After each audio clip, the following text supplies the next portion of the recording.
Chapter 1395. Su Wenyao lowered his head and checked the arrows in the quiver one by one. They were all made of dense hardwood and the arrowheads were very heavy. However, compared to Bailiang's arrows, there were still some slight differences. However, on the whole, they belonged to the same type of arrow. These two were like close relatives, and could be said to be two completely different types from the many bows and arrows in the Liang border. The latter focused more on shooting range, shooting speed, and adhered to the 3 strikes before facing the enemy in ancient military books. This was not because the latter had taken a different path. It was just that the battles in the interior were mostly infantrymen versus infantrymen, so the speed of advancement was naturally slower than the cavalry charge. As for the former, even if Liang Mang's arrows were supported by the outstanding strength of the northern warriors, they still only sought the 4 words, death by breaking armor. In fact, the Baimang cavalry did not embark on this extreme path in the beginning. It was only because of the 20 years of confrontation that they were seriously affected by the superior armor of the Bailiang. Otherwise, with Baimang's superb horsemanship and archery, they could often exhaust the enemy to death like flying kites when facing most of the other Liang border army. Su Wenyao casually threw away 2 arrows that had cracks on their shafts. After hearing the main general Yul Wandao's humorous words, he laughed softly and raised his head. He said, "Those Ziches are not really stupid. They know that if they don't take down Bailiang, all their talk about going south from Ji province and conquering the central plains and fighting all the way to Tai and city is fake. How many people do we have? We've already made their supply lines chaotic. If the entire Bailiang border army is left unattended, what will happen to the southern dynasty? Perhaps even the Baimang palace will be destroyed by us." However, logic is logic. As individuals, they all hope to do less and gain more.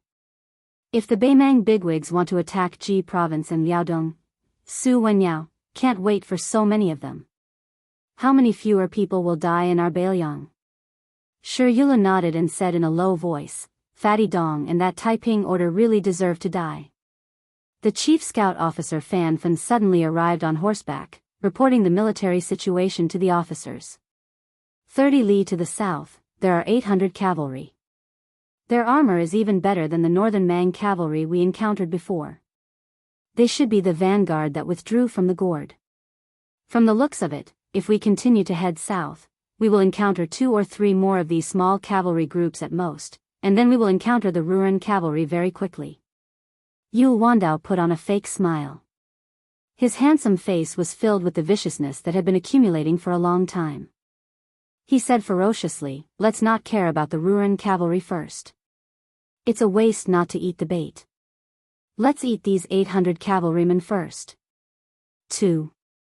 When fighting an enemy force of only 800 riders, there were ways to fight 800, and when fighting 8,000, there were also ways to fight 8,000.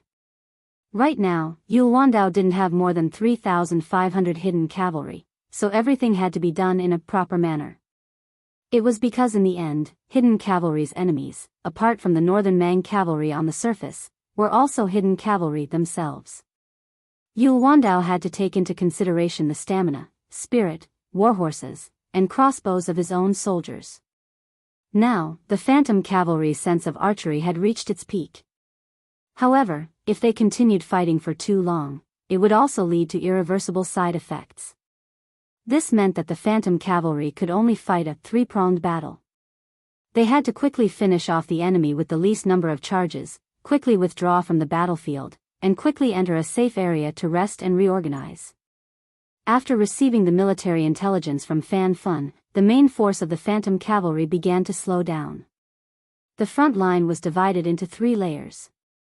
Su Wenyao, who was bottom in the previous battle, led 1,000 cavalry in the front. Yul Wandao led 1,000 cavalry in the middle. Shi Yulu's 1,000 cavalry escorted a large number of horses to bring up the rear. Fan Fan's 400 scouts, who had the most horsepower, began to attack first. They circled in front of the left flank to prevent any stragglers from escaping. What Yul Wandao wanted to do was to use the advantage of numbers to split up the multiple charges that were equivalent to launching at the same time, trying to take away the 800 cavalry with 3 brushes. Unless it was absolutely necessary, he would not let his subordinates charge back and forth. The warhorses of the phantom cavalry could not hold on any longer, and so could the tenacious cavalrymen. They had given up on the heavy weapons that were more powerful but cumbersome, and mainly used sabers to fight the light cavalry. Even though both sides were prepared to die, there would not be too many corpses left behind at the line of death where both sides met. However, under the order of Yulwandao, apart from the battle outside Silver Harrier City in north of G, in all the other 6 battles, big and small, outside the mouth of the gourd, the light cavalry of Yuzhou were ordered to kill during the charge. The price of such an order was to kill and be killed. Only a few of them were lightly wounded, but many of them were severely wounded. The most secretive and cold-blooded part of Yulwandao's strategy was that, besides the fact that it was easy for the phantom cavalry to secure the victory right from the beginning, there were not many wounded cavalrymen who left the main force after the battle and retreated to the east. Shi Yulu and Su Wenyao were well aware of this, and so were the captains and officers. However, no one objected to it, and no one questioned it. No matter how soul-stirring the poems from the frontier fortress were, they could not describe the cruelty of the battlefield where everyone was forced to commit suicide. Each man of Yuzhou cavalry rode 3 horses. Which of the warhorses did not carry the sabers of their fallen comrades? Regarding this kind of extra burden, no matter how cold-hearted Yulwandao was, and no matter how strict he was about the details, he could not bear to control it. Outside the battlefield where the killing had yet to begin, a group of 5 Beimang cavalrymen rode in the opposite direction of the 800 cavalrymen. They were rushing south at top speed, trying to send the important information to the main force in the south that they had encountered the Yuzhou cavalry. Suddenly, an inconspicuous little black dot that had bypassed the main battlefield appeared from the rear flank. This figure was running as fast as thunder, much faster than the warhorses. He made a semicircle and blocked the path of the 5 cavalrymen. Both of his feet stepped on the yellow sand and kicked up a cloud of dust. The 5 cavalrymen were stunned by this strange scene.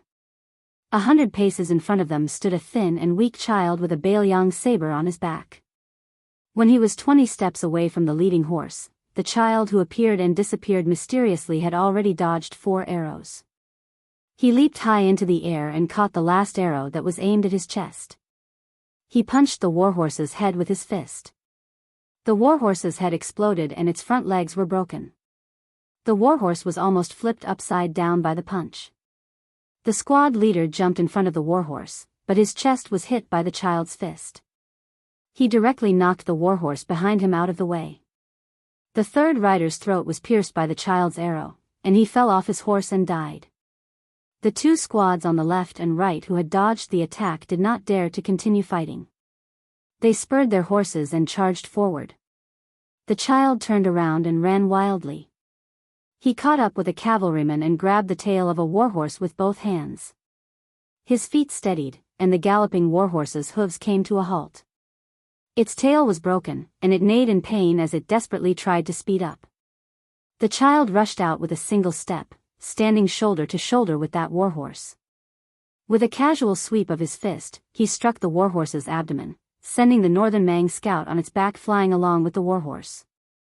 That scout, whose feet didn't leave the stirrups in time, fell to the ground and was forcibly knocked to death by the warhorse's back. The child's figure did not slow down at all. He quickly caught up with the last cavalryman, who was trembling in fear.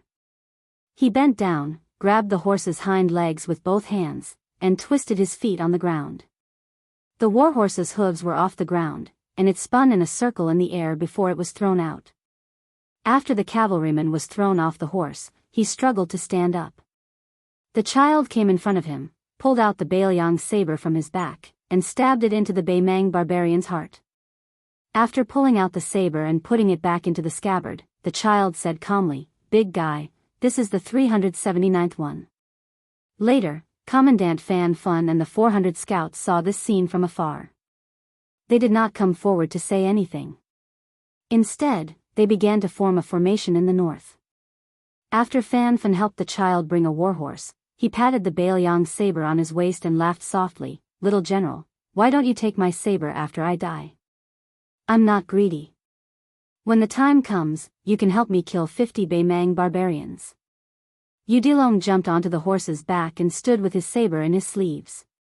The child who was covered in blood rolled his eyes. Nowadays, the Yuzhou cavalry liked to call this child called Udilong Little General. 2 days ago, Udilong was supposed to escort 60 wounded riders to the east under Su Fengnian's arrangement, but the child refused no matter what. Even though Su Fengnian's face was angry, the child was still holding the warhorse with one hand, which had the big man's relic on it, and the northern cold saber on his back. He did not say anything, he did not want to leave either. Later on, it was a lightly injured officer who took the initiative to leave the main force, personally escorting the wounded as they retreated. Before leaving, he joked with this little general who had slaughtered his way through several great battles, telling him that he would just treat it as owing him 50 northern Mang barbarians. Only then did Su Fengnian tacitly agree to let Udilong stay. The child probably really respected Su Fengnian, his master. Even if he stayed in the army, he did not dare to appear beside Yu Wandao and the others. 1 man and 1 horse hung alone at the tail of the cavalry and never spoke to anyone. Other than going out with Fan Fan's scouts to spy on the military situation, he always silently followed behind the army alone. On the main battlefield, the 800 Beimang cavalry were almost completely wiped out after 3 charges. The 70 to 80 fleeing cavalrymen were also completely wiped out by Udilong and Fan Fan's 400 scouts. All the Beimang cavalrymen who were still alive were finished off by the Yuzhou cavalry who were cleaning up the battlefield. Su Fengnian stabbed a northern Mang centurion to death with his iron spear, whose eyes were filled with resentment before he died. He lightly raised his head and looked towards the west. More than 10 riders who were watching the battle from the other side of the river appeared in the distance. Su Fengnian's heart sank.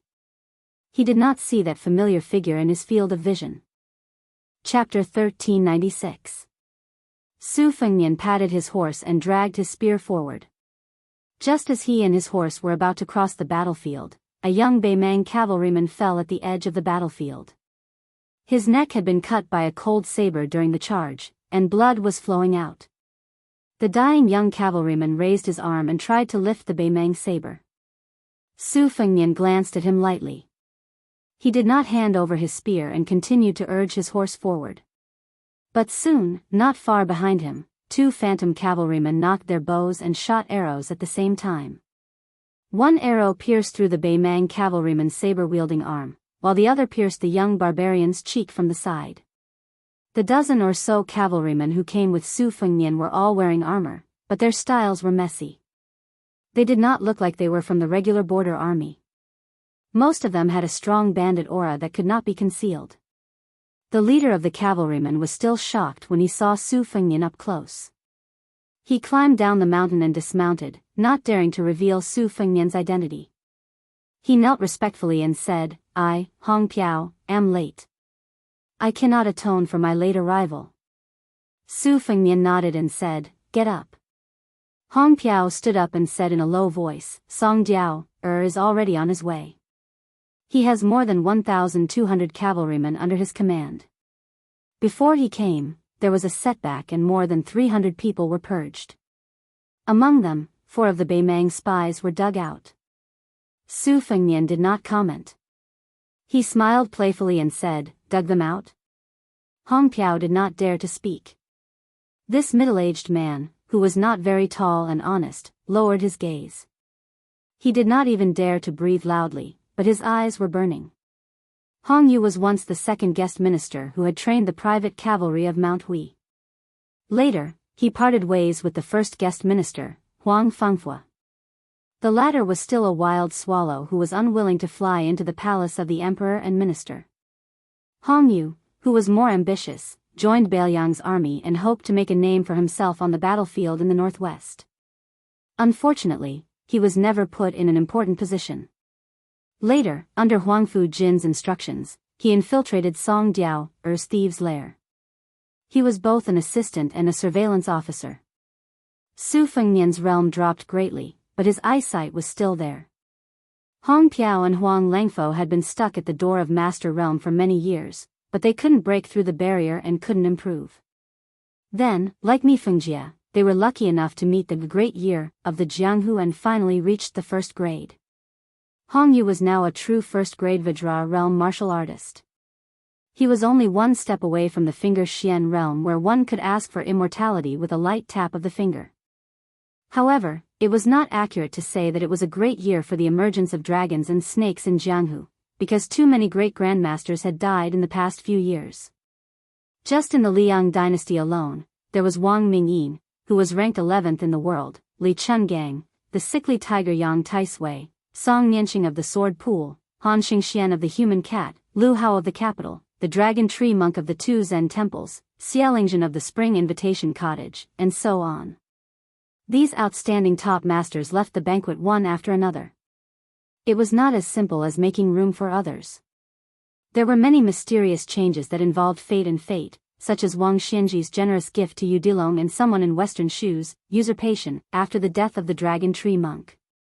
Someone from the group of horse bandits behind Hong Yu clicked his tongue and said in a strange tone, "Chief Hong, I just found out that your name is not Hong Biao but Hong Yu.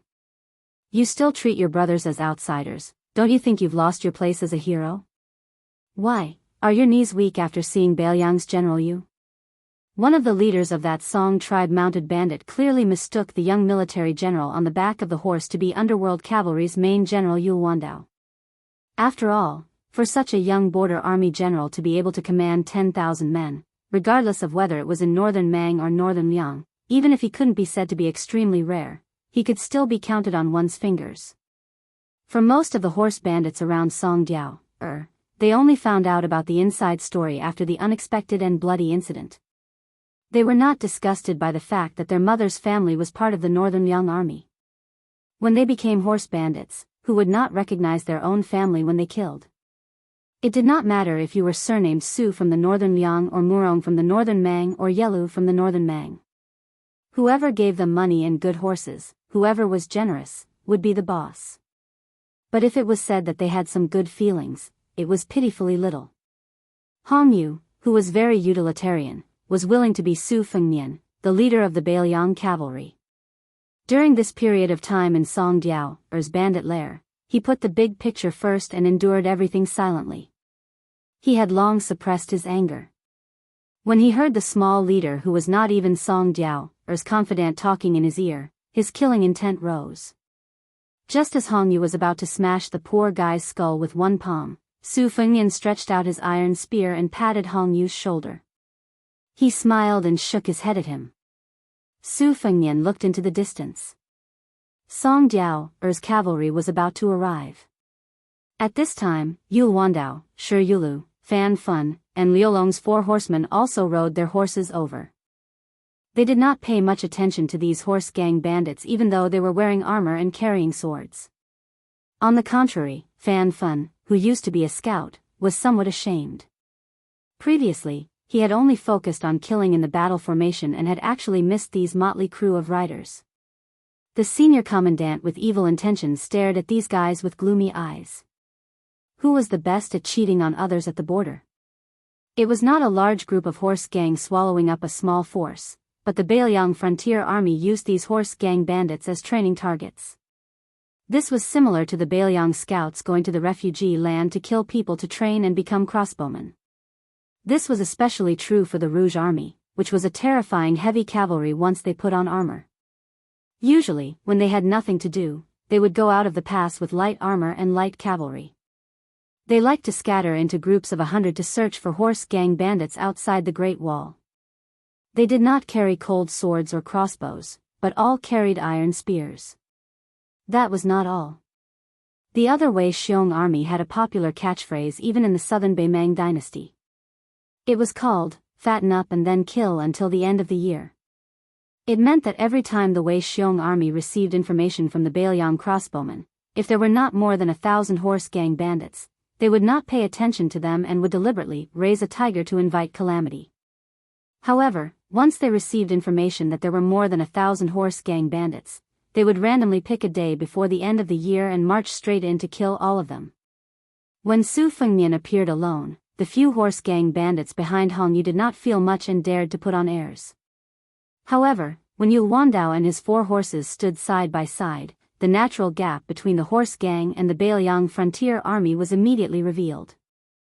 Su Fengnian said softly to Yul Wandao, there will be 1,200 horse gang bandits appearing soon. Although we are allies in name, it is hard to say if there will be any accidents. Bring 1,000 ghost riders over first, and we will plan for the worst. Fan Fan was eager to try and secretly swallowed back the honorific prince that was at the tip of his tongue. He shouted with all his might, the 400 men I have are enough. It was not easy to kill in the first place. My brothers are itching to kill. Yul Wandao did not act on his own. He looked at Su Fengnian and the latter smiled and nodded. Fan Fan did not need to give any orders. When he raised his arm high and made a gesture of gently clenching and unclenching his fist to the west, the 400 scouts immediately surged forward like a tide. This clearly showed that he was showing off his strength, causing the dozen or so horse gang bandits outside of Hongyu to involuntarily retreat. Yul Wandao glanced at these horse gang bandits, who were fine in small-scale battles, but would be difficult for large-scale cavalry. He came to Su Fengnian's side and gave him a questioning look. Su Fengnian explained, the horse gang is very familiar with the territory outside the mouth of the gourd. They can provide a place for our army to rest and reorganize. Yul Wandao heaved a sigh of relief and said happily, if these bandits can really succeed, I dare not say anything else, but even against the 10,000 Ruran cavalry, our 3,200 cavalry will not only be able to recoup our losses, we will definitely have a surplus. An hour later, more than 1,000 cavalry came whistling from the distance. With the arrival of the main force of Song Jiao's horse gang, the dozen or so cavalry behind Hongyu grew bolder. Among them, the more impetuous and violent ones even dared to glare angrily at the 400 Yuzhou scouts. Of course, this was already the greatest boldness they could muster. As for actually drawing their swords against the scouts, that was something they would not dare to do even if they were given a few more guts. In this period of time, the entire Liangmang border was rumored to be crazy and valiant. The horse gang, who paid the most attention to their keen sense of smell, naturally would not miss out on this matter. They set out from Yuzhou to the northern part of Jizhou, and finally rushed all the way to the north of the mouth of the gourd. The young generals called Yul Wandao had beaten the 10,000 Ruran cavalry of Beimang down to only 3,000 to 4,000. Among the enemies they had already fought, there were the two senior generals on the eastern front of the Beimang, the Huguan, Changyu and Binglu, which were the three major military towns on the border of Longyao province. Moreover, they were about to face the hunting of the two Jabo generals in autumn and winter.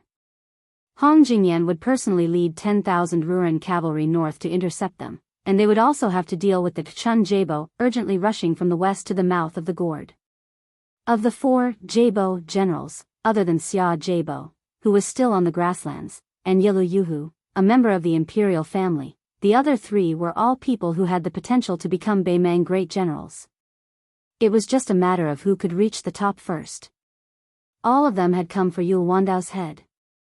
There was also a rumor that whoever could wipe out the Yuzhou cavalry would be able to bring Yul Wandao's head to the western capital of the southern court to have an audience with the emperor, becoming the second Beimang great general after Dong Zhuo to be able to raise an unlimited number of private armies. When the 1,000-some horse gang saw the 400 Yuzhou scouts in front of them, they quickly reined in their horses and cursed out one after another. Su Fengnian said to Hongyu, "You and I will go together." As the two rode forward, Su Fengnian calmly asked, "Mount Qingliang sent a total of 6 experts. You only know the identities of 3. Of the 3, how many died?" Hongyu replied, "Only one died in battle after falling out with the spiderweb spies. This general received orders from Yozhou's General Huangfu not to reveal my identity too early, so I did not act. But this general secretly intercepted and killed 16 riders who snuck out of the horse gang's lair. They were all Beimang barbarians." Meanwhile, Yul Wandao had quietly returned to the battlefield. Chapter 1397. Song Jiao, who looked like a scholar, held the reins with both hands and gently squeezed the horse's belly. He lazily urged the horse forward, moving up and down with the bumps of the horse's back. He had the demeanor of an immortal who did not kneel to heaven or the king. But when he saw the figure, he felt as if he had been struck by lightning. His eyes suddenly narrowed, and his face was full of disbelief and panic.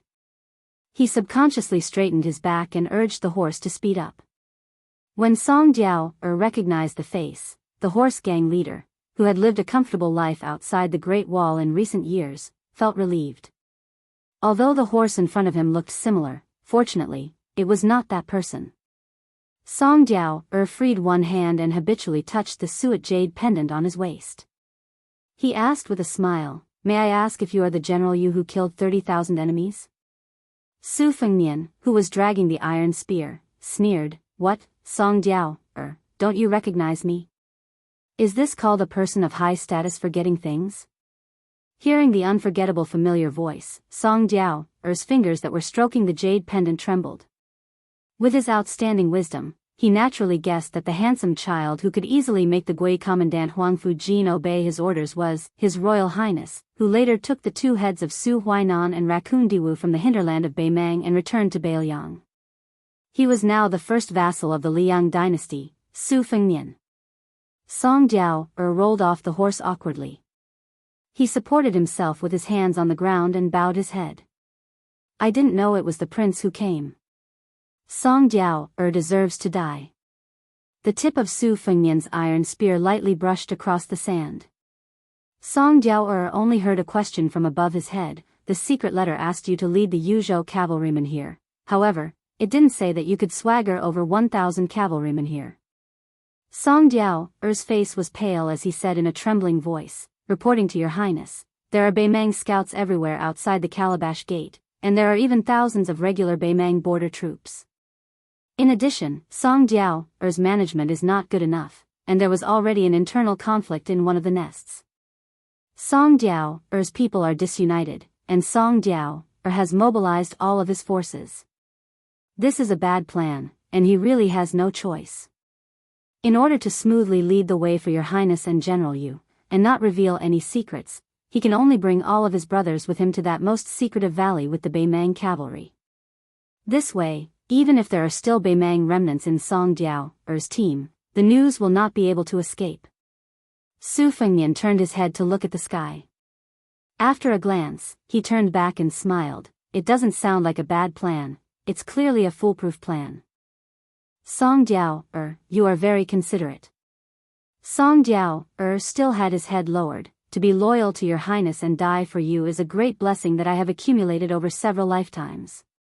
If it weren't for your highness and General Huangfu's nurturing, Song Jiao would be a pitiful worm leading 36 cavalry outside the pass. How can Song Jiao not do his best?" Su Fengnian looked at the 1,000-strong mounted bandits outside the pass 200 paces away. His indifferent gaze swept across them, and many of the mounted bandits also looked at him curiously, as if they were curious. No matter how famous the young one saber was, it should not have made the fearless leader Song Jiao so cowardly. The atmosphere was particularly solemn. More than 1,000 mounted bandits and 400 Yuzhou cavalry were facing each other. In the middle was Su Fengnian on horseback and the kneeling Song Jiao. Su Fengnian rode behind Su Fengnian. Su Fengnian raised his arm, and this action scared the mounted bandits. They thought that the two sides would fall out with each other. It was true that more than 1,000 mounted bandits could do whatever they wanted in the desert beyond the Great Wall, but in front of them were more than 3,000 Yuzhou, iron cavalry. Did the mounted bandits have nothing better to do than fall out with the Beiliang frontier army? Why did they want to charge and kill?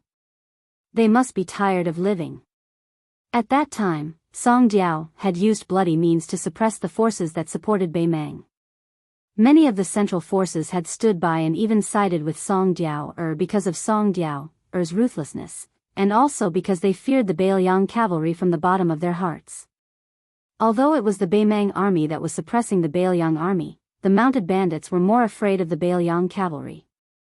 They felt that even if the Beiliang frontier army could not defeat the million-strong army of Beimang, the several thousand men surnamed you could turn the world upside down outside the Calabash mouth.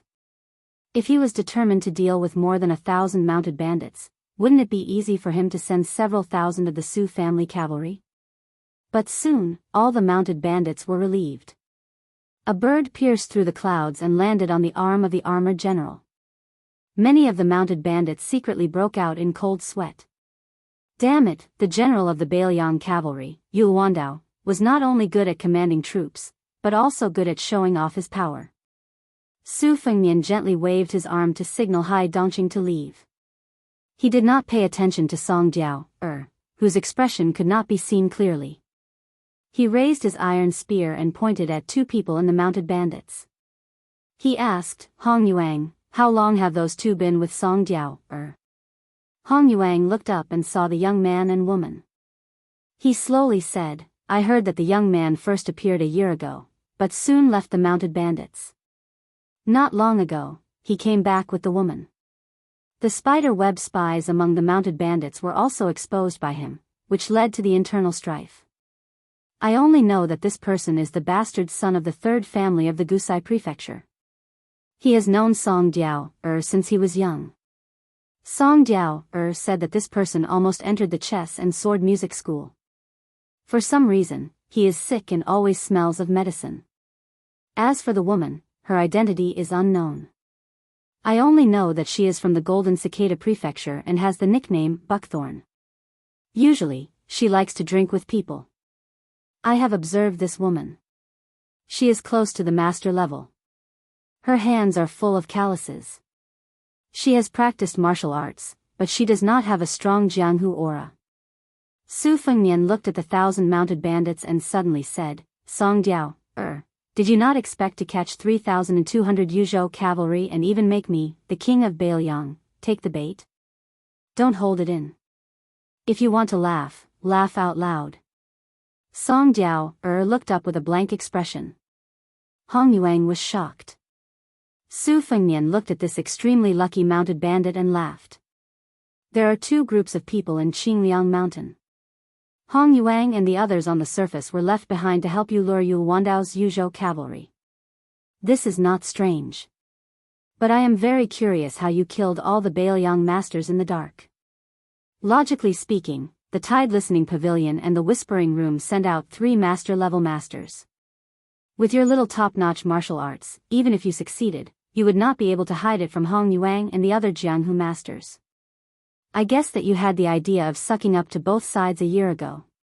Only when Yang Yuanzhan led 300,000 troops into the mouth of the gourd did you decide to join the Beimang. Tell me, who is that young man and woman from Beimang? Song Jiao was stunned. He looked up and met Su Fengnian's eyes. Then his face tensed up bit by bit. Then the corners of his mouth curled up. His smile began to ripple. When he patted the dust off his robe and stood up, there was already a radiant smile on his face. The furious Hong Yuang was about to crush this daring ant to death. Su Fengnian held the gun with one hand and waved his other hand to stop Hong Yuang from killing. He asked, other than those two couples, who are you hiding from? Who else can help you stay calm in the face of danger? Or how many? Song Jiao's smile did not diminish. He extended a finger and waved it. Not many, just one. What a coincidence, it just so happens to be able to contend against your highness. Of course, this old ancestor did not come for you at the beginning. So, ever since this humble one met your highness, this humble one's luck has been so good that it can't be stopped. 3 riders suddenly appeared from the group of horse gang. Su Fengnian said to himself, Tuoba Bodhisattva, Hong Jingyan, Murong Baoding, Deng Mao, Zhong Liang. Beimang doesn't have many martial arts grandmasters now. Tuoba Bodhisattva shouldn't be here. I've met the other 4, except for Deng Mao, who was defeated by Wang Xiu, and they are not here. Since the ascension of the great immortal Yuan Qingshan, Taoist sect has no successor. The chess and sword music school has 5 first-class CI names.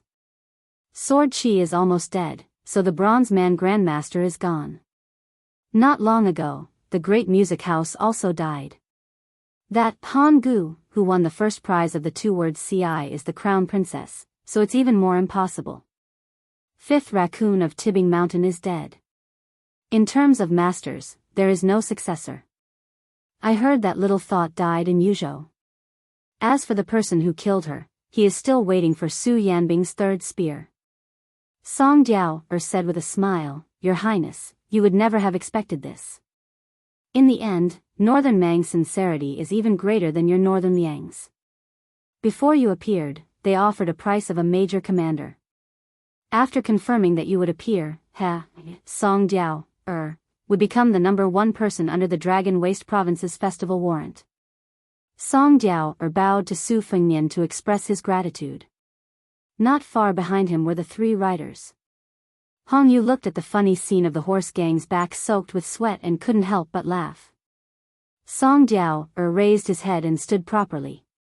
He patted his chest and said with a smile, "You are indeed the #1 person in the world, Su Fengnian. I'm actually scared to death. I thank your highness for not killing me." Su Fengnian saw the rider between the young man and woman and laughed involuntarily. He said, "Old sir, it's you." The white-haired old Confucian scholar was thin. At first glance, he didn't have the bearing of a master. He was just a poor old pedant. Su Fengnian sighed with emotion. The old man was the same. The first time the two of them met was in Wild Goose Pass, which had long since become the Northern Mang Army's barracks. At that time, Su Fengnian had even teased the nagging old man by saying, "Old mister, bend over and see if your bag of books has fallen." The old man was the Baimang peace magistrate who had traveled for 20 years. Chapter 1398. The elder pointed at the young man at his side. "Tuoba Chiyun, spring restraining bowl, also my chess and sword music school's divination operator is slow. Can't be considered a bad chess player, just too slow. Not long ago, he said that you would definitely appear outside the calabash mouth, so this old man followed him here." The elder then pointed at the woman to his left. "Yilu Yuhu, she doesn't have any evil intentions, purely wishing to see you with her own eyes." The elder pointed at himself. "This old man obviously wants your head, but it's a year or 2 earlier than expected. He is a bit disappointed, but even more so is admiration. To be honest, apart from autumn and winter's 7,000 elite cavalry, Hong Jingyan's 10,000 Ruren cavalry will also fill in the gap. If you insist on running, this old man naturally cannot stop you. However, you can only leave behind the 3,200 cavalry and head west alone. Before you leave, if you want to kill to vent your anger, apart from Tuoba Chiyun and Yilu Yuhu, this old man cannot even be bothered to stop the others. It's up to you." Su Fengnian asked, "Is it Tuoba Bodhisattva waiting for me in the west?" The elder shook his head and said, "Tuoba Bodhisattva cannot be moved. My great Mang's Qi cultivators are gone, your Bailiang still has Tantai Pingjing and Guanyin sect. Once Tuoba Bodhisattva moves, he will alert the enemy. At that time, Su Yanbing will definitely come. That Huyen Grand Monastery will be more than happy to not fight with anyone." Su Fengnian released an N of acknowledgement. "If Tuoba Bodhisattva is rushing over, I will definitely be on my way back right now. Is that Murong Baoding and Zhong Liang working together?"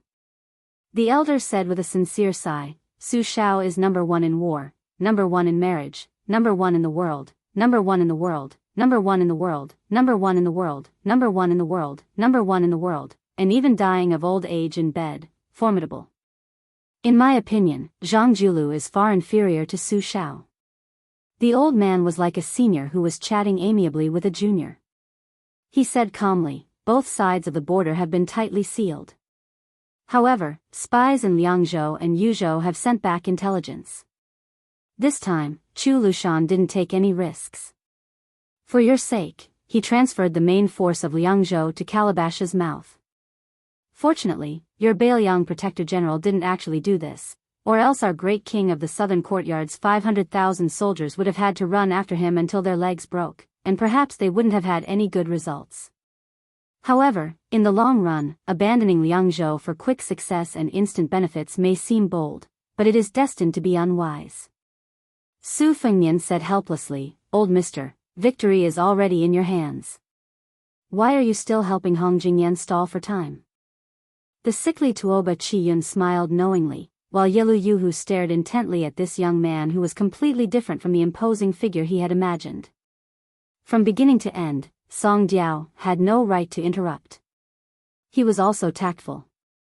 Other than that Hong Jingyan, any one of them could drown him with a spit of saliva. He hoped that no one would pay attention to an insignificant, minor character like him. When Song Jiao heard the Taiping Ling's harsh words about burning the bridge after crossing the river, he was truly trembling with fear. He was afraid that Su Fengnian would casually stab a large hole in him with his iron spear. However, from the looks of it, Su Fengnian was too busy taking care of himself. He probably didn't care about the life and death of a mounted bandit like Song Jiao. Song Jiao rejoiced, but he also flew into a rage out of humiliation. He thought that once he became a major character in charge of half of the border towns in Dragon Waste Province, he would definitely slaughter his way into Yuzhou. Suddenly, Yilu Yuhu noticed that the Taiping Ling and Tuoba Chiyun looked at each other and smiled. However, their smiles contained a bit of self-mockery and a trace of helplessness.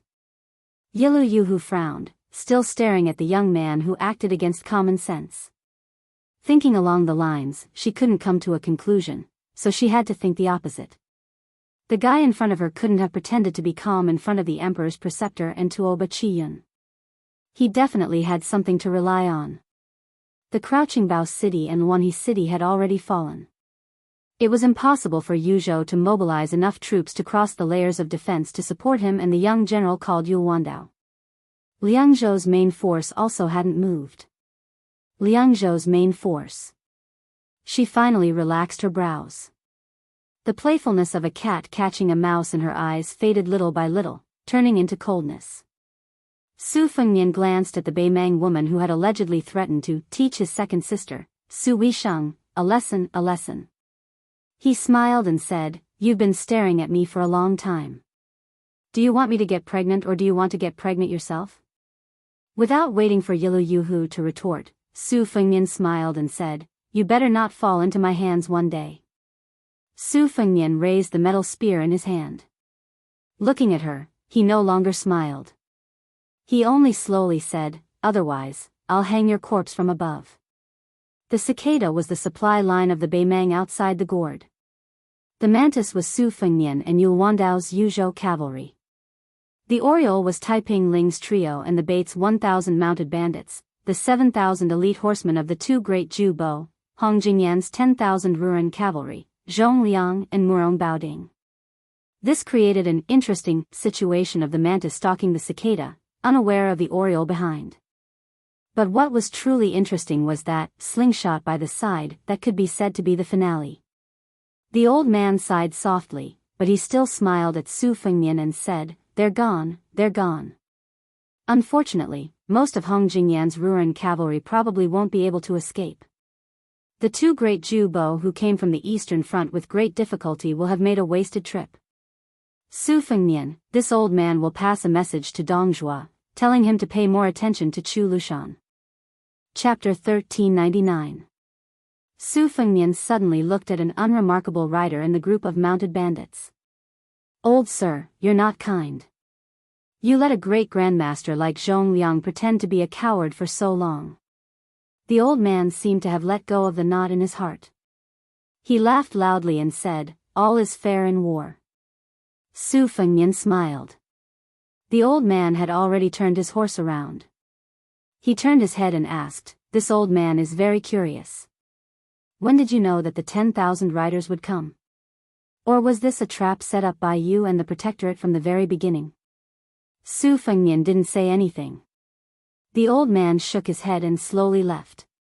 The Order of Peace, Divinator Slow, Tuoba Chiyun, Yilu Yuhu, and the great demon Zhong Liang, who had been hiding among the mounted bandits until the last moment, returned north. Tuoba Chiyun coughed a few times. After stopping her cough, she said, "It's a pity that Murong Baoding still needs half a day to get here. Otherwise, we might have a chance to make Su Fengnian stay." The imperial tutor of Beimang said calmly, "It's not that Murong Baoding can't make it. He just doesn't want to." Before leaving, Yilu Yuhu didn't forget to make a chopping hand gesture at that bastard. At this moment, she said coldly, "They're all traitors." They were all traitors. Other than Murong Baoding, who else had the surname Murong? The old man had already closed his eyes to rest, turning a deaf ear. Tuoba Chiyun shouted, "Shut up." The demon Zhong Liang, who had returned without accomplishing anything, yawned loudly. He didn't want to get involved in anything. The old man was silent for a long time. Suddenly, he said, whether it's Yelu or Murong, even if one Beimang can't hold them all, as long as we take down Liang, no matter what their surname is, no matter how ambitious they are, it'll be enough to share. Yelu Yuhu said in a small voice, "Sir, I was rude." Behind the 4 horsemen, the more than 1,000 bandits who were baffled by the situation felt very bleak in the wind. Especially the dumbstruck Song Jiao, who had no idea what had happened. The situation had taken a turn for the worse. Yu Wandao, who thought he was going to fight to the death, came to Su Fengnian's side. The latter approached him and patted his shoulder. "Let's go back to Liangzhou together with the great snow dragon riders." Yu Wandao stared blankly for a moment, his eyes instantly becoming moist. He quickly turned his horse around and galloped away. Su Fengnian gave Hong Yuang a look. The latter nodded with a grin, and then stopped talking. Su Fengnian, whose back was facing Hong Yuang, said calmly, "You don't have to blame yourself. After you're done, go and tell the 1,000-odd mounted bandits that if you want to live, you don't need them to risk their lives. Later on, each of you will go to the battlefield and cut off the heads of 5 Ruren cavalry." No matter how stupid Song Jiao was, and how he had always been a very intelligent person, he should know what was about to happen to him. As a result, he fell to his knees with a thud and kowtowed with all his might.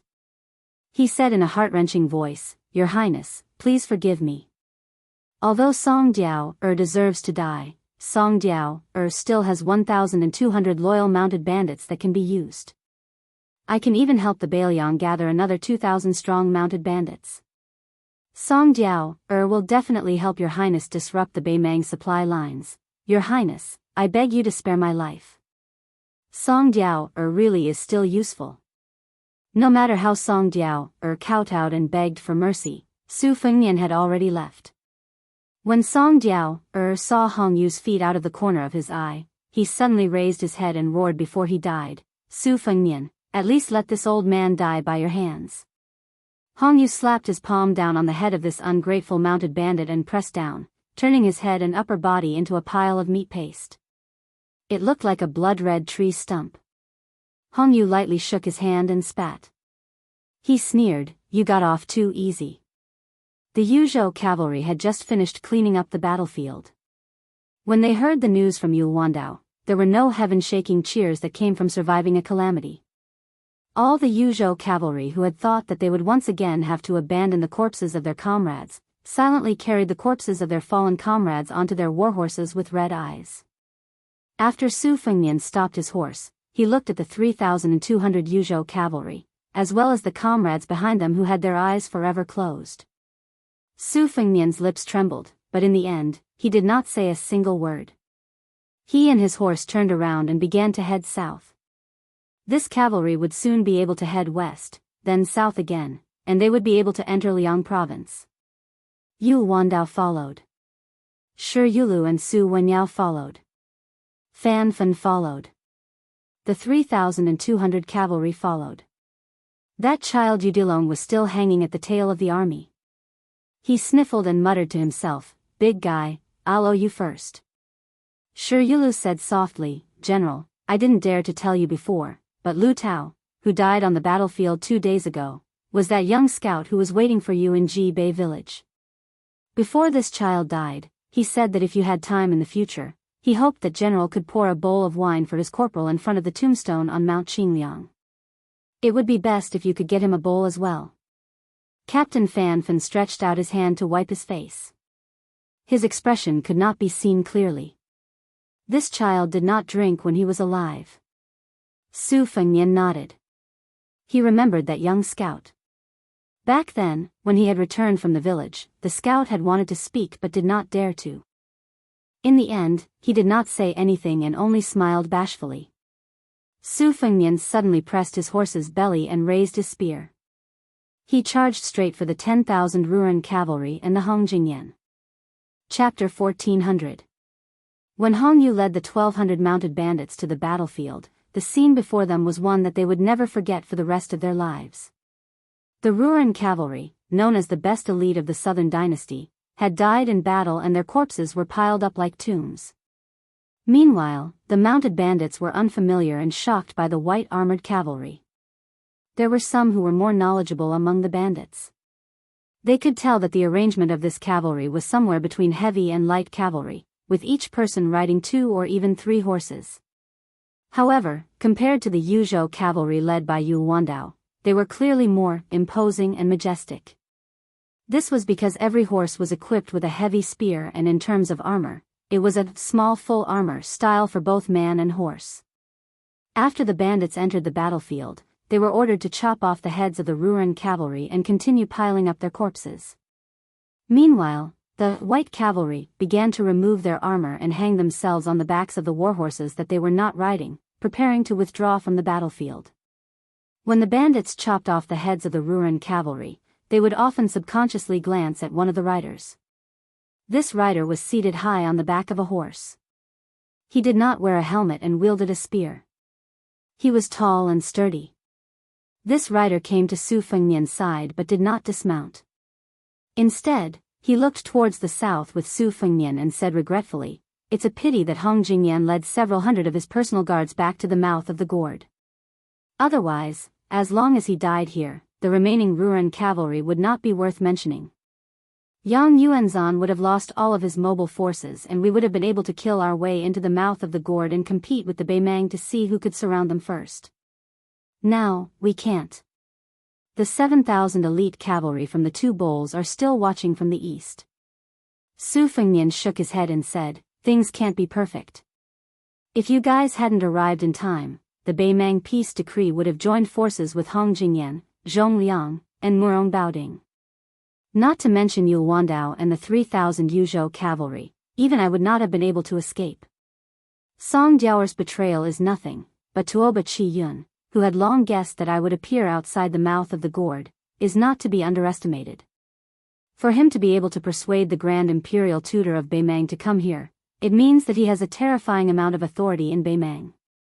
Second brother Yuan, when we confront him in the future, we have to be more careful."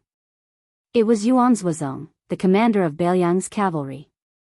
He squinted his silkworm eyebrows and nodded. Beiliang paid more attention to Dong Zhuo and neglected Tuoba Qi Yun. Su Fengnian looked around. "Where is she?" Yuan Zuozong said with a smile. "Commandant Wang led a group of crossbowmen to the west. He probably doesn't dare to see you." Su Fengnian felt a little helpless. Blue Bird, a second-class maidservant and kamikaze of Wutangan, after returning from Beimang with the instant spear left behind by Wang Xiu, she entered the Great Snow Dragon Cavalry and was promoted to a crossbowman commandant through her military exploits. She was more anxious than anyone else to rush to the mouth of the gourd to save the emperor. She led a group of crossbowmen in advance and was able to pull a distance of nearly 100 miles from the main army. According to the military laws of Beiliang, she should have been reprimanded and expelled from the army by the commanding general. But after the battle ended, she immediately disappeared. Yuan Zuozong gave the greatest trust and tolerance to this orphan of spear immortal Wang Xiu. It was not because she was a vassal of a vassal, but because although she was a woman, she was the best soldier on the battlefield. The heads of the Ruren cavalry from the 1st to the 8th were all smashed by her instant spear. Su Fengnian glanced back. In the distance, his third disciple Lu Yunzhang was standing next to his first disciple Yudilong. It seemed that Lu Yunzhang was spitting saliva everywhere, while Yudilong was silent. Su Fengnian sighed. He did not know if that girl Wang Sheng, who followed White Fox to Beimang to practice the sword, had the same luck as her. Yuan Zuozong said softly, "It's time to go." Su Fengnian nodded. "Yes." Yu Wandao came to the side of Su Fengnian and Yuan Zuozong. Yuan Zuozong smiled and asked, "General Yu, the Great Snow Dragon Cavalry is still lacking a deputy general. Are you interested? Although I do not have the authority to appoint, His Highness is here. If you agree, I guarantee that His Highness will not refuse. He will only go with the flow." Su Fengnian smiled knowingly. The several personal armies of the Beiliang Frontier Army were all the family property that Su Shao had left for his children. It could be considered the most extravagant thing in the world. Apart from Su Fengnian's 800 white horses, his youngest son Su Longxiang's private army had increased from 10,000 to 30,000, becoming the mainstay of Liuzhou. Su Fengnian's two sisters, Su Jihu and Su Weisheng, also had their own personal armies. Beiliang's nearly 10,000 heavy cavalry came from these two armies. The Beiliang Protectorate could dispatch these personal armies under the name of General Su Zhao's children. However, they generally did not interfere in the specific military matters. Yu Wandao said calmly, "The Great Snow Dragon cavalry is good, but our Yuzhou cavalry is not bad at all." Yuan Zuozong smiled but did not say anything. He did not care about Yu Wandao's unappreciative attitude. Contrary to the insistence of this Beiliang outsider, he admired him even more. Su Fengnian suddenly said, at that time, Kai Nan, who was in charge of the military affairs of He and Ji, stopped us. Yozhou's 30,000 cavalry could only send 10,000 out of the border. Old General Tianheng was angry that the Beiliang Protectorate, or to be precise, that I was not tough enough. He was so angry that he did not want to be the deputy general. He took off his armor and returned to his home. It is said that he secretly scolded me that Su Fengnian's courage was used up when he resisted the imperial edict. Yu Wandao's heart tightened. Although it was inappropriate for General Tian to be angry, Tianheng was experienced and prudent. He was a very righteous commander. The Yuzhou cavalry could not lack this stabilizing force. If your highness wants to punish me, I am willing to use all my military merits to atone for Tianheng's crime. Su Fengnian shook his head and said, I don't mean to settle accounts with him. I just hope that you can pass a message to Tianheng for me when you return to Yuzhou province. Tell him not to sulk anymore. I know his family's situation. His two sons were killed in battle before they were 20 years old. How could the old general have a grandson to play with? Yozhou's 30,000 cavalry, he will be the chief general and Yu Wandao, will be the deputy general. Shi Yulu and Su Wenyao will be the general of cavalry and the general of agile cavalry, each leading 10,000 Yuzhou cavalry. At that time, the old general will most likely not be willing to be the chief general. You can say that it is an order from me and the Protectorate. He can either be the chief general or continue to play with his grandson. Yu Wandao immediately beamed and cupped his fists, saying, This general obeys. Su Fengnian said in a deep voice, These 3,200 cavalry will be established as the no-retreat camp. Yu Wandao will be the first officer of this camp. As for the soldiers of this camp, Su Fengnian will also have a name, but they will not be counted as active cavalry. Yu Wandao bit his lips and his eyes turned red. He abruptly turned around and galloped several hundred paces away.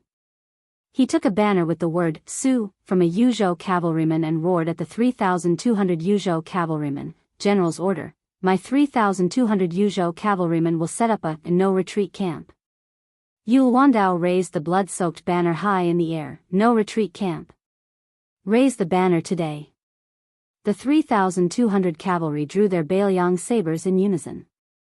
All the great snow dragon cavalry also mounted their horses and drew their sabers, willing to show the might of this brave cavalry that had won the first camp in the Yuzhou border army. Yuan Zuozong, as an old general of Beiliang who had personally participated in a series of wars in the spring and autumn period, also drew his saber and subconsciously glanced at Su Fengnian.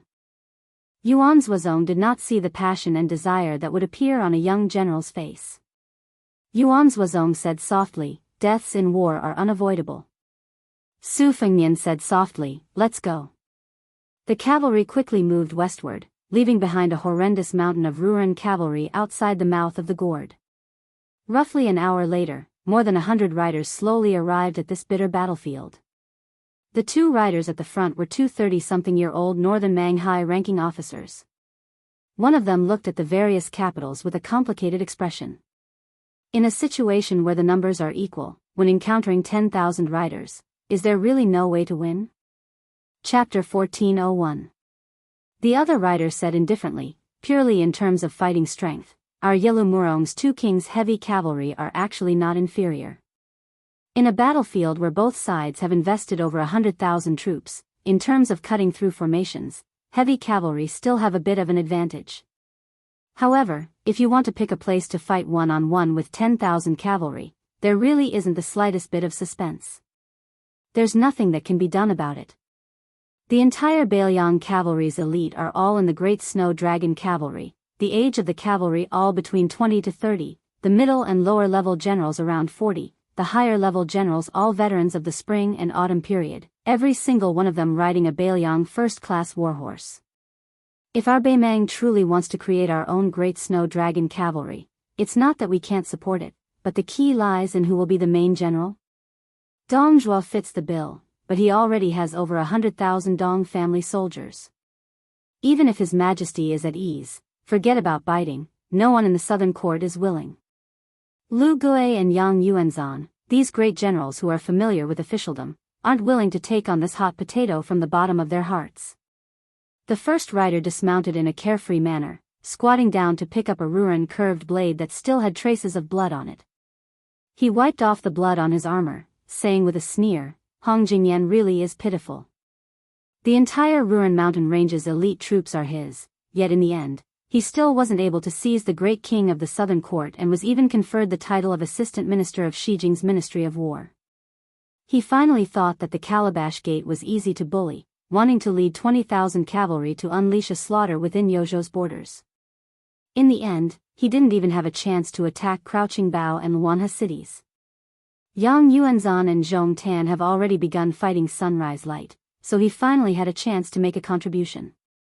He eagerly turned around and ran out of the Calabash Gate. Great, in just a short while, half of the Great Snow Dragon cavalry's forces were knocked down. The key is that this fellow didn't even dare to enter the battlefield. I really don't know if he can still sit on the seat of Ruren Lord. As for what he wants to compete with Dong Zhuo in the future, I think he should understand that there's no chance. The other rider did not dismount. He shook his head and said, "Hong Jingyan is not that simple." The squatting general's thumb lightly touched the edge of the Ruren war saber. "I'm very curious as to why that guy didn't fight with the Taiping Rit. If he could kill the medicine pot Tuoba Tianyun, and that woman who was about to have her title of Xia Zhibo snatched away by Zhong Tan, and then he would bravely die in battle at Zhong Liang's hands, how good would that be?" Another person said with a smile, "From this, it can be seen that in the battle at Lu Province, this brother was seriously injured." The squatting general of Baemang stood up and looked at the man on horseback. He smiled and said, "Lord Dong Zhibo, that Yuan Tingshan from Ji province had personally forced Wei Jingtang to leave the city and fight with us. At that time, I was stunned. With only 700 to 800 cavalry and 4,000 infantry, he dared to fight with nearly 10,000 cavalry. It made me think that there were still tens of thousands of ambushing soldiers in Liang, or that there was a large cavalry army in Liaoxi tailing us. In the end, in just an hour, Wei Jingtang's men were all dead. Yuan Tingshan and his father-in-law's 7,000 private cavalry did not even make a fart. If I hadn't seen the capital built by 10,000 Ruren cavalry today, I would have thought that we Baemang could just casually bring out 100,000 cavalry and bypass Baelyang to flatten the central plains in one go. The general known as Dong Zhibo said with a deep voice, "The Ji province cavalry gathered by Yuan Tingshan and the private army of the Li family of Yanbao must be waiting patiently somewhere for us to return to the eastern front. You and I must not be careless." Qiu Zhibo twitched his lips. After mounting his horse, he tossed out the Ruren scimitar and stabbed it into the roof of a capital. "I really don't think much of that mad dog Yuan Tingshan. Instead, I'm very interested in the remnants of West Chu and Guangling. Two of them by the name of Ko Jianghuai and Xia Shibian." After Ko Jianghuai gave up his post, Zhao Yi's lucky general, Song Li, quickly led his troops to reclaim the territory with ease. Originally, they had the upper hand on the eastern front, but now, they are being suppressed by Song Li and don't even dare to show their faces. It is said that all the faces in that small imperial court of West Chu have changed. Those who had previously submitted petitions to accuse Ko Jianghuai of possessing an army for his own sake are all dumbfounded now. That is why they have begun to sing praises for Ko Jianghuai. Dong Zhibo said softly, "As long as Chao Changqing has yet to make his move, it means that even if West Chu does not have the upper hand, it also means that they have not fallen into a disadvantageous position. Qiu Jibo chuckled and said, "In any case, the messier it is, the better." Suddenly, this Qiu Jibo turned his head to look at his peer, who was also one of the 4 great Jibo. "Wang Jingchong, do you think there will be a day when Xie Shibian and Ko Jianghuai will appear in Beiliang?" Dong Jibo stared blankly for a moment. His expression was grave as he said in a low voice, "Great Ru Shiwei, you also have this kind of intuition?" Qiu Yabo de Ru Shiwei rubbed his chin. "That would be fun. But I like it." Back when Hong Jia was fleeing north, Wang Jingchong was still a 10-year-old remnant of the spring and autumn period. He had followed his family's private tutor into Beimang while reciting the sage's scriptures. He had long forgotten the environment of his childhood. However, on that kind of wandering path, the incessant sound of reading from the neighboring caravans had left a deep impression on this Qiu Jibo, who had persisted in studying even after his family had entered Gusai Prefecture. On horseback, Wang Jingchong fell into deep thought. He muttered to himself, "For the sake of reviving the state, you will cause the land of the Central Plains to sink again." "Chao Chongqing, do you feel great pain deep in your heart? Since you know it's impossible, yet you still do it, then what exactly is Chao Chongqing after?" Great Ru Shiwei shot a glance at this Qiu Jibo, his mood complicated.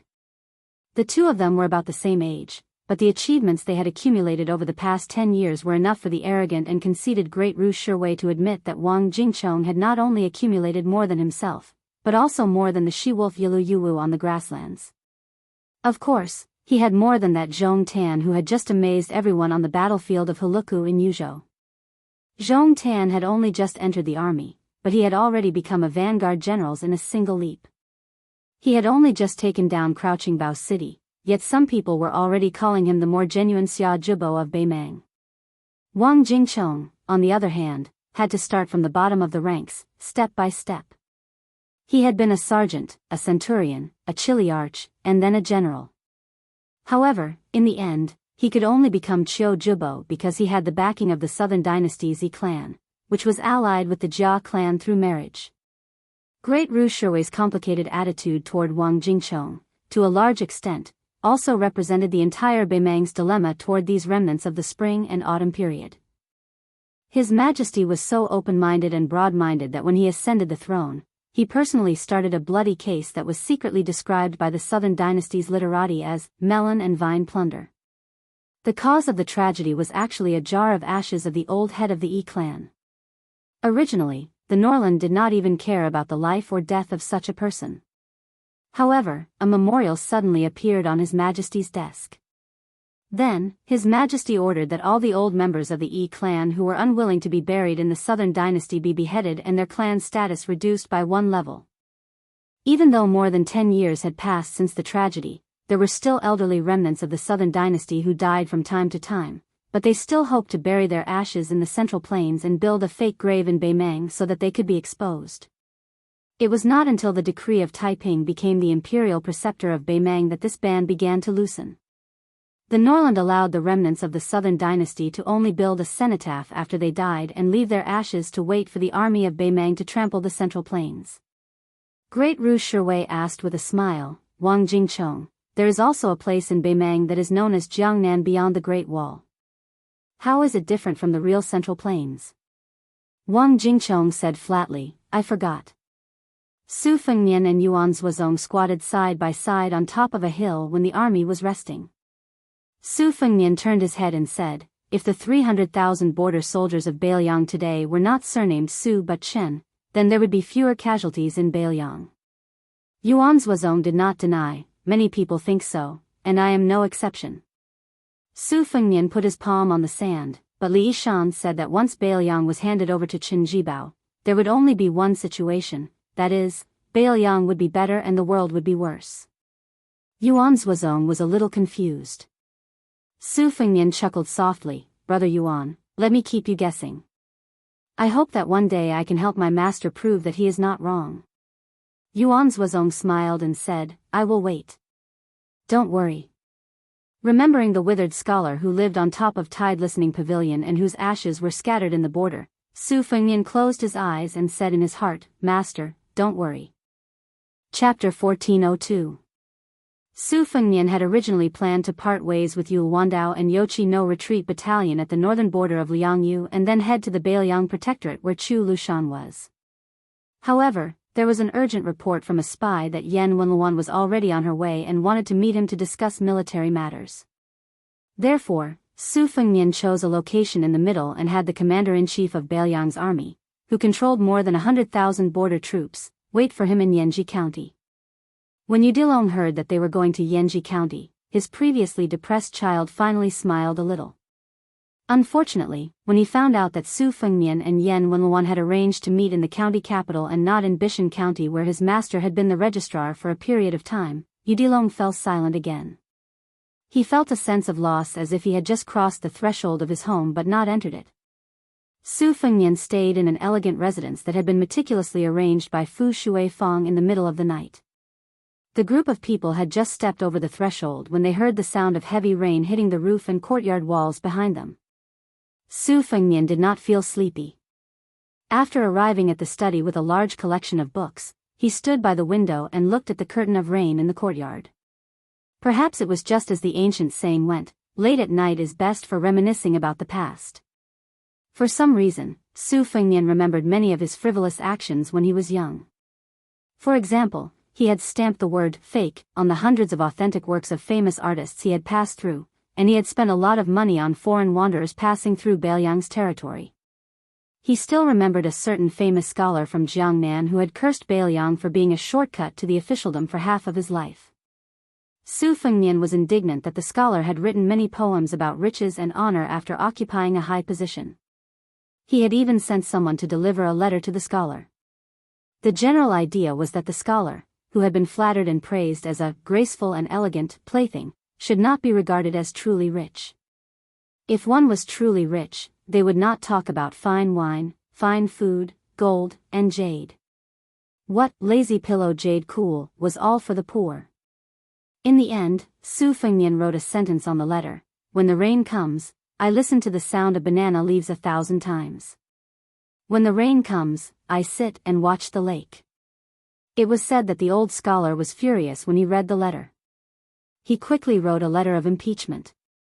First, he said that banana leaves were not resistant to the cold, and their branches and leaves would crack when exposed to the wind. It was not easy to find a single banana in the northwestern frontier fortress, but there were actually 1,000 trees on Mount Qingliang. Therefore, he concluded, it must be the king of Beiliang, Su Shao, who embezzled the army's funds and filled his own pockets. He completely ignored the important matters at the border and betrayed the emperor's grace. He should be stripped of his title. Of course, at that time, there were such righteous memorials in the Liang imperial court all year round. The late Emperor Zhao Dun did not pay any attention to them, but he did not restrict them. Su Fengnian clearly remembered that after he sent out the letter, it stirred up a heated discussion in the Gangnam-do literary circle. One side was scolding him, Su Shao, and Beiliang. His second sister, Su Weisheng, who had just gone to Shangyin Academy to study, wrote a letter saying that Su Fengnian's writing was rubbish. However, in the end, she personally wrote a letter to the famous scholar. After that, all the famous scholars in Jiangnan tucked their tails between their legs. However, Su Shao used some unknown means to obtain the letter. When he was drinking with his son in Wutong'an, he flattered him incessantly.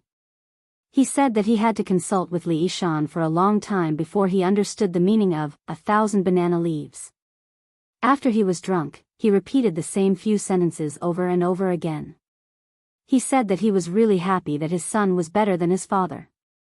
Look, he even knew how to compose poems. In the future, he would definitely be a more competent and convincing vassal king than him, Su Shao. Even though Su Fengnian's memory was far superior to that of ordinary people, he could not remember Su Zhao's words and expressions because of his sloppy and perfunctory attitude at the time. However, there was one action of Su Zhao's that he remembered more and more clearly even after so many years. Before Su Shao left Wutong'an in a drunken stupor, he picked up the letter from the Gangnam-do on the table and carefully put it away in his sleeve. At the time, Su Fengnian was somewhat puzzled. Su Shao had walked step by step towards the glorious official position in his life. Even the imperial edicts for promotions and titles had always been piled up carelessly. Was it worth it for you to take a letter that was sent to scold someone so seriously? Chapter 1403. Su Fengnian stood by the window without sleeping all night. It seemed like in the blink of an eye, it was already a new morning. Last night, the rain had fallen intermittently 3 times. Even at dawn, his vision was still blurry. Su Fengnian raised his head. The last torrential rain had just stopped. The sky was still covered in dark clouds, but with the passage of time, the sunlight shone through the gaps in the dark clouds, illuminating the earth with pillar after pillar of light. From the courtyard next door came the muffled sounds of collisions. It was Yu Dilong and Lu Yunzhang, who had temporarily not followed the great snow dragon cavalry to Liangzhou's northern front, exchanging pointers. The 2 disciples didn't use weapons. In close combat, both sides' fists met flesh. Whoever couldn't take it and had to take 3 steps back first would lose. Not long after, the oldest, but only the youngest disciple, Lu Yunzhang, shouted that he was going to take that frost-covered long blade. Yu Dilong, who was probably the youngest, but was the eldest disciple, ignored him. The courtyard returned to silence. Su Fengnian felt a bit of regret. It wasn't that he was like a fan of martial arts and reluctant to leave, nor was it that he had sunk so deeply into the feeling of being unrivaled in the world. Rather, it was that if his cultivation was still at the peak, when he heard that Beimang imperial tutor had Hong Jingyan, Zhong Liang, and Murong Baoding as backup, his hands and feet would not have been tied. But then again, if he, Su Fengnian, was still fully deserving of the title of new martial emperor, Taiping Ling, Tuoba Chiyun, and the others would not have appeared. Su Fengnian reckoned that if he were to fight in close quarters, in terms of cultivation level, he, Su Fengnian, could still be considered a starving camel is still bigger than a horse. He was only slightly inferior to Tuoba Bodhisattva, Dong Tai, Chao Chongqing, Su Yanbing, Huyan Dagwan, and Qin Jibao.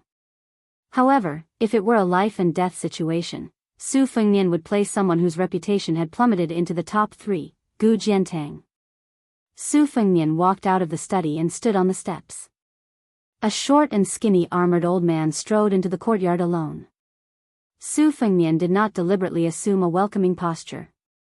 He waited until the old man, whose armor still had traces of rain on it, walked up the steps. Su Fengnian walked with him to the study. There was already a pot of hot tea on the table, but there were no teacups. Instead, there were 2 large bowls. It was none other than Yan Wenluan. The one-eyed old man poured a bowl and drank it in one gulp. Then, Yan Wenluan placed her fists on her knees and looked at Su Fengnian, as if she was going to denounce him. Su Fengnian waited for her to continue. This old general was the biggest mountain in the Beiliang army. After the previous cavalry commander, Zhong Hongwu, fell, Yuan Zhuozong had just succeeded. Yan Wenluan, who had firmly held the power of the Beiliang infantry, could be said to be the biggest force.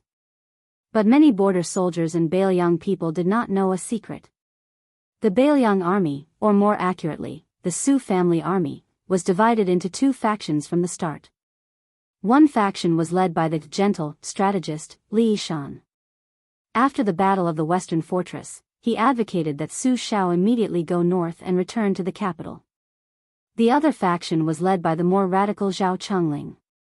They wanted to take half of the country in one go, and tried to divide and defend themselves. They wanted to share the world with the Zhao family in the north and south. In the end, they would fight a battle similar to the Battle of the Western Fortress to decide who the world belonged to. This potential split spread until Su Shao was made a king and became a vassal. Su Fengnian's uncle, Wu Qi, was disheartened at that time and chose to leave the army. There was also Su Pu, who later hid his name in Beimang's Dunhuang city. Many people under these 2 generals were also impulsive and left Su Zhao's side. It could be said that the victory of Li Yishan's faction was a Pyrrhic victory. In the eyes of many old people in the Beiliang army, this meant that Li Yishan had single-handedly created Su Zhao's home, Beiliang, Zhao world structure. It could not be said to be wrong, but it was very mediocre. More importantly, Zhao Chongling had died in his prime due to illness, causing this faction to lose its backbone. Adding on the many people Zhao Chengling had raised, the Beiliang army, led by Yan Wenluan, a famous general from the spring and autumn period, was unwilling and did not dare to interfere in the family matters of the Su family. Many years later, Chen Jibao rode alone to western Shu in a fit of pique. Yan Wenluan suddenly sighed and poured a cup of tea for himself. He thought and then poured tea for the bowl in front of Su Fengnian. The old man held up the large bowl and said emotionally, "All these years, I have always had a knot in my heart. I went to clear cold mountains so many times, but purposely did not go to Tide Listening Pavilion to see Sir Li.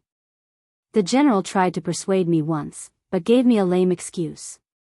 After that, the general did not mention this matter." Su Fengnian didn't say some casual words.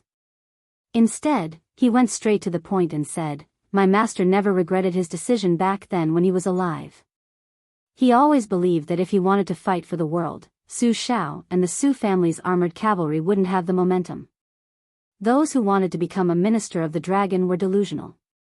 It's not that Su Fengnian does not respect Sir Zhao, and it's not that I'm just standing there and talking without feeling any pain or taking advantage of the situation. In Tide Listening Pavilion, my master, Chancellor Wang, and my second sister repeatedly deduced the situation back then. The conclusion was the same." Yan Wenluan's expression was complicated. He drank a mouthful of tea and shook the large white bowl. He laughed self-deprecatingly. Back then, at the crucial moment when the prince was about to succeed to the throne, Yan Wenluan was also guessing who to use to establish my might. After thinking it over and over again, there was one most likely and one least likely. The former was to make an eyesore like me obediently take off my armor and retire to the countryside. The least likely was to take down the Huaihua great general.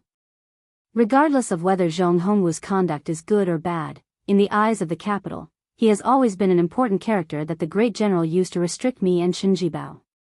Su Fengnian calmly said, "If it was still a peaceful and prosperous time, I would definitely choose Zhong Hongwu. I would not even hesitate to let him choose a trusted aide to become the Protector General of Beiliang after he retired from the border army. I would also think of ways to make you, Yan Wenluan, unable to protect your integrity in your old age. I would slowly cut off your wings and remove Sir Zhao's Lufeng legacy. I would make Chen Jibao completely a loner with power but not great power. Chen Jibao's brand in the Beiliang army would naturally gradually fade." Yan Wenluan laughed coldly. "The prince is indeed Sir Li's proud disciple. You are indeed good at scheming and are most adept at schemes to destroy the enemy." Su Fengnian did not take it to heart. He raised his hand and laughed softly. "Cold words hurt, but fortunately there is still hot tea to warm the heart. Drink, drink, drink." The old general of Beiliang, who was known for his unyielding temperament, did not flip the table and shed all pretense of cordiality on the spot. Instead, he drank a mouthful of hot tea with a straight face. The atmosphere in the room was stiff. Su Fengnian was the first to break the silence, but it was at a digression. "I heard that Naylan Yusi said that he wanted to join forces with Xia Feiyu to evaluate the new martial arts evaluation, Rouge evaluation, and general evaluation." Yan Wenluan said unhappily, "Those lousy things are just scholars looking for trouble when they have nothing better to do." Su Fengnian drank the tea and put down the teacup. With a solemn expression, he said in a deep voice, "Then today I will tell the old general about a serious matter that several scholars have done together." "Yes, 4 people." Yan Wenluan frowned. Su Fengnian said 4 names. They were Huang Longshi, Li Shan of Tide Listening Pavilion, Naylan Yusi of Nanjiang, Liang Emperor Xiuan Benshi. Yan Wenluan subconsciously sat up straight. Chapter 1404. Su Fengnian pushed away the teapot and teacup, drew a line on the table with 2 fingers, and said slowly, "Before the spring and autumn period, since the establishment of the Great Qin dynasty, every time the nomadic tribes in the north launched a raid, or the internal turmoil in the Central Plains, the scholars of the Central Plains all migrated to the south to avoid the disaster. In history, there were several large-scale river crossings, but the imperial family always went from the north to the south, only moving south and then moving south again. There has never been a northern crossing of the Guangling River. Among them, the Vlu family in the last years of the Yongxi dynasty and the Ganlu southbound after the fall of Dafeng were the most typical examples. It can be said that the Chujiang of the 9 kingdoms of the spring and autumn was able to become the leader because the Ganlu southbound gave them the orthodox identity of the Central Plains. The opposite of the past, Hongjia fled north. Everyone knows that there were 2 routes, one of which was to migrate to the capital of the Liang kingdom, Tai and city. After that, most of the people were from the Song, Wei and Sui dynasties, mixed with a small number of people from the West Chu and Southern Tang. Su Fengnian drew a slightly curved line on the table again. After that, about half a year later, an unprecedented exodus involving more nobles began. West Chu, who had the strongest character, Southern Tang, who loved debauchery and extravagance, and Western Shu, who had the most attachment to their homeland, all appeared in this flood. Dozens of people, big and small, finally converged at the current Liangyu River 3 prefectures and entered the Beimang Gusai and Longyao prefectures, resulting in the current southern dynasty of Beimang. Yan Wenluan nodded and said, "At that time, after Chu Lushan's thousands of cavalry entered Shu, we used infantry to defeat the Western Shu army. Gu Jiantang was lucky, but great ancestor Gu, who was the pillar of Southern Tang, was unlucky. We took down Southern Tang almost without bloodshed. The 8 emperors either hung themselves, burned themselves, or became prisoners. That's why the old emperor of Liang said, 'Finally, we can use the Zhao family's peace to bring peace to the world.'" But what did this have to do with those 4 people? Rumor has it that Mr. Li and Nayland Yusi once traveled through the spring and autumn period together. Even if it is true, each of them served their own master, and they would absolutely not work together. Not to mention that our Bailiang's men of sacrifice have tried many times to kill half of Benxi's tongue. Yan Wenluan sneered and said, "Your Highness, although I, Yan Wenluan, am a boorish person, I still know some things about the world outside of war. If you say that these 4 people sat at a table like us and plotted for Hongjia to escape to the north, I would really laugh my head off. That's not the way to brag about not needing a draft." Su Fengnian's expression was as usual. He shook his head and said, "Let's take 10,000 steps back and assume that the 4 of them, each with their own camp and each with their own plans, had gathered together to make a plan. How could the Beimang peace magistrate, who had been traveling in the Central Plains for more than 20 years, not have noticed any clues?" Yan Wenluan couldn't help but laugh angrily and said, "Then why did you say that, Your Highness?" Su Fengnian looked at the old general calmly. For the first time, the old general didn't glare back. He just smiled awkwardly and waved his hand. "Go on, I won't talk nonsense." Su Fengnian continued, "Huang Sanjia, who used his 3-inch tongue to mess up the spring and autumn period, actually didn't do anything in this unprecedented change in 1,000 years. The reason why he was dragged into this was because without him, there wouldn't have been the unification of Liang, and Hongjia wouldn't have escaped to the north. If we talk about the spring and autumn period, Huang Longshire definitely can't be ignored. It will be the same in the history books in the future. Huang Sanjia used his glib tongue to form alliances, while my father used his cavalry and Su Dao to sink the Shenzhou continent. Thus, a new problem appeared in front of some people. Although the Central Plains matter was settled, there was still a neighbor in the north who was eyeing covetously. This evil neighbor from the north who would occasionally come to the southern neighbor's house to steal things was even more vulgar and barbaric than the uncivilized Liang in the eyes of the West Chu scholars. Since Liang was able to conquer the Central Plains, then wouldn't it be possible for Beimang, who revered military force, to take a step further and swallow up Liang? Yan Wenluan was stunned and couldn't help but fall into deep thought.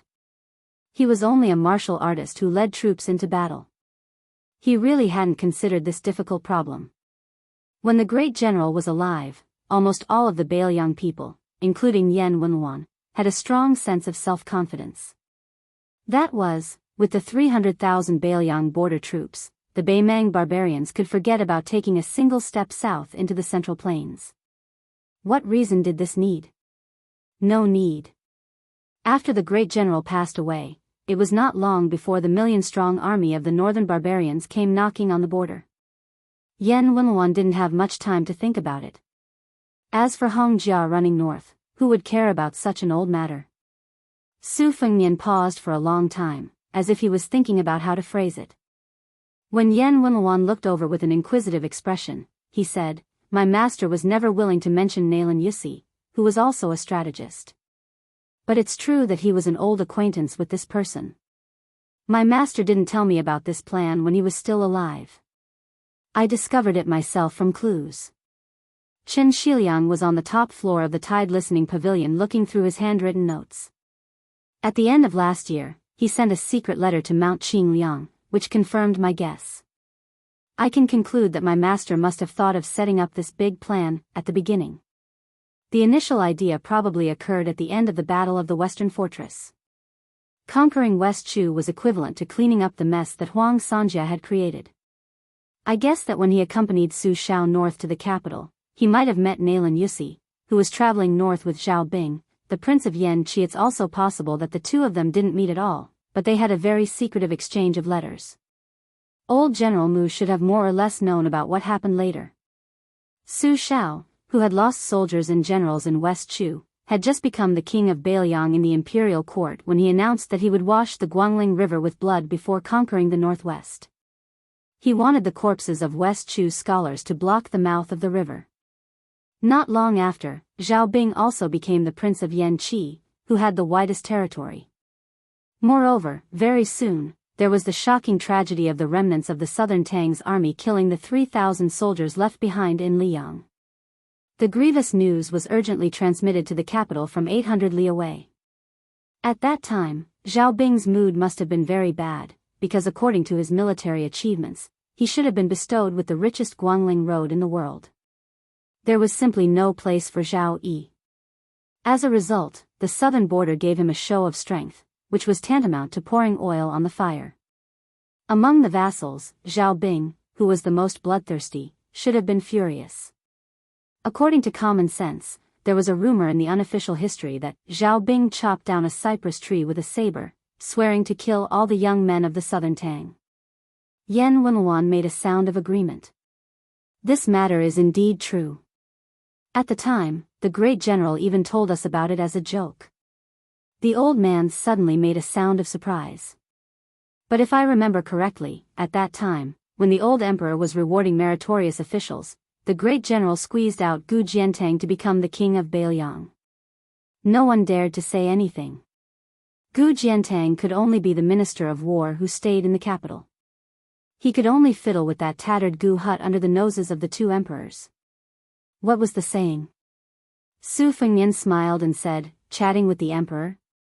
Yen Wenluan smiled and nodded. "Yes."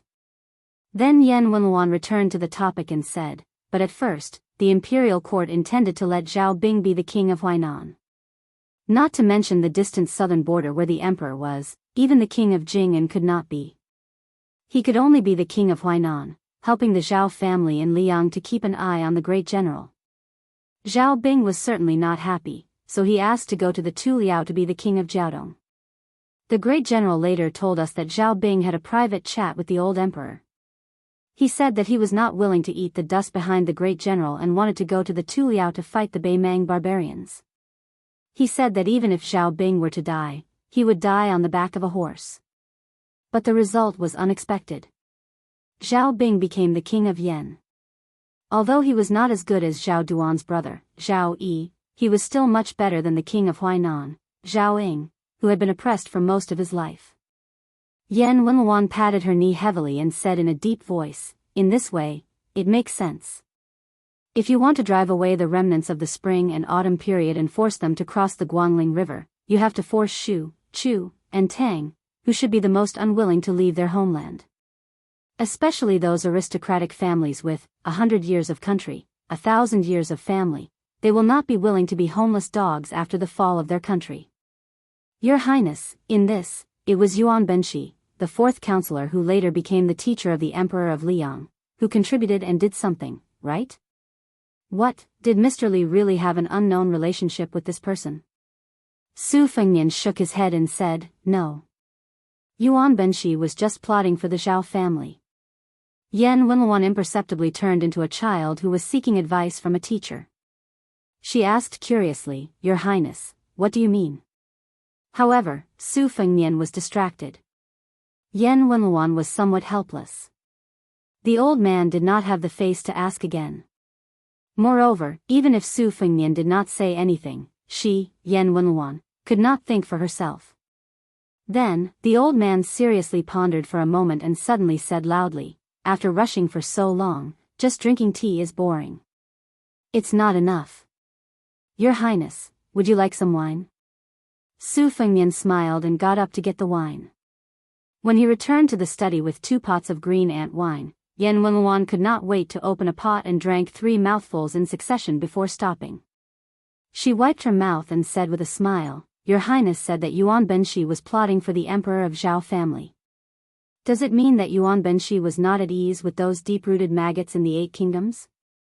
Since he did not like them, he was afraid that they would cause trouble and delay Zhao Duan from launching the war against Beimeng after he ascended the throne.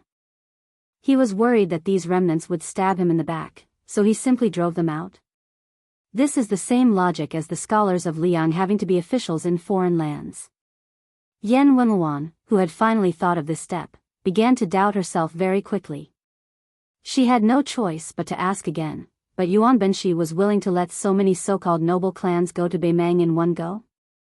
Chapter 1405. At this point, Yan Wenluan suddenly woke up. His eyes suddenly became cold, and his tone also became somewhat indifferent. He stared fixedly at Su Fengnian. Since the first year of Yonghui, Liang has issued a heavy law. 10 caddies of ironware, 1 craftsman. Once someone enters Beimeng, the local officials must migrate for 3,000 li. For so many years, many people on the borders took risks out of desperation, and because of this, they became rich. Afterwards, there were few investigations. But in our northern Liang, in the past 20 years, under Mr. Li's orders, we have killed more than 10 surplus generals and lieutenants with real power. Yan Wenluan clenched the big white bowl on the edge of the table that was filled with hot tea and strong wine. He narrowed his eyes and said gloomily, "Since Wang Ye told me about this Beimeng fleeing to the north, naturally there must be a deep meaning. Even if you beat me to death, I don't believe that Mr. Li and that Nailan Yusi wanted to greatly increase Beimeng's strength. That's why Beimeng gained the Southern Dynasty for no reason, as well as the nearly 1 million Chuanxiu adherents who constantly talk about the Central Plains as the new era. But if Wang Ye can't give me an explanation today, then I will boldly demand an explanation from Wang Ye on behalf of the dead soldiers of Crouching Bao and Luanha cities, as well as all the Beiliang frontier army soldiers who died in battle." Su Fengnian wasn't in a hurry to explain anything. Instead, he dipped his finger in the wine and bent over to point at the north and south ends of the table. "To accomplish this, we must first form a situation where we close the door and beat the dog. Zhao Bing, who threatened to kill all the young and strong men of southern Tang, is doing the dirty work of raiding the base. In fact, he did kill tens of thousands of southern Tang surrendered soldiers as soon as he arrived at Nanjiang. Among these people, only a few thousand truly had the intention to rebel. Most of the others died unjustly. Someone has done the raiding, but someone has to close the door. Su Shao is doing this. It's just that back then, he led the army to Nanjiang and moved exceptionally slowly.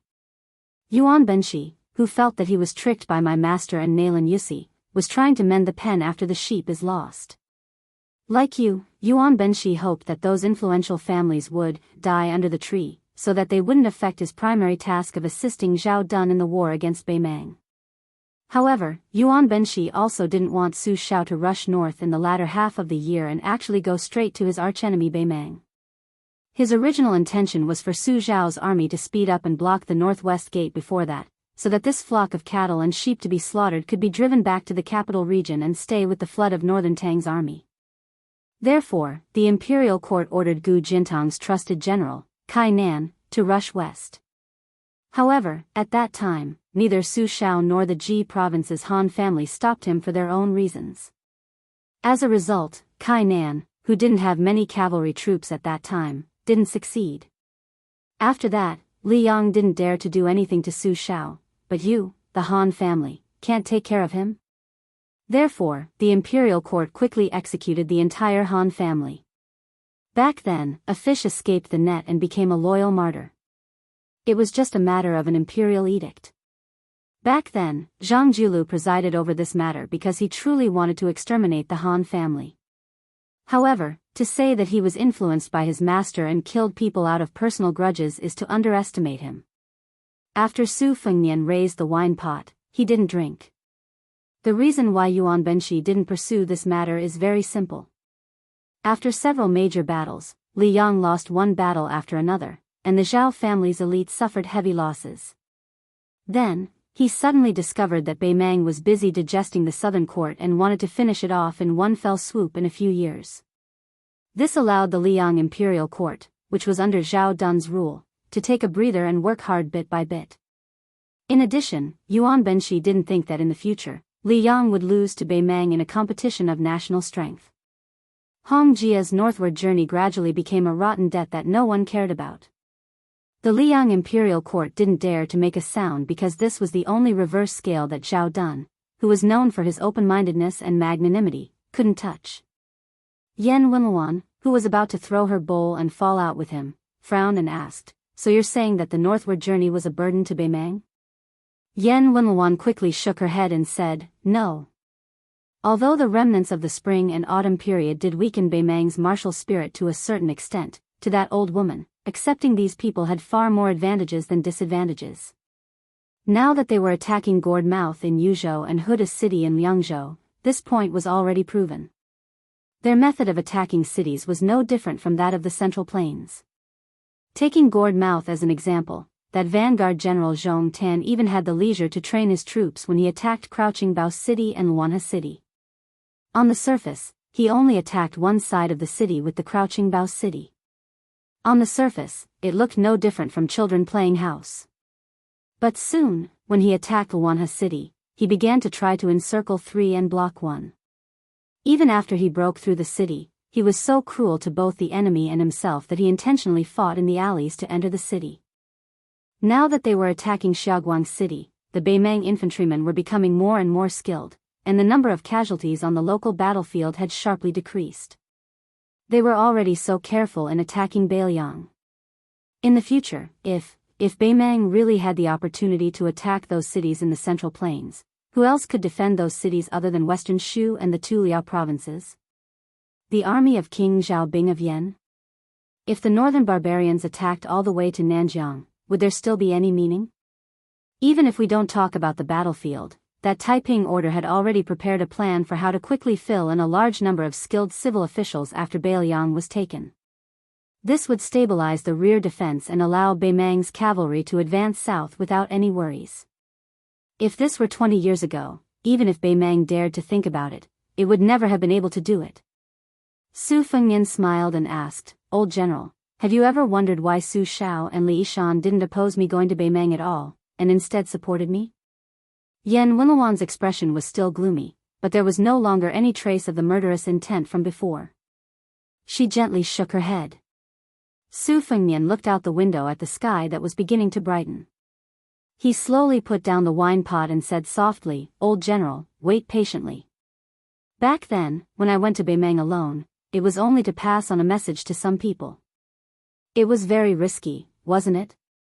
But if I didn't take such a risk, how could I make others willingly take an even greater risk? As for who in Bei Mang didn't forget their original intentions back then, I don't know, but there are definitely many of them.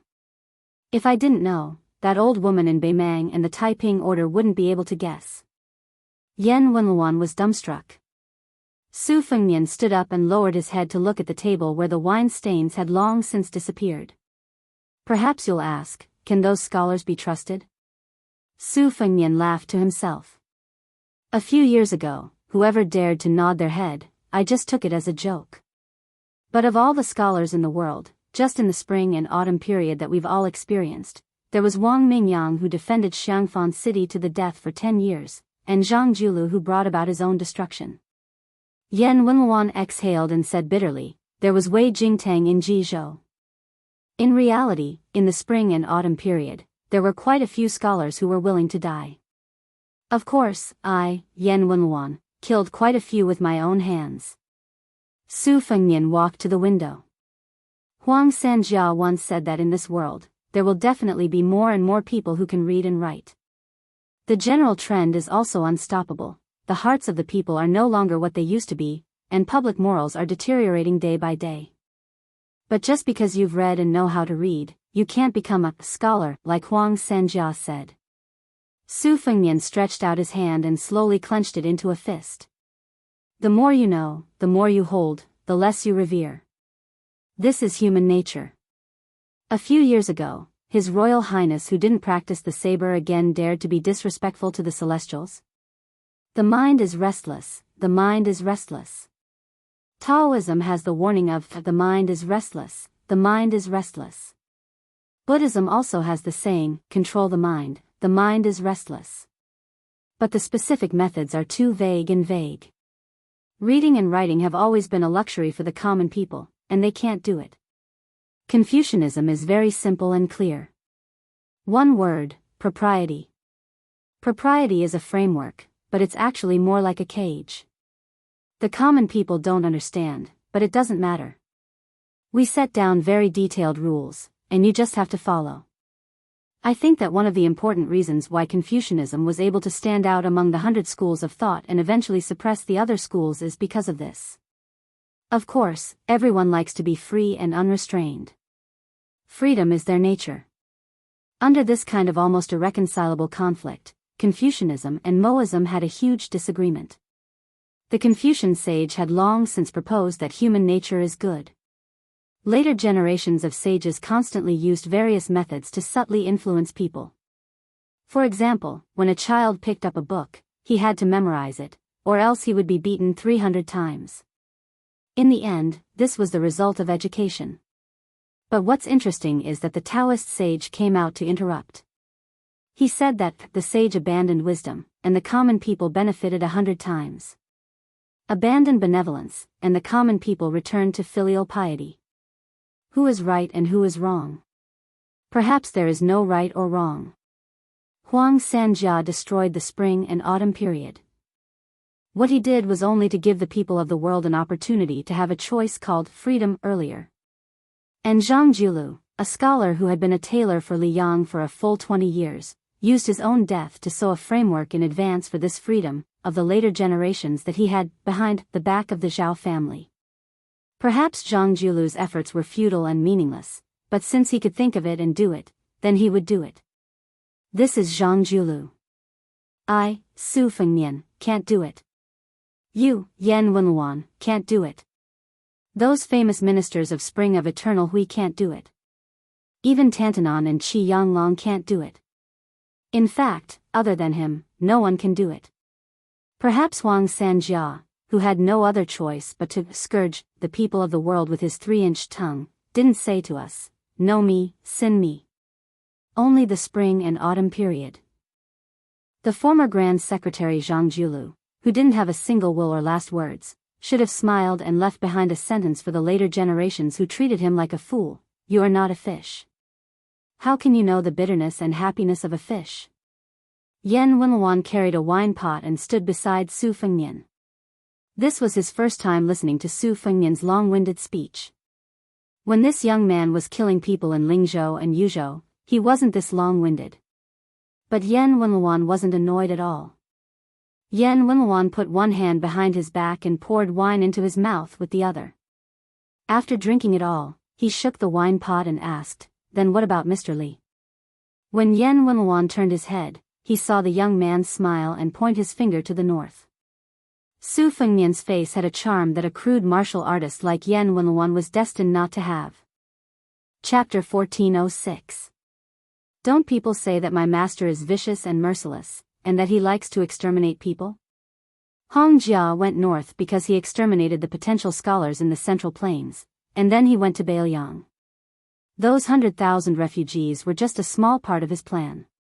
Next, it's probably Beiliang. Yan Wenluan sighed, then laughed heartily. Your Highness, the knot in my heart is gone. It's funny. When I first came to Yanji County, I wanted to be thick-skinned and flatter you.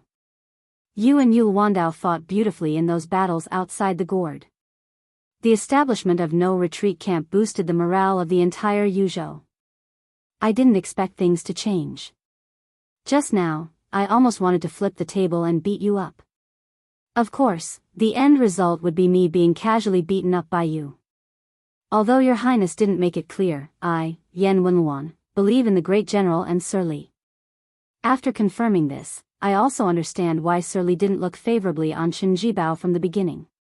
With Hong Jia going north and leaving Bailiang to him, after the battle with Bailiang, there will definitely be another unjust war in the eyes of scholars in the future. Su Fengnian didn't say anything. He looked somewhat tired. Yen Wenluan hesitated, but still said, Your Highness, there's something I can't say. It's uncomfortable to keep it in my stomach. Although Qin Jibao left Bailiang, I, Yen Wenluan, can guarantee that after staying in Bailiang for so many years, he has never rebelled. He's definitely dissatisfied with you, but he definitely doesn't have any malicious intent to kill. I believe that he's just waiting. If after the great general leaves, Su Fengnian can't support Bailiang, then he'll come out and let Bailiang take the surname Qin. As for what the world will take in the end, whether it's Murong, Zhao, or Qin, it'll depend on Qin Jibao's ability.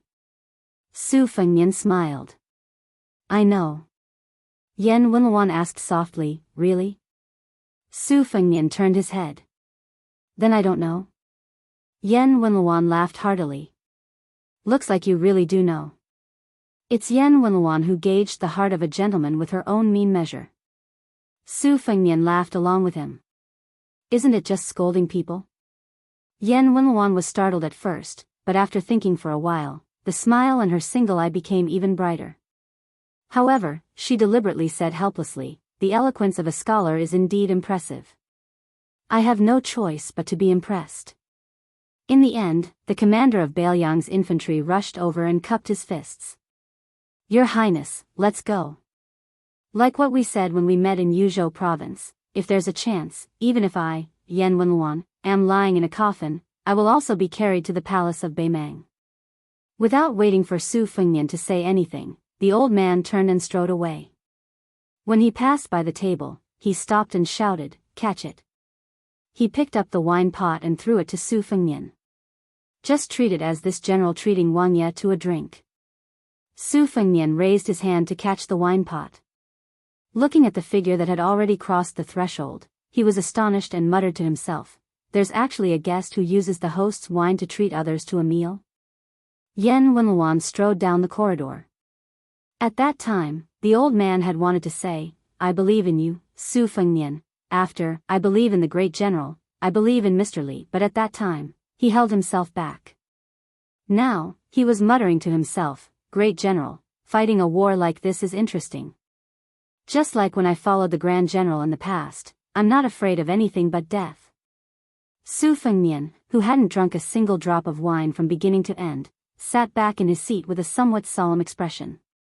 That cultured and refined fourth prince, Zhao Zhuan, wasn't someone to be trifled with after becoming the emperor. If Zhang Jiulu's death was ordered by his father, Zhao Zhuan, then Yuan Benqi's silent death was completely caused by Zhao Zhuan's cold-blooded methods.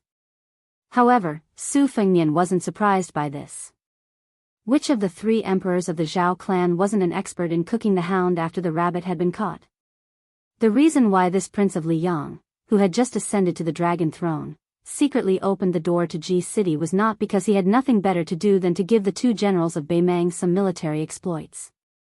It was because after Liyang and Bailiang both changed their heirs, Su Fengnian was the first to go against the imperial edict and took the initiative to express the bottom line of the Bailiang.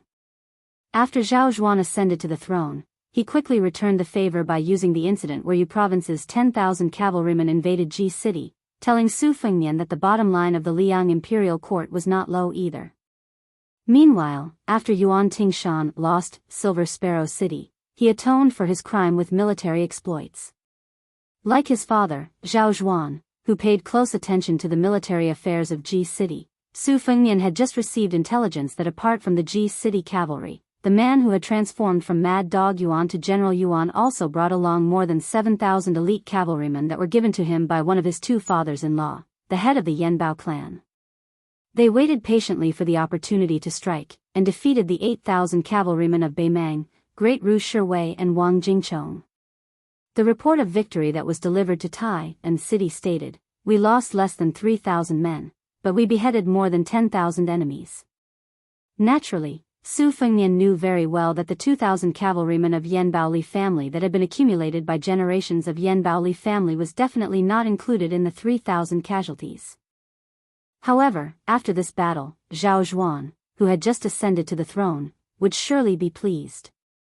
The Ministry of War in the capital city, which was already badly battered by Guangling Dao, would also be happy. The morale of the two Liao soldiers on the eastern front would also be boosted. In fact, if it weren't for Su Fengnian being the biggest target in the world, even if Yuan Tingshan had achieved several times more military exploits, he would only attract mockery and suspicion. Su Fengnian sneered, compared to me, who is widely acknowledged to be the Bailiang son of His Royal Highness, you, Yuan Tingshan, have quite a good life. What truly gave Su Fengnian a headache wasn't Yuan Tingshan and Jizhou, but two other matters. In reality, Zhao Zhuan had done many things after the beginning of spring. For example, the relocation of the Hanlin Academy and the suggestion of a small minister from the Ministry of Revenue to rewrite the world's records into the small court he and the central government officials had established. Compared to the former, Bailiang's situation was completely different. The people of Bailiang had temporarily stabilized. Those who should leave and those who could leave had already left. They were mainly concentrated in the Bailiang circuit in Lingzhou, so there wasn't much of an impact. If the records were changed at this time, it would be the same as opening a big hole. Even though Bailiang's military households were the majority, it involved the people at the bottom of the hierarchy. If they could leave, who would be willing to wait for death within Bailiang's borders? Su Fengnian closed his eyes. The Minister of Revenue, Yuan Gua, who was the most talkative on this matter, kept his mouth shut. His silence was already a very clear stance. Unfortunately, it wasn't easy for him to make a comeback. He'd only been an earthly court disciple for a few days before he'd probably be banished to the cold palace again. The head of the secretariat, Qi Yanglong, supported it. Tantanon, the minister of the gate, opposed it. Yin Mao Chun, the heavenly official, supported it. However, he said that this matter should be slowed down rather than rushed. TSK, this wording was really meticulous. Not rushed, easy but not suitable. It was really exquisite. The second head of the secretariat, Zhao Yuling, really did sing the opposite of Yin Mao Chun. As expected of someone who didn't have any future in the same year as the imperial examination. He became an ally, and the promising became a political enemy. If this wasn't an urgent matter, then there was a small matter that was hidden among all the other important matters. It was the real unexpected surprise and urgent matter for the entire Bailiang circuit. The unexpected surprise was another hidden move of Zhang Julu's after his disciple, Wei Jingtang. If it weren't for the cheating case of the Liang transport that was deliberately downplayed by the imperial court, Su Fengnian wouldn't have been able to follow the vine to the melon and figure out Zhang Julu's intentions. It turned out that for all these years, Zhang Julu and Tantanon had been keeping an eye on the transport, especially on the matter of the cooling grain. They seemed to be creating difficulties in every possible way, but they actually secretly had people privately store grain. The granaries in the gray area were all along the Guangling River, further northwest of Xiangfan City. Su Fengnian dared to say that Zhang Julu was waiting. He was waiting for Bailiang to really be willing to fight to the death with the Beimeng army, then these grain that originally belonged to Bailiang would be smoothly delivered into Bailiang's territory. If Bailiang was hiding its strength, Su Shao and Su Fengnian had the intention to preserve their strength and set up a separatist regime. In that case, these grain provisions would be impossible to obtain. Zhang Julu had once decided to reform the transport, the Su officials, and the Guangling floods. In the end, they all died without a result. It might have been because of this kind of selfish motives that he had to cut them off. How difficult and complicated it was to govern a country. Just the matter of secretly storing grain involved a series of cumbersome appointments for the officials in charge of the transport of grain. It also involved the relatives of the emperor who lay on the lifeline of the country and the merit of the founding of the country. In the game of interests with these vermin and rats, Zhang Julu not only had to ensure that the blood of the country flowed without hindrance, but he also had to ensure that after Bailiang really did fight to the death with Beimeng, the court or his current Grand Secretary Zhang Julu could also show some sincerity. More importantly, he had to maintain a balance between the emperor and the nobles. Now, Zhao Zhuan had personally turned this unexpected surprise into an urgent matter. The transport officials that Zhang Julu had arranged for were all wiped out. Their official ranks were not high, and the nobles did not care about these unimportant officials who were not their lackeys. Perhaps without these people, they would gain even more in the future. Furthermore, the emperor's iron fist and determination to deal with corruption received praise from the court. After this turmoil, who would dare to go against the imperial court? In the future, it would only be more difficult for Bailiang to obtain grain. Su Fengnian bent his fingers and knocked on the table again and again. Chapter 1407. With less than 2 million households in Bailiang, there were less than 10 million people, but they had to feed an entire 300,000 border soldiers. If it wasn't for the support of Lingzhou, known as the northwestern Little Guangling, Bailiang, which had been stretched for more than 20 years, would have snapped a long time ago, let alone shoot arrows. How was Li Gongda able to become the head of the civil officials, Bailiang's administrator? Was it because he only knew how to sing praises to Su Shao and only knew how to curry favor with him? Of course not. There was no other reason. Li Gongda knew how to make money. He was able to buy grain through all kinds of shady channels, and the prices were not high. The big shots who accepted the boxes of silver as bribes were, of course, the relatives of the imperial family and the descendants of meritorious deeds. The imperial court was losing a lot of money, and they only earned a small amount, of less than 1,000,000 taels a year. Their ancestors and fathers had all sacrificed their lives for Bailiang to unify the spring and autumn period and made great contributions. What did they have to feel guilty about earning some silver? In the short term, these people should not have the guts to get into trouble. Li Gongda, who was still the administrator, ran to Mount Qingliang and complained to the deputy administrator, Song Dongming. Officially, who had always maintained himself well, would soon have his hair covered in white. Under this kind of grim situation, provincial governor Su Beiji, who had been hoarding grain like crazy in Lingzhou last year, quickly built and filled more than half of the granaries in his hands. At the time, he was ridiculed as the granary provincial governor, who only knew how to buy rice. In one fell swoop, he became the entire Bailiang border army's savior. If it wasn't for Su Beiji, Su Fengnian would also pay attention to the granaries, but it was impossible for him to be as bold and decisive as Su Beiji to use the power of an entire province to hoard grain. Su Beiji was in charge of buying grain in Lingzhou, and it could be said that he was unscrupulous. Not only did he use the connections that Li Gongda had accumulated over the years to buy grain outside of Bailiang at a high price, he also forcefully bought rice from the local tyrants and aristocrats in Lingzhou at a low price. If the people who had surplus grain wanted to sell it to earn the difference, Su Beiji would buy it all. Therefore, if it weren't for Su Beiji's granaries, Su Fengnian wouldn't have openly gone to Bailiang to steal grain from his distant relatives and neighbors. He wouldn't have been kind enough to let people lead troops out of the border to borrow grain. At the very least, he would have given some real money. However, this was not a long-term plan after all. Before long, the entire upper reaches of Guangling River would be cleared of Bailiang. Su Fengnian opened his eyes and muttered, "In the beginning, it was you, Chen Shiliang, who lost the salt, iron, and grain, and was banished to the land of refugees." Su Beiji first became the provincial governor of a province. Then, it was you who contributed greatly in defending Liuzhou, smoothly allowing Bailiang to have more than 100,000 young and strong soldiers. Then, it was Su Beiji who became the provincial governor of the granary. Soon after, it was Su Beiji who proved that he was right. Everyone else in Bailiang who was just watching the play was wrong. I firmly believe that you will definitely make the people of the world sit up and take notice of you. It has been like this from the very beginning. Su Fengnian looked around and stood up to fetch the 2 chest jars that the spies from the Fu Shui chamber had specially prepared. The red datewood wasn't rare, but the 2 boxes' texture respectively displayed the uncanny workmanship of the heavenly maiden scattering flowers, and the boy bowing. This made the 2 red datewood boxes, which were originally worth a few taels of silver, become priceless treasures used by West Chu's imperial court.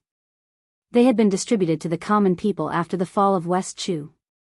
Then, when Hong Jia was on his way to the north, it had wandered into the cold land and did not follow its owner into Beimang. Su Fengnian opened the 2 chess jars. The white chess pieces were the 180 famous snow prints.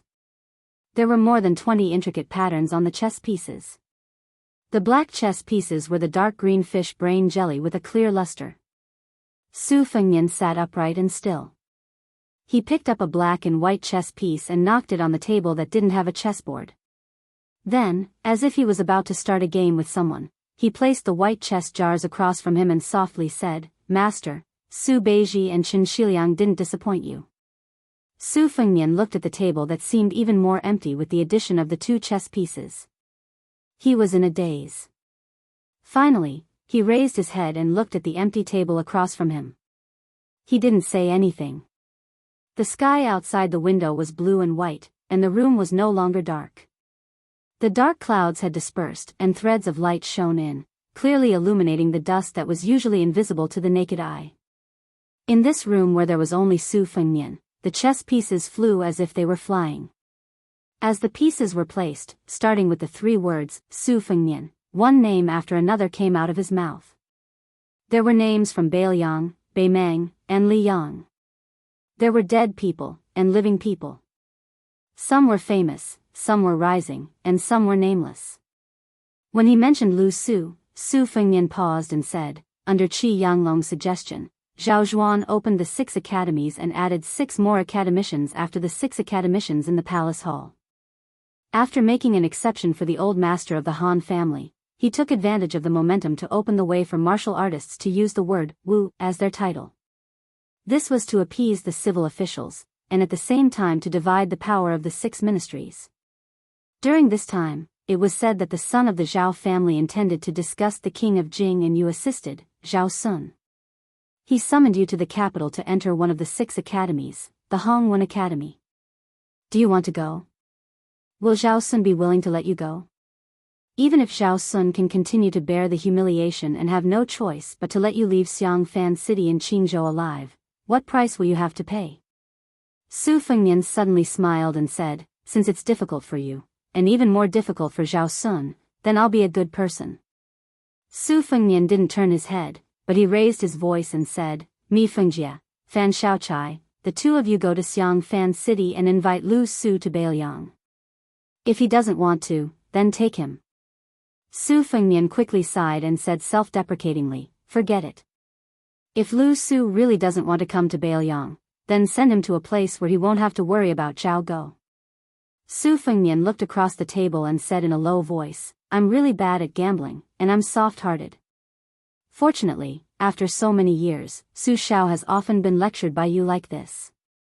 I've seen it with my own eyes more than once or twice. Lowering his head, he saw that there weren't many chess pieces left in the chess jar. The table had also become densely packed with black and white chess pieces. It reminded him of the battle between the Great Snow Dragon Cavalry and the Ruren Cavalry outside the mouth of the gourd. Su Fengnian finally began to drink. Before he started practicing martial arts, he had a good tolerance for alcohol, but now he was drunk. He slumped against the back of the chair, his entire body curled up in the chair as he fell asleep. In his dreams, he repeatedly murmured, they're all gone, they're all gone. Emperor Zhao Zhuan clearly intended to follow in the tradition of the previous emperor's diligence. However, compared to the previous emperor's all-nighters, Zhao Zhuan was clearly more restrained. He even practiced a set of martial arts every morning without fail. It was taught to him by the great Jinren of Mount Qingsheng, who together with the residents of the Taoist master of Mount Longhu, who controlled the world's Taoism. If the young emperor was said to have listened more than he spoke in that small court meeting where the entire hall was filled with purple, he rarely made any decisive decisions.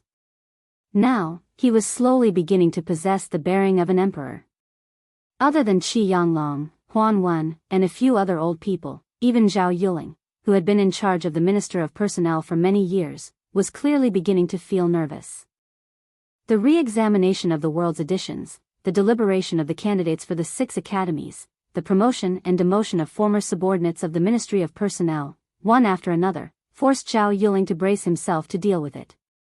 This made Song Tonglu feel relieved. The Liang dynasty could not afford any turbulence at this time.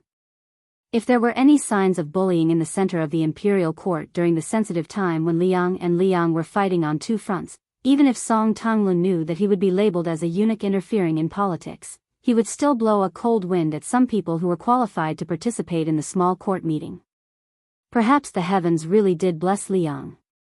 In the beginning, the Guangling Taoist army did not achieve victory.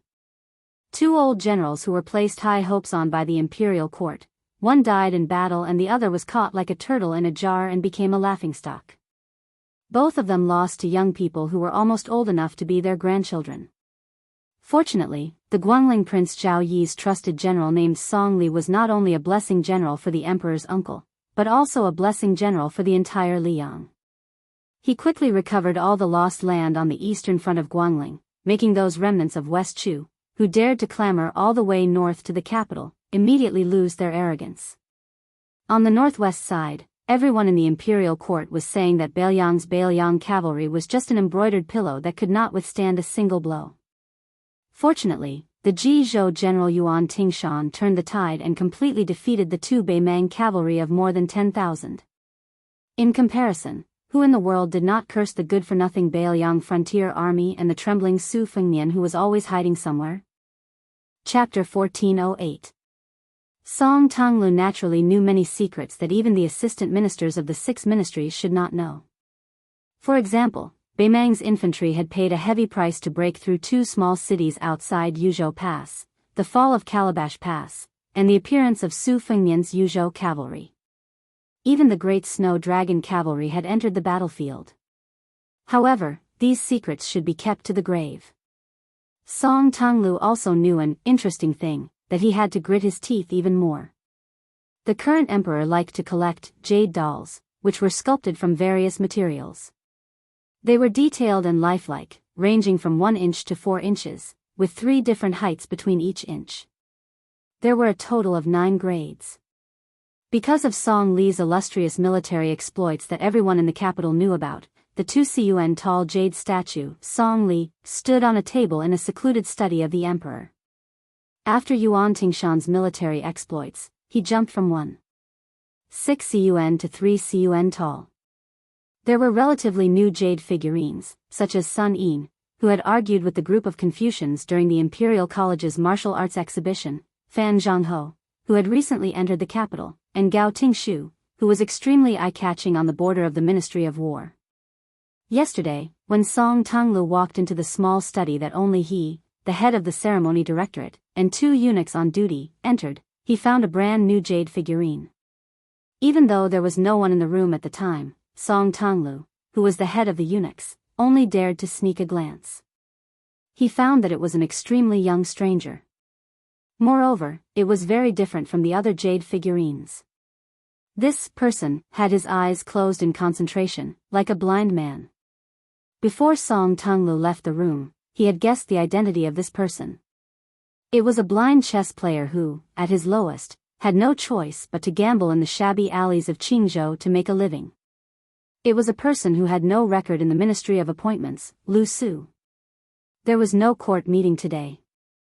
The emperor, Zhao Zhuan, could practice his set of martial arts when the sky was slightly bright. Recently, the empress had occasionally caught a cold and was not feeling well. The emperor had specially sent her to her maternal home to recuperate and relax. During this time, the emperor had not visited any woman. The common people often said that the emperor was not anxious, but the eunuchs were anxious. However, most of them did not know the true meaning. In fact, it was referring to a time like this. For a small family, there was a saying that there were 3 ways to be unfilial, and having no descendants was the worst. For a vast and enormous dynasty, the ruler of a country without an heir was tantamount to an invisible disaster. The longer time passed, the clearer the countless bloody stories in the history books were. This was enough to trigger all sorts of unpredictable changes in the sky. However, no matter how carefully Song Tonglu and Jiao Si tried to persuade him, the emperor, he still smiled and told Song Tonglu that he could occasionally do such things. When the empress was in the palace, he could occasionally do it, but now that the empress was in her maternal home was sick, he would not do. Song Tonglu sincerely admired him. Moreover, the emperor practiced martial arts every day. How could it be a boring thing to do to pass the time?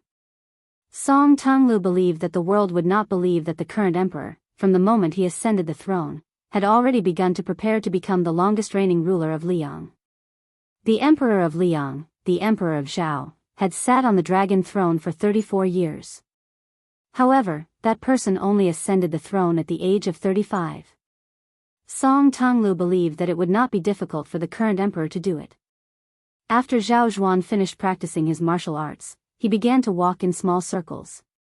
At this time, he would talk to himself. Song Tonglu bent his waist and quietly took 8 steps back, not 1 step more and not 1 step less. This small rule was set by the previous head eunuch of the ceremony directorate, Han Xingxian. The rule was not big, but it was enough for Song Tonglu and his next head eunuch to scrupulously abide by it until death. Zhao Zhuan walked in circles and said softly, "For the time being, Sun Yin, who does not have an official position, is right. The vassal kings of various regions cannot hold the position of Jidushi. However, this change needs to be done slowly. First, in places where there are no vassal kings, we need to add deputy Jidushi. After a year and a half, we need to find 2 officials from the Ministry of War and the Ministry of Appointments who have authority and bring up this matter. Then, starting from my big brother, we will add deputy Jidushi and promote it." According to what Sun Yin said, it will not take too long to find a vassal king with a dirty background and have the imperial censor write a letter of impeachment to remove him from the position of Jidushi. Sun Yin's choice of candidate is not very appropriate. In my opinion, the king of Han is a good candidate. Sun Yin, at such a young age, is able to figure out the emperor's intentions. He is more like an old fox like Yin Maochun. If not for the fact that you were born in Bailiang and had no choice but to continue observing, I would have restored you to your official position today. I would have even reserved the position of scholar of Chong Wenguan for you." Zhao Zhuan, who was walking slowly, raised his hands and rubbed his temples. Since Lu Xingxiang has become a general with real power, he has to resign from his position as the left assistant minister of the Ministry of War to make room for Gu Jintang's right-hand man who has followed him for many years. Firstly, this will suppress the influence of the martial artists from Guangling and Jiangnan. In such a large Ministry of War, Minister Lu Baijie, Assistant Minister Lu Xingxiang, and Su Gong are all from that side. This is too outrageous. Furthermore, promoting Tang Taizuang, who is not lacking in military merit and reputation, will prevent Gu Jiantang from becoming the second. Zhao Zhuan snorted coldly and did not continue to say the name that he had heard since he was young. In reality, he did not have much ill will toward that old man. On the contrary, deep in his heart, he had a different impression of him from the previous emperor. It was just that he had hidden it very well these past few years. Otherwise, he would never be able to take half a step toward that chair in this lifetime. But that person's son, Zhao Zhuan, really felt stifled whenever he thought of him.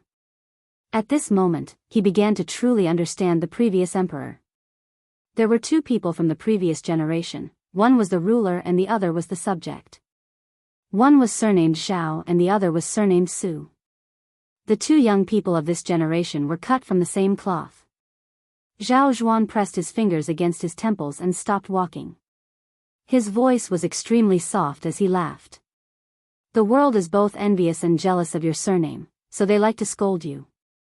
No matter what you do, it's all wrong.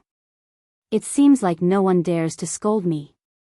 Since you also feel that you can't cause your father to die in peace and are afraid that people will scold you and your father as slaves with 2 surnames, then I will let you die in peace." Zhao Zhuan suddenly frowned, as if he was asking himself, "If I were in your position, would I betray Liang and rely on Beimang?" Zhao Zhuan shook his head, not wanting to think about this meaningless question. He laughed loudly and could not stop himself from feeling pleased. "Unfortunately, your surname will always be Su, and my surname is Zhao. My sons and grandsons will continue to bear the imperial surname for generations to come. As for you, you will be buried in the history books together with Bailiang's 300,000 steel cavalry. After you die, I will definitely ask those civil officials in charge of history to give you a few pleasant conclusions. On the easternmost front line of Baimang, the king of Bando, Jingchong, who had just suffered a defeat in Ji-Bei, brought only 200 of his personal cavalrymen and headed west in low spirits under the playful gazes of his colleagues. They were heading to Gusai province. Chapter 1409. His grandfather, who had lived to the age of 70 and was the clan master of the Yi clan in Southern Dynasty, had passed away. His great-grandfather, who was so old that he would be honored with the title of Yi clan in a few more years, was still alive. Although he no longer cared about the affairs of the clan and even ignored the officialdom of Southern Dynasty for many years, he was still alive. It seemed very awkward for a white-haired person to send off another white-haired person. However, the Wang clan, who had always been known as the fence-sitter in the western capital, was still prospering no matter how strong the wind blew. Wang Jingchong remembered that before the Melon Vine Rebellion in Southern Dynasty, many old people of spring and autumn period had already started to prepare for their deaths. Wang Jingchong's great-grandfather was not the first old man who wanted to be buried in his hometown in the Central Plains, and he was not the first old man who wanted to be buried in Southern Dynasty to show his goodwill to Norland. His great-grandfather was always in a slow and steady manner when doing things. If one were to put it bluntly, he was following the trend and was a utilitarian. However, Wang Jingchong knew that if it weren't for his great-grandfather's slowness in many matters and his trustworthiness in times of crisis, the Wang family would have been wiped out by a random storm, let alone climbing all the way from a D-class noble family to a second-class noble family. Wang Jingchong had a feeling that the successor of the clan master was not someone else, but him. As for why he and the other Ju both suffered heavy losses in Ji-Bei, it was not because Wang Jingchong and the other man were really careless and slack, it was also not because their subordinates were weak, and it was also not because Yuan Tingshan's choice of timing and location was too wonderful, as Liang dynasty thought. The truth was that the imperial decree of peace had sent a message to both of them. In the Battle of Ji-Bei, they could only lose, not win, and they could only suffer a small loss. While Wang Jingchong was riding his horse, he smiled. Whether it was Yuan Tingshan or Gu Jiantang, just you wait, Liang dynasty. In the old palace of Dechu. He was no longer the man in a green robe who had been waiting for the imperial decree for many years. He walked alone into the courtyard that had been abandoned for many years. In the past, this place was filled with national chess players, and he was the most proud of it. He searched for a long time, but he could not find the 2 chess jars that he used to place on the chessboard countless times. Before he walked out of the courtyard, he could only settle for the next best thing. He took the other 2 old chess boxes that he was familiar with. He said softly, "The next time I appear outside Tai and City, I will tell the world that Dechu was not a femme fatale back then." On this day, Chao Changqing's Confucian Saint realm changed from the way of the king to the way of the overlord.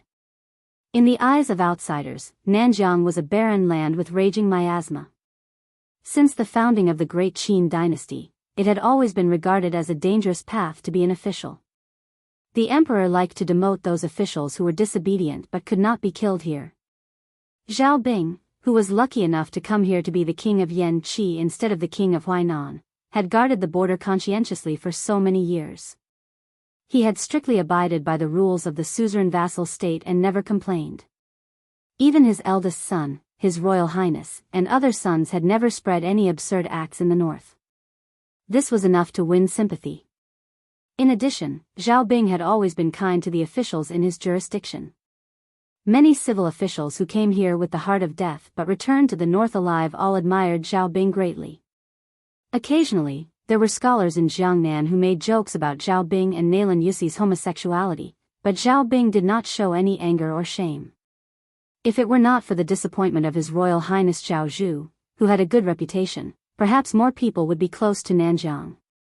After all, they had high expectations for Zhao Zhu. After all, this young man who joined the army liked to go to the barbarian tribes to kill people.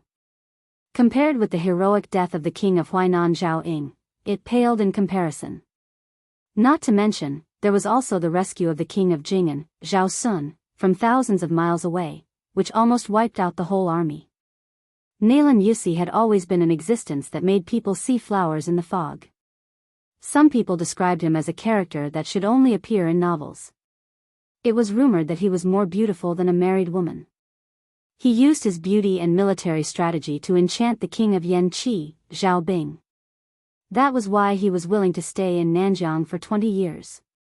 There were also people who said with certainty that Mr. Nalan, the most luxurious person in Nanjiang, had 5 personal maidservants who could be said to be devastatingly beautiful. They were called Fengdu, Dongyue, Shishu, 3 corpses, and Chenglu. There was no snow in Nanjiang in winter. As for the spring cold that could make famous people in Jiangnan feel cold to the bones, it was never chilly here. On the top floor of a 13-story lofty bookstore, a handsome middle-aged scholar in thin clothes was letting a group of orioles and swallows help him move books to dry them. He sat peacefully on a small red sandalwood couch, leisurely holding a book and reading. He sat up and put the yellowed book in his hand on his knee. He smiled and asked a young beauty with a plump figure who was closest to him, "I know that there are not many women in the world who are as beautiful as you, but it is easy for me to find a few more. But in the end, there are only 5 of you?" The woman nicknamed Chenglu turned her head. Her eyes narrowed into 2 crescent moons as she smiled. "Mr. Nalan is so knowledgeable. How could I guess Mr. Nalan's thoughts?" The scholar joked, "With your flattery skills, when you entered the palace, you were at most a small concubine." The maid's smile became softer, and her eyes were infatuated. She was charming and natural. "But I really didn't mean to say good things for you." The man smiled warmly, blinked, and said mischievously, "I know. You 5 don't work. Go downstairs and play. Let me, the knowledgeable Mr. Nalan, study alone." The 5 people didn't hesitate at all and went downstairs with light steps. This scholar, who could be called a vassal king more than Zhao Bing, the king of Yanqi, could only be Nalan Yusi. He looked down at the book that his old friend gave him. It was just an ordinary Confucian classic. It was not like the exquisite engraved book, which was more valuable as it aged. This book was more than 20 years old. No one would be willing to accept it even if he gave it away. In terms of extravagance, Mr. Nalan, who was the best in Nanjiang, carefully kept it for more than 20 years. In addition to drying the book himself, he only took it out of the sandalwood box 2 or 3 days a year to read it. Zhao Bing once asked in private, "Xiaoyan, could it be that what he gave was not as good as an old book?" Nalan Yusi just shook his head. Fortunately, Zhao Bing never cared about this kind of detail. Nalan Yusi looked at his old friend's belongings that had no grave after his death and chuckled softly, "You are so poor that you don't even have a coin purse. You are so pitiful that you don't even have a coin purse. You and I traveled together to study in different countries. When we parted, you, who only had 2 books, gave me this book. How can the king of Yanqi compare with you? Is he really willing to give me half of his property?" Nalan Yusi raised his head, narrowed his eyes, and looked at the sky. "Fengdu, Dongyue, Shishu, 3 corpses riding shoes, 10 crosses.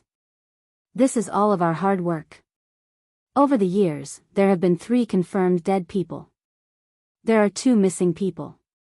There are 5 left, 1 more than you and I expected. It's enough.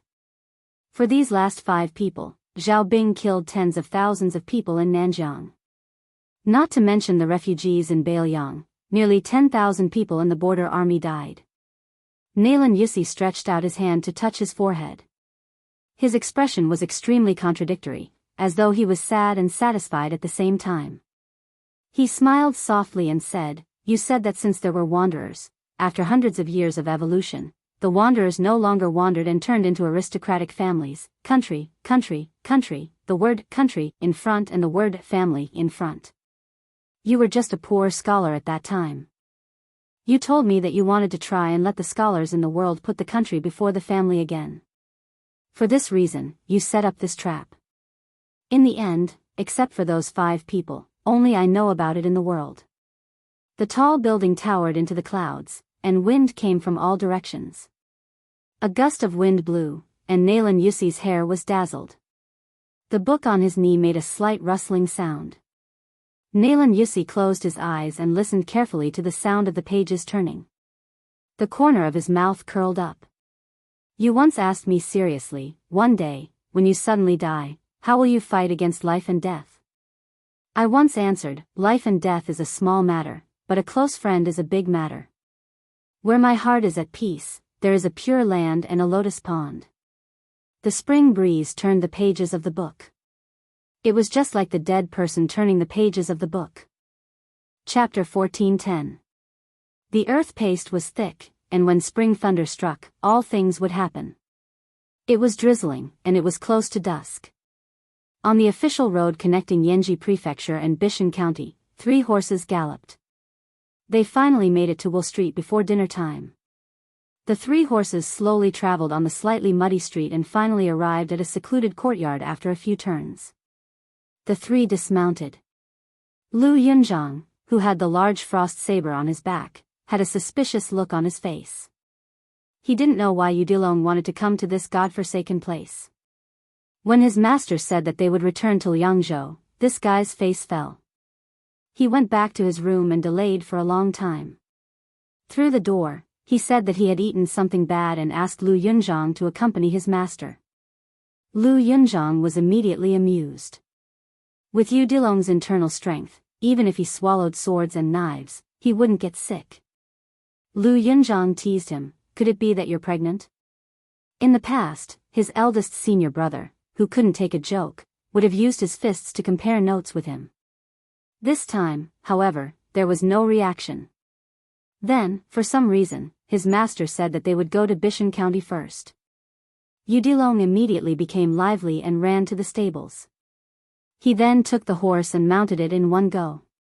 The Shitakian door was made of reed stalks. If Lu Yunzhang casually pushed it, it would open. However, after Udilong tied the horse with familiarity, he solemnly straightened his clothes at the door and patted the rain stains on his shoulder. Only then did he seriously knock on the door. Soon, Lu Yunzhang saw the door slowly open. A woman in plain clothes walked out. Lu Yunzhang whispered, Udilong, is that your mother? Udilong was annoyed and subconsciously blurted out, it's your mother. He probably felt that if Auntie Pei became Lu Yunzhang's mother, then Lu Yunzhang's ancestors would be too proud. How was this scolding? It was clearly praising him. Udilong quickly pulled a long face and said, don't be so cheeky. Call her Auntie Pei with me later. I don't care about other times, but if you don't behave properly today, I will really beat you up. Lu Yunzhang rolled his eyes, but he soon couldn't shift his eyes away. Goodness gracious, this big sister was truly beautiful. However, Lu Yunzhang quickly lowered his gaze. He wasn't a simple-minded fool. He had been at the bottom of the Martial Emperor city in the East Sea for so many years. Even though he was young, he was experienced. Even if he used his butt to guess, he would know that this absolute beauty was their master's, something. Following that, the elder sister's words and actions made Lu Yunzhang look at her in a different light. Who was his master?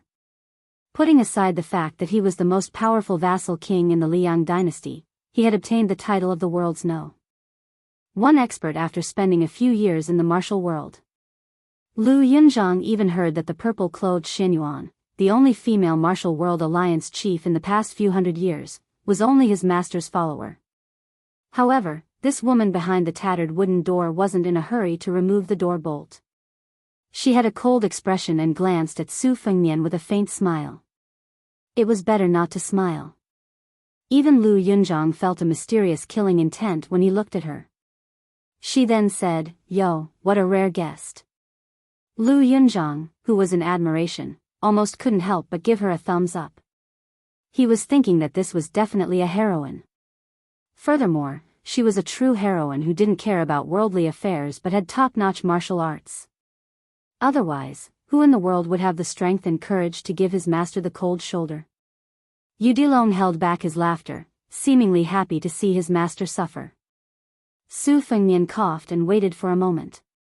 Seeing that she had no intention of opening the door, he said awkwardly, I was a little busy. By the way, have you eaten? Pei Nanwei ignored him. At this moment, Udilong stretched his neck and smiled brightly. Aunt Pei. Pei Nanwei smiled knowingly and opened the door for the three of them. She rubbed Yudilong's head. You seem to have grown taller. Yudilong chuckled. The four of them walked into the house together. Lu Yunzhang looked around furtively but couldn't see anything special. It was just a very ordinary Bailiang family's house. There was a faint green vegetable garden in the corner and even a simple chicken coop. Yudilong kicked Lu Yunzhang. Lu Yunzhang whispered, "What are you doing?" Yudilong glared at him. Lu Yunzhang was stunned for a moment before he quickly squeezed out a smile. "Aunt Pei, my name is Lu Yunzhang. I'm Master's eldest disciple." After returning from the gourd, Yudilong, who had been carrying the cold saber on his back, expressionlessly raised his hand to grab the hilt. Lu Yunzhang, who didn't dare to risk his life with Yudilong, hurriedly said with a smile, Sorry. I'm Master's last disciple. Yudilong is my eldest senior brother. Master has another disciple called Wang Sheng. She's my second senior sister." Pei Nanwei smiled and nodded. After entering the house, Pei Nanwei went to the kitchen to make some vegetables for the three of them. The four of them sat around the table with a stool each.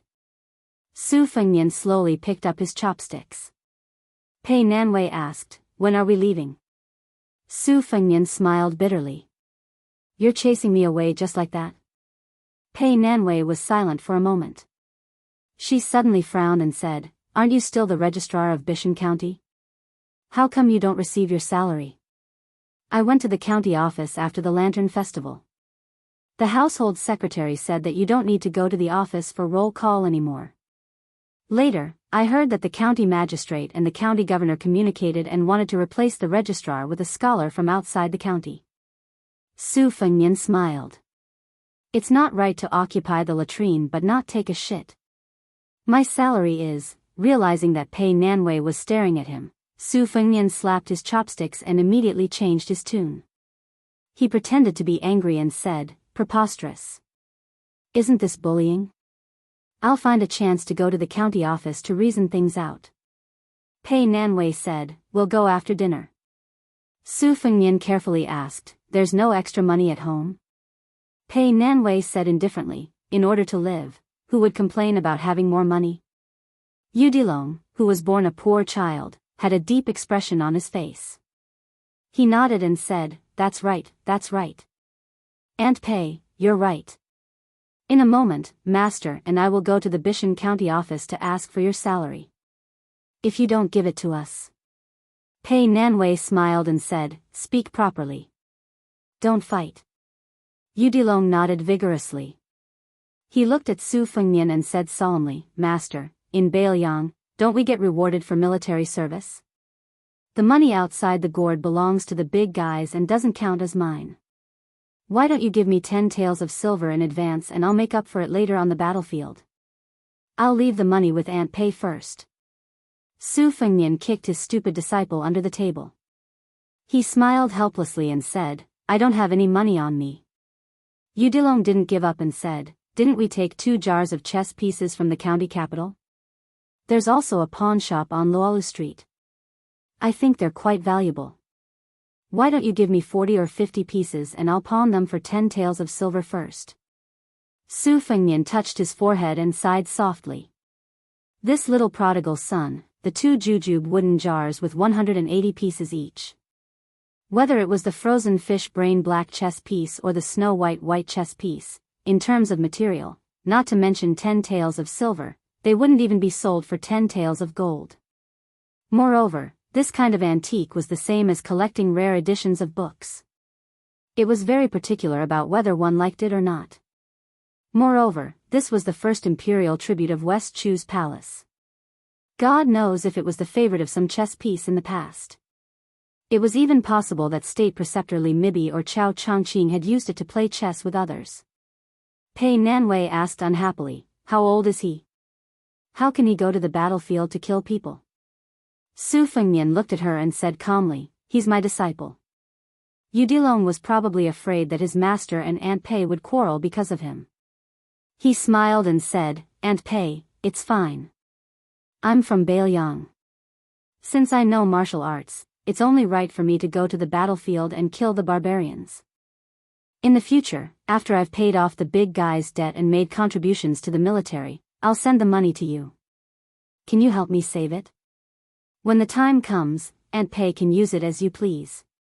Pei Nanwei smiled and said, later, Aunt Pei will find someone to renovate the house and build a courtyard house.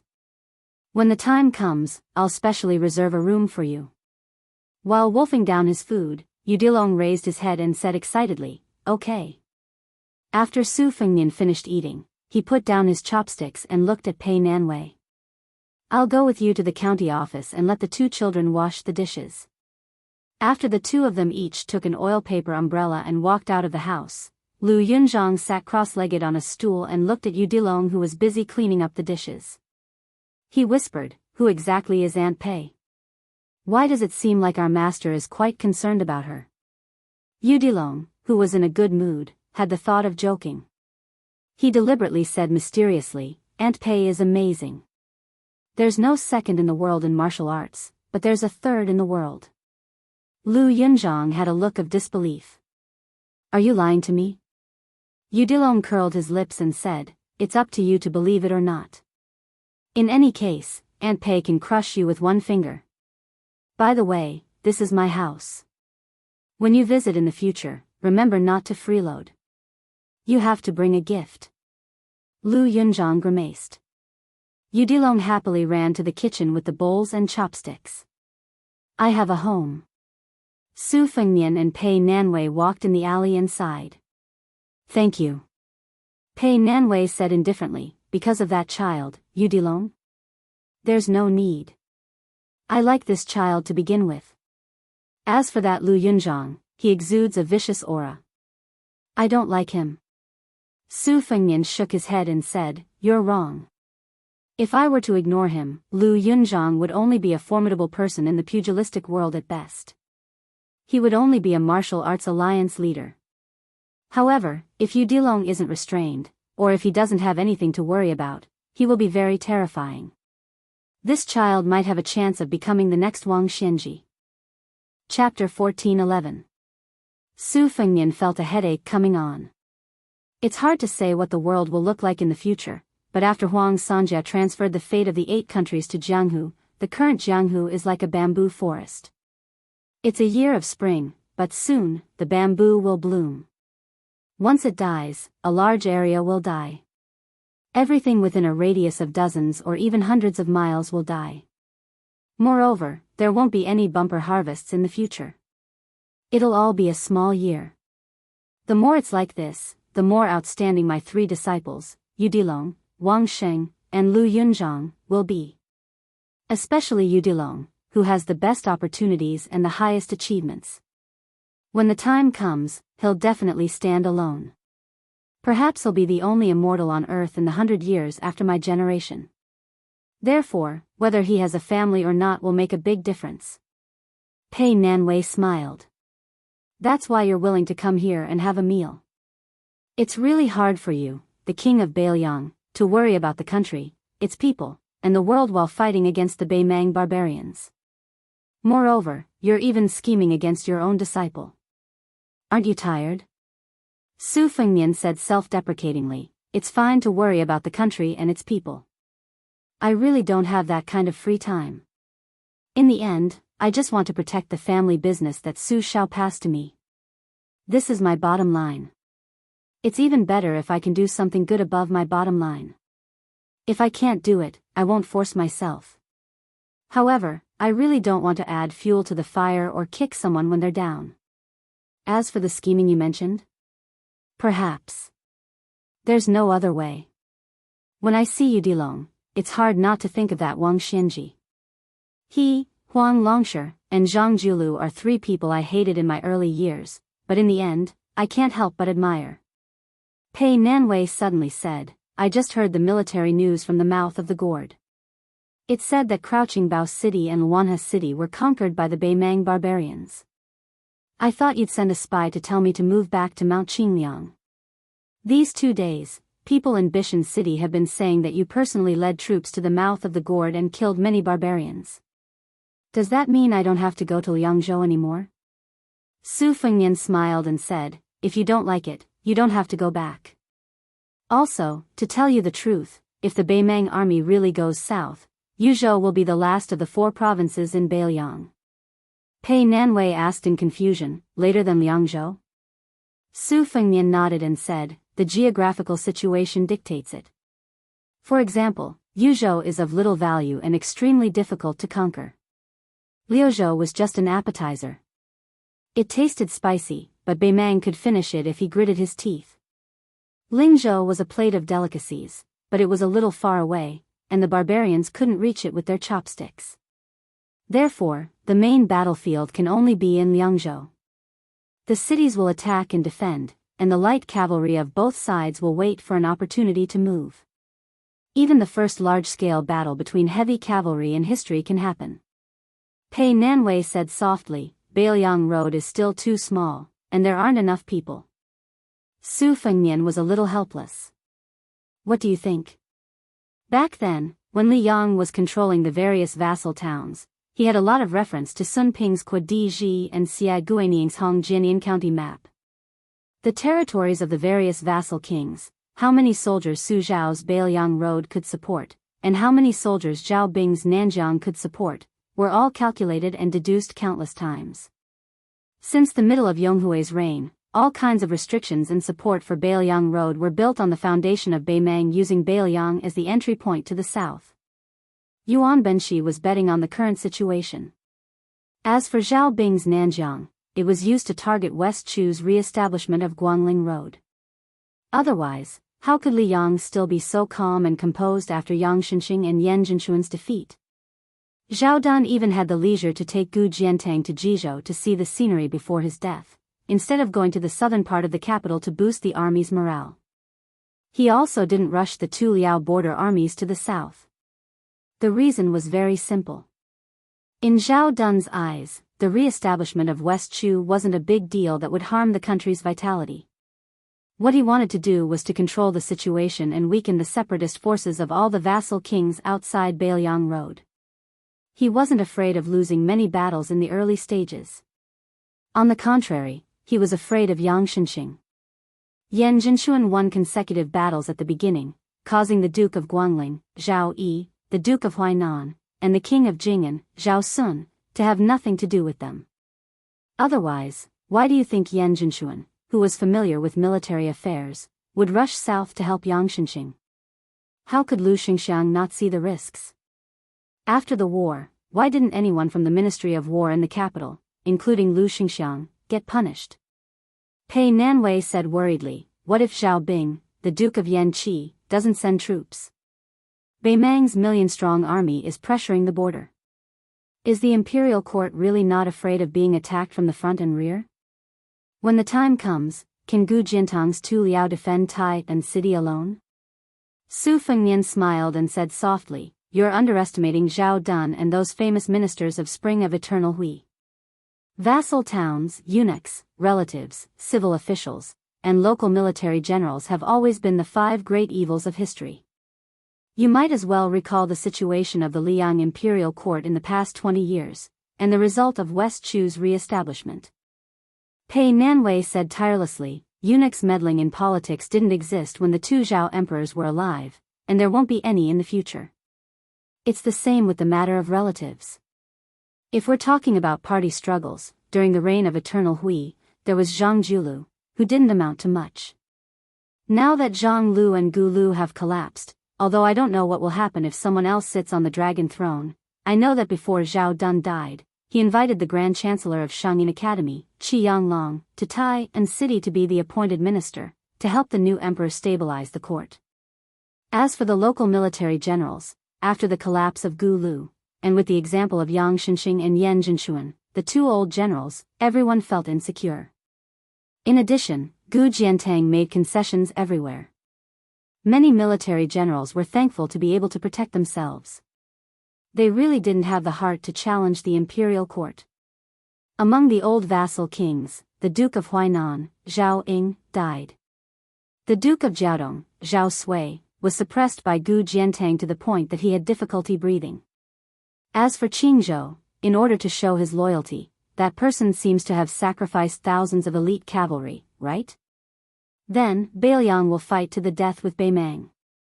The most powerful Duke of Guangling, Zhao Yi, is restrained by West Chu, and it's inevitable that he will be injured. In addition, you said that the Duke of Yan, Zhao Bing, will soon be ordered to go north. Pei Nanwei reached out to stroke the hair on her forehead and smiled, as expected of the spring of eternal Hui. Su Fengnian sighed. Qi Yanglong didn't disappoint. The new imperial court did a lot of things well. They made an exception for the meritorious generals and added 6 academicians to the civil officials. Everything was done in an orderly manner. Su Fengnian lowered his head slightly and looked at the rainwater falling on the limestone floor in the alley and then disappearing. Zhang Julu is dead. Other than some hidden things, there won't be any changes. However, many of the marks that he and Zhang Julu left in the Liang dynasty will soon fade and then disappear without a trace. The Spring of Eternal Hui, written by Zhang Julu, is a book that can be flipped over at will. This is the most powerful part of the Liang dynasty. It looks like wind is blowing in all directions, but it's actually as stable as Mount Tai. In the end, it's because Zhao Dun left behind a lot of assets for the current emperor. The two walked slowly. There was still some distance before they reached the Yamen of Bishan district. Pei Nanwei wanted to say something but stopped. Su Fengnian turned to look at her and smiled. If you want to ask, then ask. Pei Nanwei looked at him. Don't you know what I want to ask? Su Fengnian closed his oil paper umbrella and suddenly squeezed under her umbrella. Pei Nanwei didn't show any strange expression. She thought that if the husband and wife went to the Yamen to quarrel and ask for money, it might be inappropriate for them to hold their own umbrellas. Their momentum would be weaker. Su Fengnian took the umbrella from her hand and walked side by side on the wheeled street after turning out of the alley. When I was on the way to the Shenwu city with Wudang Wang Xiaoping, I wasn't sure if I could survive under the hands of Cat Man Han Xingxian, so I told Wang Xiaoping some things from my heart. My father, Su Xiao, has never been a narrow-minded person. He said that Bailiang Road and Liang Road are one family. It's okay to quarrel behind closed doors. If we can't live under the same roof, then we can move out and set up our own house next door. We won't interact with each other for the rest of our lives. But if others feel that they can take advantage of this opportunity and come to his house to show off, then Su Xiao doesn't mind slapping them in the face. It's that simple. Of course, Su Xiao also has a bottom line, which is me, his son, who is going to inherit his family business. As long as I don't die, even if the process of inheriting the family business is bumpy and not smooth, Su Xiao can endure it. If I die in the hands of the imperial court, then he won't care about Bailiang anymore. He will definitely lead the 300,000 Bailiang frontier army and fight all the way to Tai and city. In the past, when I traveled Jianghu with old Huang, the empress at that time, now Empress Dowager Zhaoji, personally mobilized the imperial bodyguards to help me block a disaster. Obviously, as a woman, she can rely on her intuition to grasp Su Xiao's thoughts. Su Fengnian suddenly laughed to himself and said, as for me, in the past, when I was in the capital, I boasted that I would guard the country for the people of the Central Plains. It wasn't true, but it wasn't a lie either. In any case, I have to help Su Xiao guard Bailiang. Isn't that the same as guarding the northwest door for the people of the Central Plains? It's the same thing, but we have different intentions. The corners of Pei Nanwei's mouth gently curved up. Su Fengnian looked at the Yamen not far ahead and said softly, that old woman in Beimang once said in front of everyone from the two dynasties that she is willing to rule the world together with Su Xiao. Doesn't it sound very heroic? Pei Nanwei nodded and said, yes. Su Fengnian laughed and said, this is a needle hidden in the silk floss. In the past, Su Xiao refused to rule by drawing rivers, and a group of generals who were unwilling to accept this left. If you say that this was Su Xiao's own doing. Later on, the imperial court allowed the Su family to ride their armored horses into Jianghu and use their blades against the people of the Wulin. How many low-level soldiers left? You definitely wouldn't be able to guess that it was more than 20,000. Not one of them wasn't an elite veteran who had experienced hundreds of battles. If Su Xiao was willing to accept the old woman and Bei Mang's suggestion, how many people do you think would have left? Su Fengnian stretched out a hand and twirled it. At least 100,000. Pei Nanwei suddenly understood and said, so that's how it is. Chapter 14:12. Su Fengnian narrowed his eyes. During that snowstorm, Su Xiao met with that old woman outside the pass. Tuoba Bodhisattva and I each acted as coachmen. In the end, we parted on bad terms. However, if you think that Su Xiao didn't agree because he felt that Beiliang's army's morale would drop, then you're underestimating my father and Empress Murong too much. She privately promised Su Xiao and proposed a condition. You won't be able to guess it even if you beat me to death. Pei Nanwei casually said, isn't it that after we succeed, Su Xiao will be old and can only retire, but Su Fengnian can be the master of the Central Plains? Su Fengnian was stunned. He couldn't help but curse. His face was full of shock as he said, you can guess that? Pei Nanwei rolled her eyes at him. I couldn't guess it at first, but since you said it like that, I just can't believe it. Besides, Zhao Ji is a woman, and so am I. Can't I guess Empress Murong's thoughts? Su Fengnian praised from the bottom of his heart, amazing. Pei Nanwei suddenly said, I'm not cold. Su Fengnian looked confused. Pei Nanwei twitched the corner of her mouth. You're really afraid that I'll be cold and get splashed by the rain on my shoulder. Why don't you just turn the umbrella sideways to me? Aren't you being too sincere? Take your hand away. Su Fengnian resentfully withdrew his hand from Pei Nanwei's shoulder. The two of them walked through the county yaman's gate. Su Fengnian closed the umbrella. County Magistrate Feng Guan and County Prime Ministers Wu Jing both lived behind the yamen. Su Fengnian, who was nominally the third in command of the county yamen, should also have a place. However, Feng Guan bullied him because he was young, ignorant, and had no foundation, and pushed him out. When they entered the mountain to suppress the bandits, they actually didn't do anything. It was only because Feng Guan, who was the first in command, got an above-average grade in the year-end evaluation. Zhu Jing shared the leftovers. County Magistrate Bai Shank, who was a scholar going to Liang, successfully transferred to the Yuzhou army. As the two of them passed through the yamen, the Su officials of the 6th branch who were still on duty greeted them warmly. They had a good impression of Su Qi, the young registrar who had been missing for a long time and was unable to keep his seat. However, within their warm expressions, there was also a hint of playfulness in their eyes, both pity and schadenfreude. Su Fengnian relied on these clues to know what was going on. Although Registrar Su was about to pack up and leave, Feng Guan was not too unreasonable when he learned that this person had come to visit. After all, he was the main culprit. Otherwise, Su Qi would not have to leave Bishan County so quickly. In Yozhou's old calendar, not to mention a year and a half, how many disciples of the general class who worked in the yamen to make money could not be seen for years? Who told Su Qi, a disciple of a low-class general class, to not have a backer and to not understand the current situation and loiter around? Who in Yuzhou dared to not take the roll call seriously? It was said that in Lingzhou, under the reorganization of the provincial governor of the granary, a large number of disciples of noble families who didn't do proper work were taught a lesson.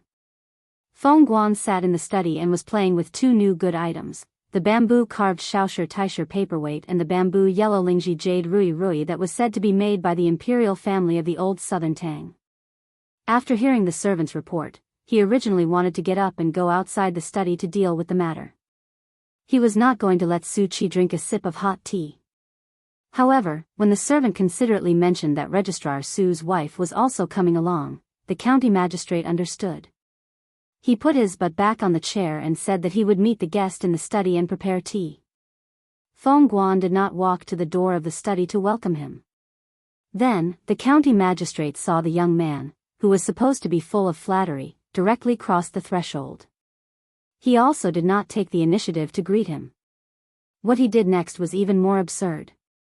He actually had his wife, who was supposed to be a living widow, sit on the chair while he leaned against the chair. He asked, if I remember correctly, the new registrar and county magistrate are both scholars from Beiliang. They are called Yang Gongshou and Zhu Ying, respectively. Previously, they were both students of Green Deer Cave Academy. Now, there is the great Confucian scholar Huang Chang and others in charge of reviewing the essays of Bailiang scholars. That Yang Gongshou was the champion of a half-year review in Yuzhou. Let's not talk about him. How about Zhu Ying? Feng Guan was still holding the exquisite bamboo carving in one hand and his other hand was still in the posture of inviting someone to drink tea. He was at a loss. For a moment, he didn't dare to look directly at the young man in front of him. Feng Guan felt that it was strange. Where did this kid get this authority from? Feng Guan did not even feel this kind of pressure from the governor of Yanji County, Hong Shandong. Feng Guan, who felt that he had lost all face, put down the bamboo rui ornament and drank a mouthful of tea to moisten his throat. Using the official voice that he had cultivated for many years, he said, "Su Qi." Su Fengnian smiled and said, "My name is Su Fengnian." Feng Guan was stunned for a moment. He sneered and said, "I am Zhang Julu." Feng Guan suddenly realized that the Grand Secretary was already dead. He flew into a rage out of humiliation. He slapped the table and said, "Su Qi, do you believe that I can arrest you and throw you into prison just because of your shameful words?" Pei Nanwei reached out 2 fingers and secretly pinched Su Fengnian's waist. She also imitated the county magistrate's tone. "Let's talk business." Su Fengnian snapped his fingers. Then, Feng Guan discovered that a gust of cold wind had appeared beside him. A black-clothed brawny man with a rigid expression was standing there. He took out a simple bronze, general's talisman, from his bosom and held it in front of Feng Guan's eyes. Feng Guan had heard that the high-ranking officers of the border army all had a general's talisman. It did not need to be used to mobilize troops. It only had one use, and that was on the battlefield. If the general died in battle, it would be handed over to the deputy general to command. If the deputy general died in battle, it would be handed over to the lieutenant general. If the lieutenant general died in battle, it would be handed over to the lieutenant general. However, Feng Guan was not sure if this was the general's talisman. Besides, even if he was beaten to death, he did not believe that Su Qi was some king of Bailiang. As a result, Feng Guan suddenly felt a surge of heroic spirit. He loudly reprimanded, "Su Qi, you are impudent. Do you really think this official is easy to fool?" The earthly branch death warrior who had followed Su Shao for many years glanced at his new master.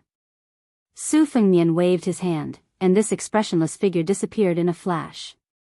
Feng Guan felt his hair stand on end. Su Fengnian did not know whether to laugh or cry. He reached out to grab 2 of Pei Nanwei's fingers, and the latter struggled to pull them away. Su Fengnian said helplessly, "Let's not talk about other things first. Give me your salary for the next few months. I'm waiting to be cooked at home." Feng Guan leaned back in his chair. "If you have something to say, we can talk it out. Killing people to silence them is not something I can do. There are hundreds of brocade cavalry under my rule in Bishan district." Rather than believing that this former secretary was some Su Fengnian, he was more inclined to believe that this fellow was a Beimang spy who had infiltrated Yuzhou. Pei Nanwei stretched out a hand and said calmly, "Pay up. 24 taels and 7 coins. Feng Guan's forehead was covered in cold sweat. He forced a smile and said, "These 2 bamboo carvings were made by famous craftsmen in the spring and autumn period. They can be sold for at least 100 taels of silver. You can take them." Pei Nanwei sneered, "Use them to light a fire? Enough? Besides, it's too dirty to use your hands.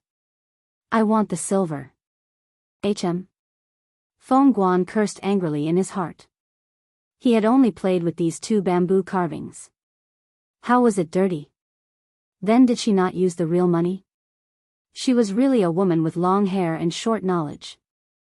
She was born with such a femme fatale appearance in vain. Su Fengnian smiled and said, "County magistrate, then I'll go to the household to get my salary." Feng Guan's legs were actually trembling, but he still pretended to be calm and waved his hand. He thought that as soon as the couple left, he would immediately have the torture room and the bailiffs arrest them.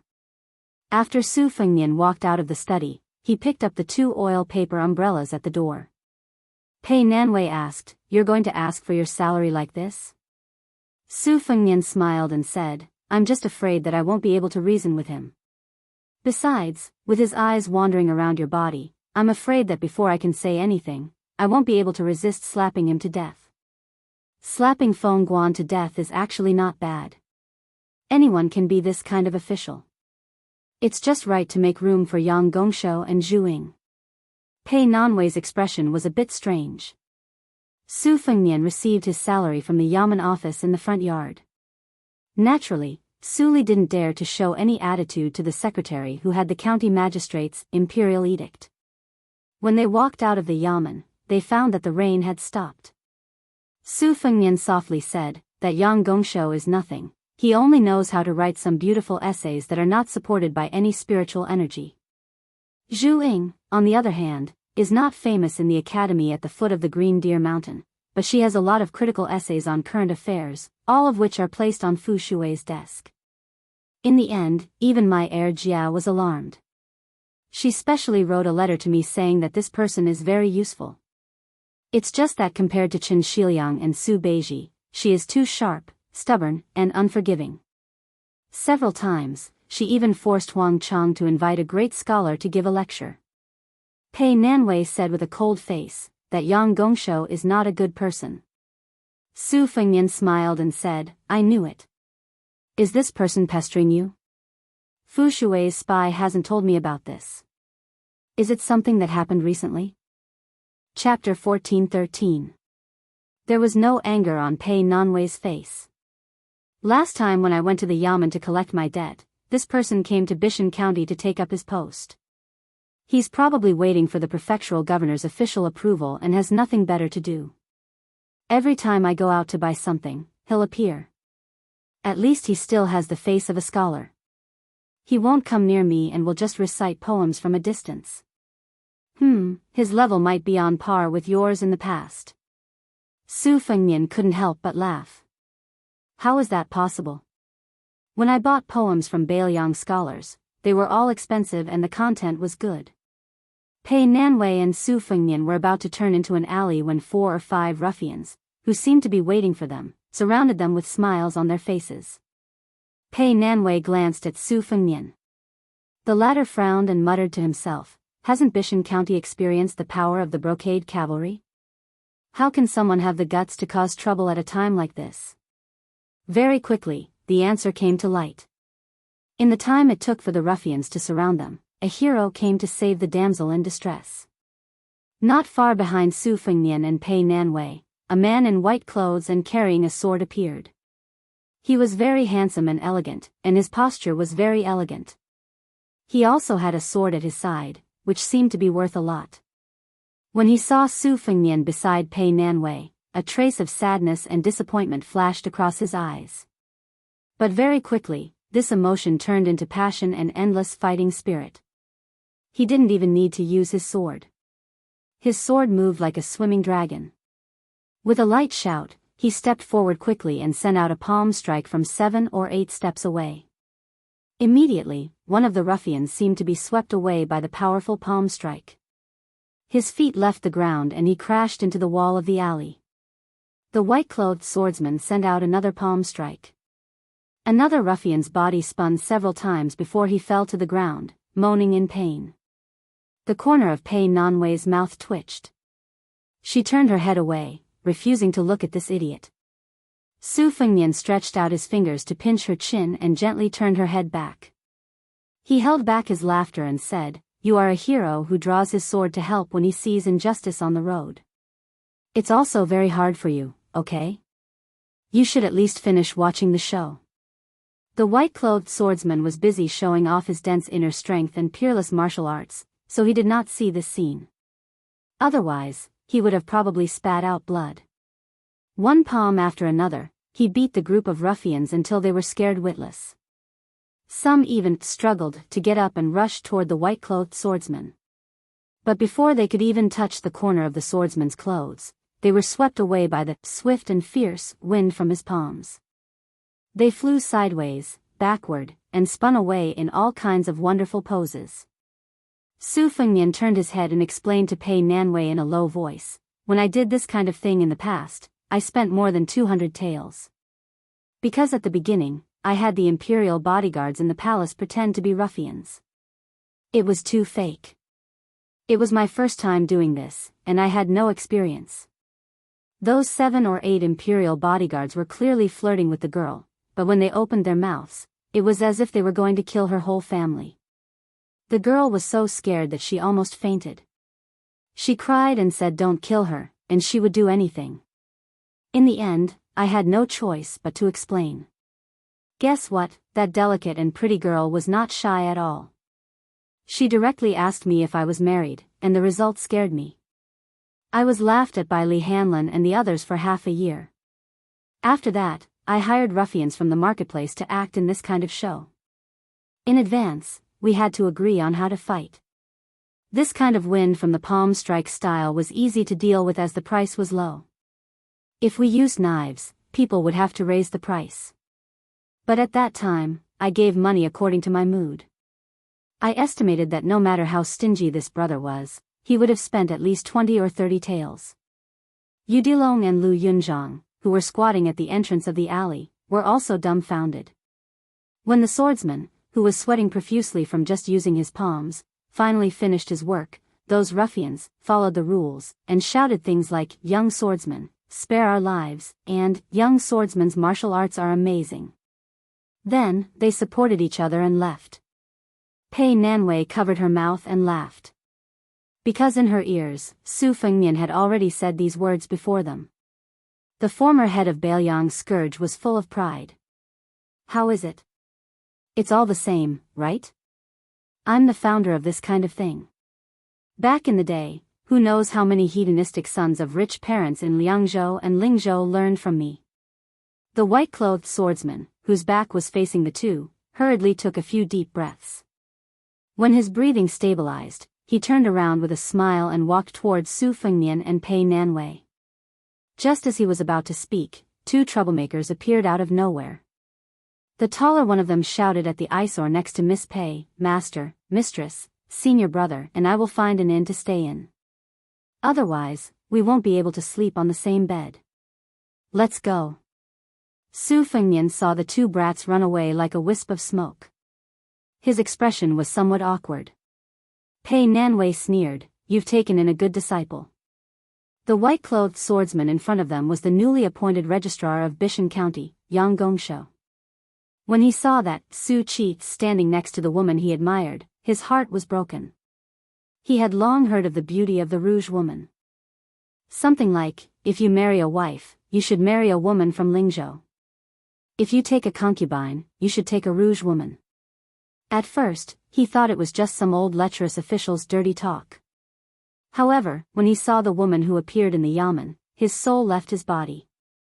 Later, when he heard that she was already married, he had a painful battle between heaven and man. In the end, he couldn't control himself. Yang Gongshou didn't really want to do anything.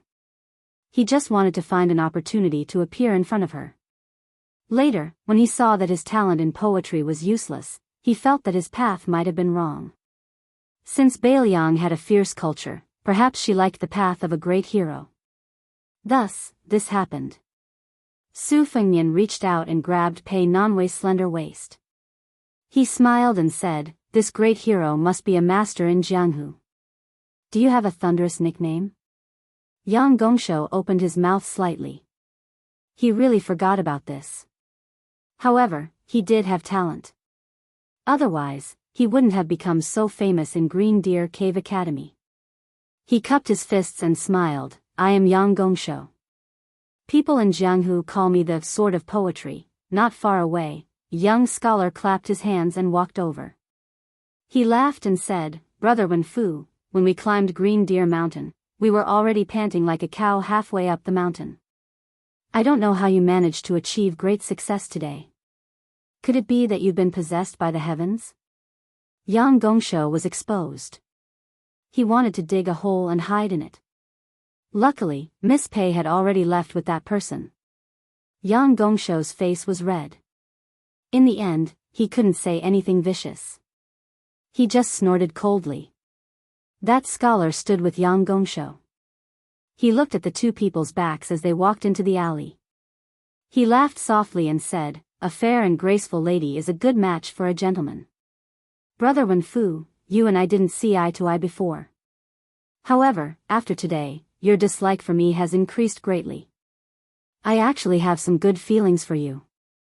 Yang Gongshou flung his sleeves and walked toward the county yamen in large strides.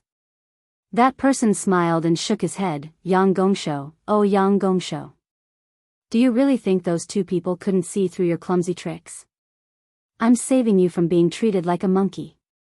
Walking in the alley, Su Fengnian smiled and said, "Maybe that Yang Gongshou won't appreciate it and will only think that Zhu Ying is undermining him."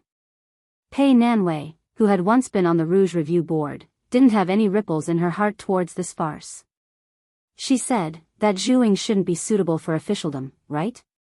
Su Fengnian sighed softly and said, "If it was in Liang, unless there was a Bo Lu who had a unique insight and was tolerant of people, Zhu Ying shouldn't be able to make a name for himself. There is one thing that is very bad about being a scholar." Pei Nanwei asked, "Being swayed by emotions?" Su Fengnian nodded. "Scholars have more feelings than ordinary people. The more they read and know, the more they know about history, and inevitably, their thoughts become heavier. The more talented they are, the weaker their sense of propriety is. They don't like to control the situation. To be precise, it's disdain. They are too lazy to feign civility with people and things. When looking at people and doing things, it's easy to be black and white. That's what you call being swayed by emotions. That's why those literary heroes in history often didn't become officials. This kind of strange phenomenon can't be explained just by having high standards but low ability. Fortunately, this doesn't matter to them. Emperors, generals, and ministers are all just a handful of soil. Only drinkers and poets leave their names behind. Drowning their sorrows in wine and writing famous poems, isn't that great? Thousands of years later, it's naturally easier for people to remember them than those emperors, generals, ministers, and high-ranking officials. The two returned to the courtyard. Pei Nanwei carried two small wooden stools and placed them under the eaves. She looked at him, who was sitting quietly beside her. She said, "It's hard to imagine that you're His Royal Highness, the one who killed people in the Reed Marsh." He didn't say anything. She casually asked, "I heard the people on the street say that there's a turning point in Guangling Road. West Chu has been defeated. Do you think Chao Chongqing will make a move? Or wait until the king of Yan goes north?" He shook his head. "The king of Guangling should be going to accompany the king of Huainan soon. Only then will the king of Yan's army confront Chao Chongqing." She asked, "You're willing to come this time and say so much? Are you saying your last words?" He didn't say anything again. The two were silent for a long time. In the night, there wasn't much to see. She looked at the sky and finally said, "It's rare for a powerful man to treat a woman like a person, right?" He said softly, "Maybe not a lot, but definitely not a few. It's just that your luck isn't too good and you haven't met one." Pei Nanwei rested her chin on her knees and murmured, "But, it's not good to not treat a woman like a woman all year long, right?" After saying this, she stood up and walked into the room. Her figure was graceful. Chapter 14:14. After dawn, Yu Dilong and Lu Yunzhang left the inn on Luan Luo Street and came to the entrance of the courtyard. They squatted on the left and right like two door gods. Waiting was really boring. Lu Yunzhang yawned and patted his mouth. He asked casually, "Earthworm you, do you know what's the most important thing after spring this year?" Yu Dilong was wondering if his junior sister, Wang Sheng, was used to living with the white fox face. He wondered if she had found one or two brand new famous swords in Beimang and if she had fought with anyone. He didn't hear what Lu Yunzhang, who often claimed to be the loudspeaker of the pugilistic world, was saying. After all, nothing good could come out of Lu Yunzhang's mouth. Yu Dilong didn't understand what Wang Sheng meant. Lu Yunzhang was also used to Yu Dilong's absent-mindedness, so he said to himself, in the past, there were a total of 7 reviews for the civil and military reviews, general reviews, and rouge reviews. They would put the military reviews as the finale and put the rouge reviews at the end. This time, the Auspicious Talisman Review, which was jointly reviewed by Nailan Yussi and Xia Guinying, is different. It seems to pay special attention to the civil and military reviews. They actually put the military reviews at the front. Yudilong replied, "Oh." Lu Yunzhang asked curiously, "Aren't you curious about our master's ranking on the martial arts review?" Yudilong said casually, "That's not fair. Doing this when master is seriously injured. If master's ranking isn't good, I'll find trouble with them after Bailiang defeats the Beimang barbarians and I've learned martial arts." Lu Yunzhang rolled his eyes and said, "This year, there are a total of 14 people on the martial arts rankings. The 4 grandmasters and the top 10 experts have been reintroduced. Master, Tuoba Bodhisattva, Dong Tai, and Chao Chongqing are known as the world's 4 grandmasters. Next is the top 10 experts. It's said that there's no ranking. Li Yang has Chen Jibao, Su Yanbing, Gu Jiantang, Mount Hui Xianyuan Qingfeng, and the head of the Wu family's sword tomb. Beimang has Huyan Daguan, Luo Yang, Hong Jingyan, Murong Baoding, and Deng Mao." Yudilong frowned. How come that white fox face, the tall Guanyin sect master and the white-browed old man who likes to eat swords are not on the list? I think they're all pretty good. Lu Yunchang joked, "In the future, when you find Xia Guinying and Nailan Yussi, ask them yourself." "How would I know why?" Yudilong nodded his head seriously. Lu Yunzhang said in surprise, "Are you really going?" Yudilong turned to look at him and asked, "Do you know what the Sihyuan Antipei mentioned is?" Lu Yunzhang nodded and said, "There are many such courtyards in the Central Plains. They are divided into multiple entrances and exits. Many rich people's mansions are quadrangles." Yudilong asked in a low voice, "That would cost a lot of silver, right?" Lu Yunzhang curled his lips and said, "There's only one street in the entire county city, Jade Mountain. If you spend a few taels of silver, you can get it for 40 to 50 taels at most." Yudilong said angrily, 45 taels is not enough?" Lu Yunzhang, who was carrying the great frost saber on his back, picked his earwax. "You're the only one who's short-sighted. As our master's disciple, isn't it easy for you to ask for a courtyard in Mount Qingliang? That place is valuable. Even 10,000 taels of gold can't buy it. Look at how many officials and generals are in Bailiang. Isn't only Deputy Administrator Song Dongming the only one who can have a residence in Mount Qingliang?" Yudilong sneered, "What do you know?" Lu Yunzhang retorted, "You don't even know shit." Yudilong reached out to touch the hilt of his cold saber. Lu Yunzhang suddenly stood up. "Yudilong, do you really think I'm afraid of you? My great frost saber has long been thirsty for blood." At this moment, Su Fengnian held his waist with one hand and opened the door with the other. When he saw his 2 disciples at the door at daggers drawn, he said in annoyance, "If you want to fight, get lost and fight further away." Yudilong looked at his master's complexion and said with guilt and horror, "Master, why are you injured again? Could it be that there were Beimang assassins last night?" Su Fengnian's expression was strange, and Lu Yunzhang's smile was even stranger. This fellow fawningly said, "Master, I'll help you get on the horse later. Don't sprain your waist again." Su Fengnian kicked Lu Yunzhang away from the doorsteps, "Take the horse and set off for the Liangzhou Protectorate." Yudilong asked cautiously, "Master, are you really okay?" Su Fengnian put on a stern face and said in all seriousness, "There are some defeats that can't be recovered after losing. The older a man is, the more this is the case." Yudilong thought carefully, "Master is already a grandmaster. It seems the enemy is very powerful. By the way, Master, is Antipei all right?" Su Fengnian was about to speak when Lu Yunzhang shouted, "Antipei, let's go with Master. Master's waist can't take it anymore. It's difficult for him to get on the horse." Lu Yunzhang mounted his horse and galloped away. Su Fengnian and Yudilong mounted their horses one after another. Su Fengnian said with a fake smile, "Yudilong, go and beat up your junior brother." Yudilong clenched his right fist with his left hand and rubbed it fiercely. His face was filled with killing intent. Then, the child asked, "Master, what's the reason?" Su Fengnian asked, does eldest senior brother need a reason to beat up youngest junior brother? Yu Dilong spurred his horse and chased after Lu Yunzhang. Su Fengnian looked at the child's back and chuckled, just like how you miss Wang Sheng. There's no need for a reason. Su Fengnian took a deep breath and looked back at the courtyard. Let's go. The word love does not know where it begins or where it rests. Does not know where it begins or how it is resolved. Does not know where it ends. From the clan that lived in luxury, to Xiangfan City in Qingzhou, to northern Liang, where the sky was higher than the central plains. He lived by the shore of Tidehark Lake on Mount Qingliang, and finally came to a poor little county in Yanji County.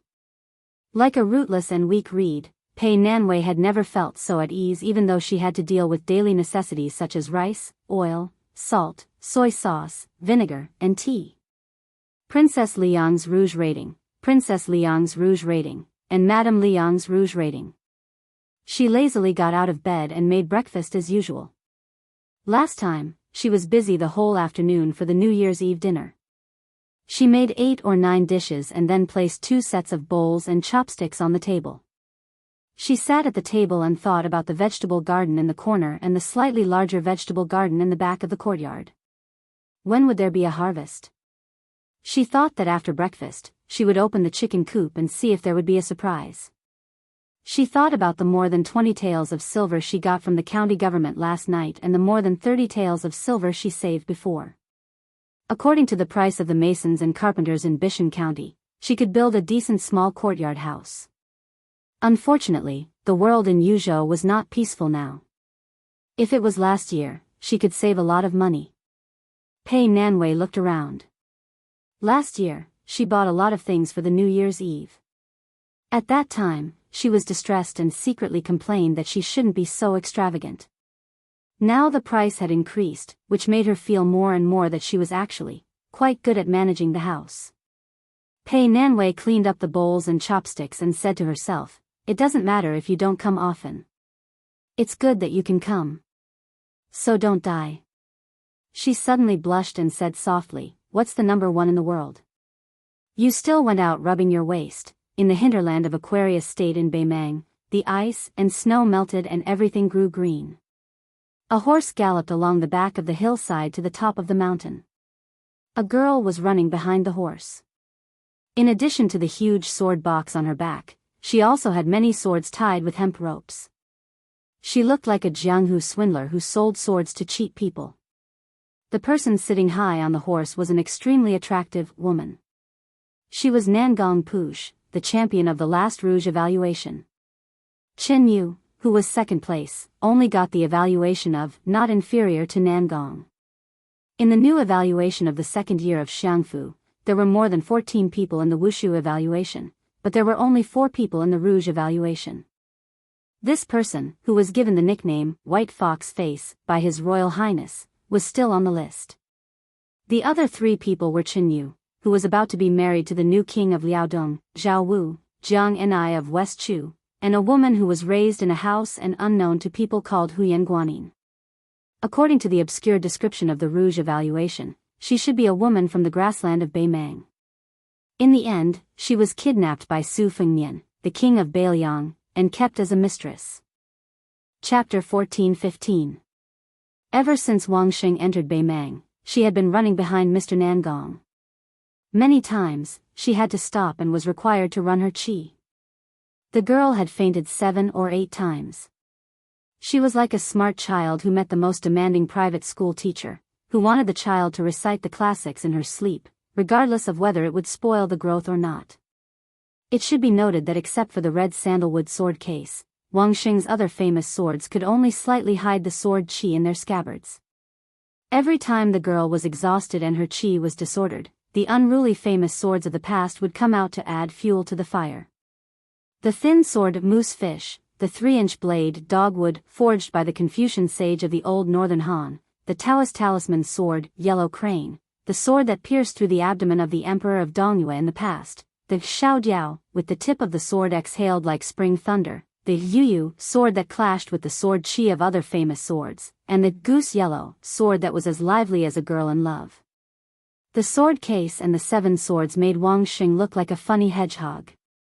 As she and Elder Nangong headed north, there was no lack of discerning Northern Mang experts who wanted to kill and rob them. Elder Nangong never cared if the young girl could deal with them or not, always watching with folded arms. Only when Wang Xing was injured by sword energy that was like a flood bursting through a dike, would he save the young girl. Then, he would tail those extremely unlucky Northern Mang martial practitioners from a distance that was neither too far nor too close. Every time the young girl leisurely woke up, she would be thrown into the battlefield by Elder Nangong, repeating this process until Wang Xing successfully killed someone. Before this, in eastern Jinzhou, the two had encountered a Beimang cavalry of more than 1,000 people. Mr. Nangong also threw her directly into the battlefield. Wang Xing, who could only control 3 or 4 swords at most, was in a frenzy and killed more than 300 Beimang cavalrymen with 7 swords. Her life was hanging by a thread.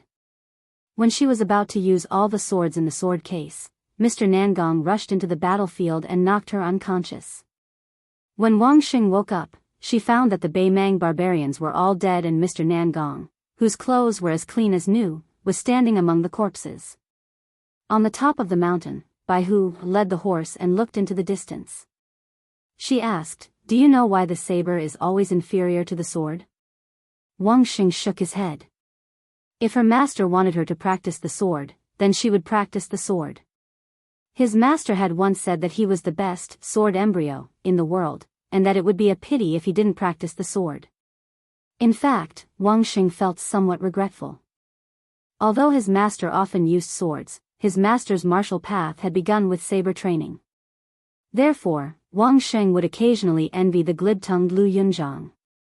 Especially when she heard that Elder Nangong, who wore the Spring Thunder embroidered winter twin sabers on his waist, had once given a saber to her master who had traveled the Jianghu twice. This made the young girl even more reluctant to tell others. Bai Hu patted Wang Xing's head and said softly, "People are afraid of being serious, and things are afraid of being serious.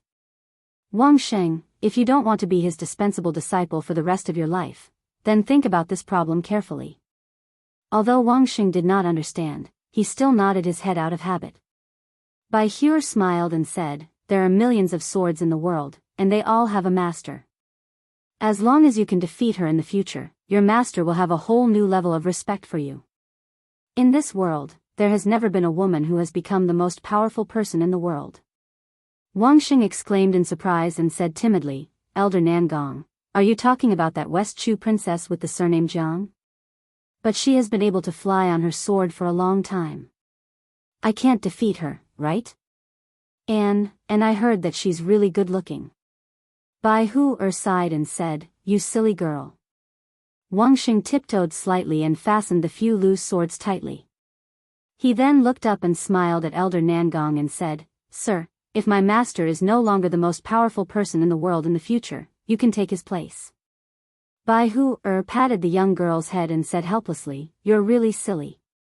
Wang Xing hesitated for a moment and finally plucked up the courage to ask, "Sir, can I ask you a question?" Bai Hu said softly, "You want to ask why you came to Beimang?" Wang Xing nodded slightly.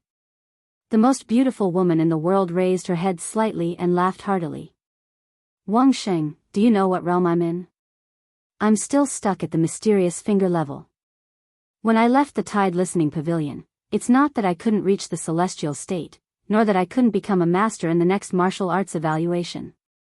It's just that to me, as long as I'm not the most powerful person in the world, it's meaningless."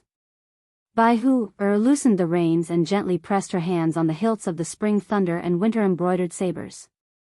He took a step forward and said, "Just one more step." This was the first time the young girl Wang Xing saw Elder Nangong in such high spirits. It was really beautiful. The Dongyue sword pool had countless engravings on the legendary cliff. Among them, the 2 words, "sword pool," in the ancient seal script of the Great Qin dynasty and "deep water, high mountain, long sword Qi," written by Chao Sheng of the Dafeng dynasty, were the most charming. Beside the sword pool, there were mountains and rocks. The water in the pool was green and the water rose and fell. The height of the water varied throughout the year. However, What was special about the sword pool was that during the rainy seasons of spring and summer, the water level of the sword pool would decrease and fall. The 7 words, deep water, high mountain, long sword chi, could be seen from top to bottom. On the contrary, during the second half of the rootless heavenly water season, the height of the water did not drop the word deep, leaving only the solitary word water in sight. The Song family of the sword pool had existed for more than 600 years, much longer than the Dongyue kingdom. However, ever since the Wu family's sword tomb appeared, the sword pool, a holy land of swords, had become a place of regret in the eyes of many. Unlike the Wu family's sword tomb, which worshipped ancient swords, the Song family had persisted in the principle of, the old man is better than the new sword, but the new sword is better than the old, in the hands of the previous grandmaster, Song Nianqing. Every swordsman of the Song family who had achieved success in swordsmanship had to throw his old sword into the sword pool before leaving for Jianghu and personally go to the sword furnace to forge a new sword. Outsiders had always been puzzled by this and felt that it was a beautiful wish of, the old man, the new sword. After Song Nianqing's death, Chai Qingshan, who had once been the guest of Prince Zhao Yi of Guangling, returned to the sword pool after being expelled. This grandmaster of swordsmanship who had never had a disciple had finally, belatedly, taken in 2 disciples. The young man was a brilliant disciple of the Song family and the young girl was an unpolished jade covered in dust. The 3 of them stood on a huge rock of the spring god lake in the sword pool that was engraved with the words, the enemy of 10,000. The rock was as large as a small mountain, square and extremely majestic. The old man without a sword lowered his head and looked at the deep and ancient spring water. His voice was hoarse as he said, my senior brother was defeated by Li Chungang back then. He didn't commit suicide, but rather, he died from injuries. The family head, Song Nianqing, had died in the pugilistic world outside the sword pool last year. It wasn't because he had died of old age, but because he had used all of his 14 new swords. He had even sacrificed his life to use a sword at the level of an earth immortal. However, he was still killed openly. I'm telling you these 2 things because I want you to understand one thing. Other than the sword tomb of the Wu family, there are many swordsmen who don't care about the sword pool. There are many more than you can imagine. Chai Qingshan probably felt that this truth was too cruel for the 2 children. He laughed and said self-deprecatingly, other than an old man like me, the sword pool has a reputation in Jianghu. You should call him senior brother, Li Bai, he has no hope of reaching the peak of swordsmanship. Compared to people of the same age like Wu Luding of the Sword Tomb, swordsman Cui Hua and Qi Xianxia of Longhu Mountain, the gap is not only in swordsmanship and sword moves, but also in vision and breadth of mind. So you are the last seeds of the sword pool. Tell me, is there anyone you must surpass when practicing swordsmanship? The youth with a jade-like face had a lively personality. He smiled brightly and said, first, senior brother Li Bai, then you, master. After that, we will go to the sword tomb of the Wu family and look for Dong Tai. If we can't find him, we will go to Bailiang. At this point, the youth pointed at the girl beside him and complained, Master, junior sister is no different from many of the girls in the sword pool. She secretly admires the king of Bailiang, Su Fengnian. Every time we gather and talk about that guy, they, tsk, their eyes are like the water of the pool under our feet, green and shiny. Master, this is too outrageous. That guy surnamed Su is the mortal enemy of our sword pool. In any case, there isn't a man in the sword pool who doesn't want to use a sword to kill Su Fengnian. The girl's delicate face flushed red. She flew into a rage out of humiliation and shouted, Song Tinglu, shut your stinky mouth. No one will treat you as a mute. Then, the girl looked at her master guiltily, afraid that she would make her master unhappy. Chai Qingshan dismissed it with a smile and said with emotion, it's not a bad thing that love lasts for a long time. Su Fengnian, has he become the Li Chungang in the hearts of my generation? At this moment, an old woman with white hair and vicissitudes of life staggered over. Chai Qingshan and the youth walked down from the boulder. The youth ran over to help the old woman and shouted with a smile, Great-grandmother, are you here to enjoy the scenery while the sun is good? The old woman stroked the youth's head with a kind gaze. Tinglu, remember to learn the sword well from your master. You have to be diligent. As for whether you can master it or not, it's up to you. Remember, if you go out in the future, you have to come home properly. Chai Ching Shan nodded in greeting. The old woman smiled and nodded. After the three of them left, the old woman sat by the pool with a serene bearing. She smiled and said, "Nianqing, I used to wait for you. I waited for many years and many times. No matter how long it took, I would always be able to wait for you to come home." She folded her skinny hands on her knees.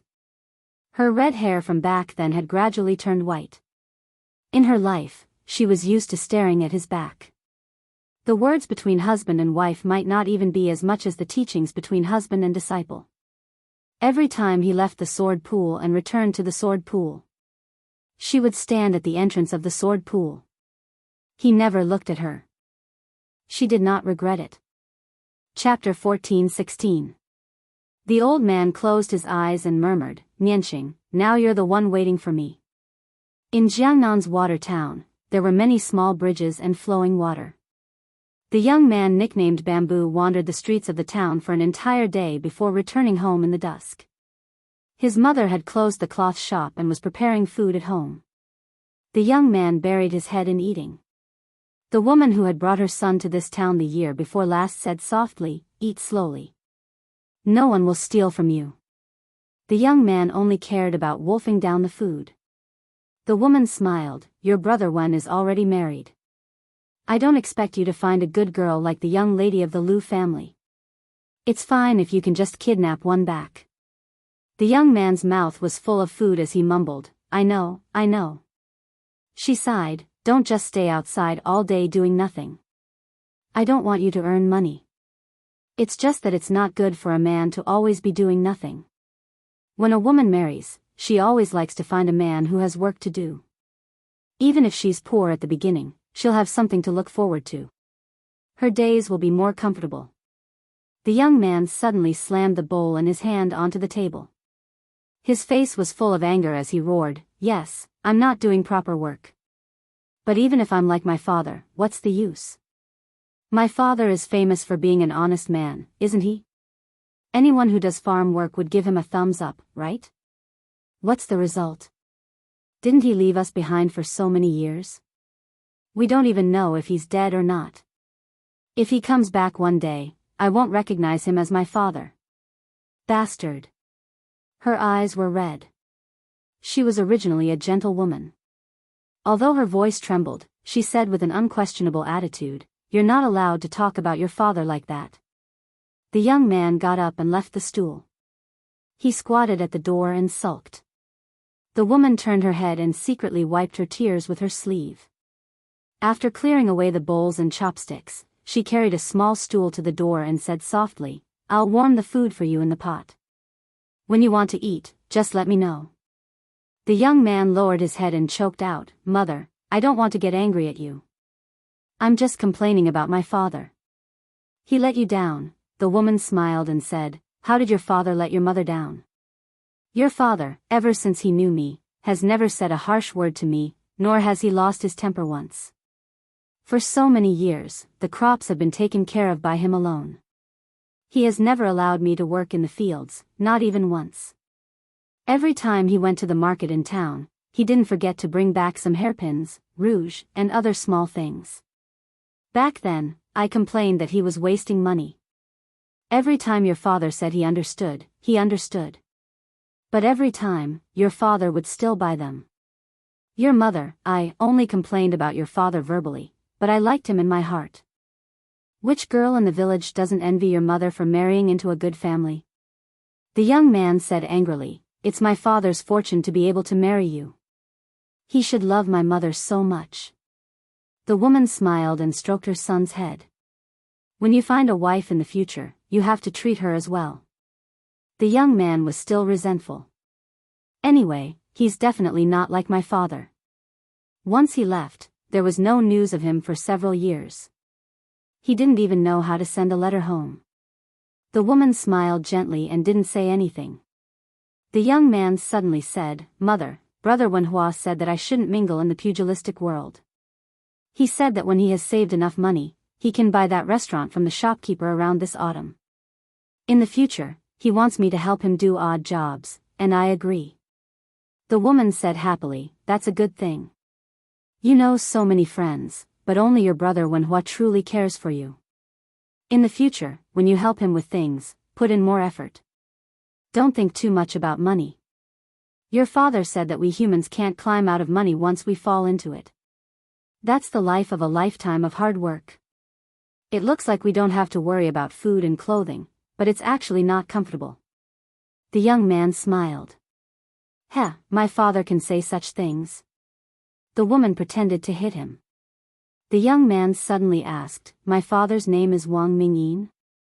The woman, who was just pretending to give her son a chestnut, now really hit her son's forehead. She laughed angrily and said, "How can a son call his father's name directly?" The young man smiled and said, "Mother, let me tell you, there used to be a man called Wang Mingyin in the Jianghu. He was very powerful. His brother was Wang Mingyang, who guarded Xiangfan City for 10 years. He was the only high-ranking official that even the prince of Northern Liang couldn't do anything about. Wang Mingyang himself was also very powerful. He was the 11th martial arts master in the world. The Wang family of the two brothers was even more terrifying. I've heard of a scholarly saying, generations of Zhaning. It probably means that many generations of the family were high-ranking officials and dignitaries. Mother, do you want to hear about the Jianghu deeds of the guy with the same name as our father?" The woman shook her head and smiled. "I don't want to hear about it."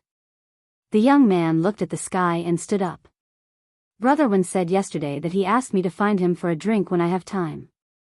It seems that he heard something happy. I'll go now." The woman hurriedly stood up. "Bring some cloth." The young man rolled his eyes. "Brother Wen doesn't care about this." The woman glared at him. "It's good that he doesn't care. Our Wang family has to put ourselves in his shoes." The young man made a face. "That's what my father said too, right?" The woman went to the inner room and brought back 2 pieces of cloth. She handed them to her son. After drinking, walk slowly on the way home. The young man took the cloth and left the house as fast as he could, saying that he knew. The woman saw that her son didn't close the door. She shook her head helplessly and went to close it. When she was about to bolt the door, she paused. In the end, she didn't completely close the door. She turned and walked into the house. "Mingyin, your son has grown up. He's like you." On the great snow plateau of Mount Hui, the Xianyuan family's reputation couldn't reach the top of Jianghu even in the hands of Xianyuan Great Plate. Now, not only had it suppressed the Taoist master's mansion of Longhu Mountain, it could even look down on the Dongyue sword pool. In the whole world, perhaps only the Wu family's sword tomb could be on par with it. All of this was attributed to the woman in purple who was in charge of the Moonless Tower. Countless Jianghu heroes willingly prostrated themselves under her purple clothes. When she had a place in the martial arts review, the Great Snow Plateau, which had become the newest holy land in Jianghu, was even more crowded. There were so many mountaineers that it was impossible for people to go down the mountain. When her name didn't appear in the Rouge Review, countless young chivalrous men in purple who admired her felt injustice. They clamored that they would teach Nalin Yusi and Xia Guining a lesson. The former 4th prince, who was now the emperor, had come to visit but was refused at the door. In addition, the king of Bailiang had asked the Fish Dragon gang to escort the books in the Tide Listening Pavilion Martial Library to Mount Hui. These 2 things undoubtedly had great influence on the Jianghu people who liked to make groundless accusations. Many people speculated that the reason why the emperor didn't like Su Fengmian so much was not only because of the old grudge between the previous emperor and the vassal kings of Bailiang, but also because of jealousy. This kind of wild speculation, which was originally sneered at by the Liang officialdom, began to gain a firm foothold after the emperor personally sent people to the Moonless Tower of Mount Hui with the inscription, "Invincible in the World." The whole Jianghu had a better impression of the new emperor, who was famous for his various literary and administrative actions after ascending the throne. After all, the 2 previous emperors of Liang were both iron-fisted monarchs who liked to pass on the Jianghu. The current emperor didn't treat the Jianghu people kindly, but at the very least, he didn't have any deep hatred for them. This was worth celebrating even if it wasn't the new year. Xianyuan Qingfeng stood under an old cassia tree. After Mount Hui's chief guest, Huang Fengfua, left the mountain, and the purple-clothed woman, who was the Mount Hui mountain master and the Wulin Alliance leader, was obsessed with martial arts, Huang Fengfua, who had reached the Finger Mystery Realm, became more and more powerful. However, even though he was second only to one person and above tens of thousands of people in Mount Hui, Huang Fengfua was more cautious than before. He didn't dare to cross the line. In the past, in order to increase her realm, she had absorbed the internal energy of countless Jianghu masters. Her cruel methods were even worse than those so-called Jianghu devils. The latter would at least pay attention to the fact that a rabbit doesn't eat the grass near its burrow. She had started from killing the retainers of Mount Hui from the very beginning. Only when no one was worthy of her attention did she target the masters outside the mountain. Now, after the battle with Wang Xianji, her martial arts attainment and realm had improved by leaps and bounds. Some of the secret manuals sent by the Tide Listening Pavilion made her even more powerful. Xianyuan Qingfeng asked calmly, "How many second-grade masters are there on the mountain?" Huang Fengfua replied respectfully, "There are 6 people willing to serve Mount Hui. There are 11 people who are only willing to add flowers to the brocade." Xianyuan Qingfeng sneered, "Flowers to the brocade." Huang Fengfua felt a chill all over his body. Xianyuan Qingfeng kept her hands behind her back. She raised her head and looked at the leaves of the cassia tree. Her tone turned gentle, "Flowers to the brocade, charcoal in the snow, frost in the snow, oil in the fire, cotton in the wind, and a knife in the heart." Then, she mocked herself, "What kind of woman do you think I am?" Of course, Huang Fengfua wasn't naive enough to think that she was talking to him. He left silently. She waited until Huang Fengfua was far away. "At that time, you used the luck of the Imperial Jade Seal to help me stabilize my realm. I didn't accompany you to Shenwu City to deal with Han Xingxian. But later, Wang Xianji went to find trouble with you. We don't owe each other anything anymore. Now, I have Zhao Huangchao and useless monk's martial arts experience. I don't need those boxes of secret manuals at all.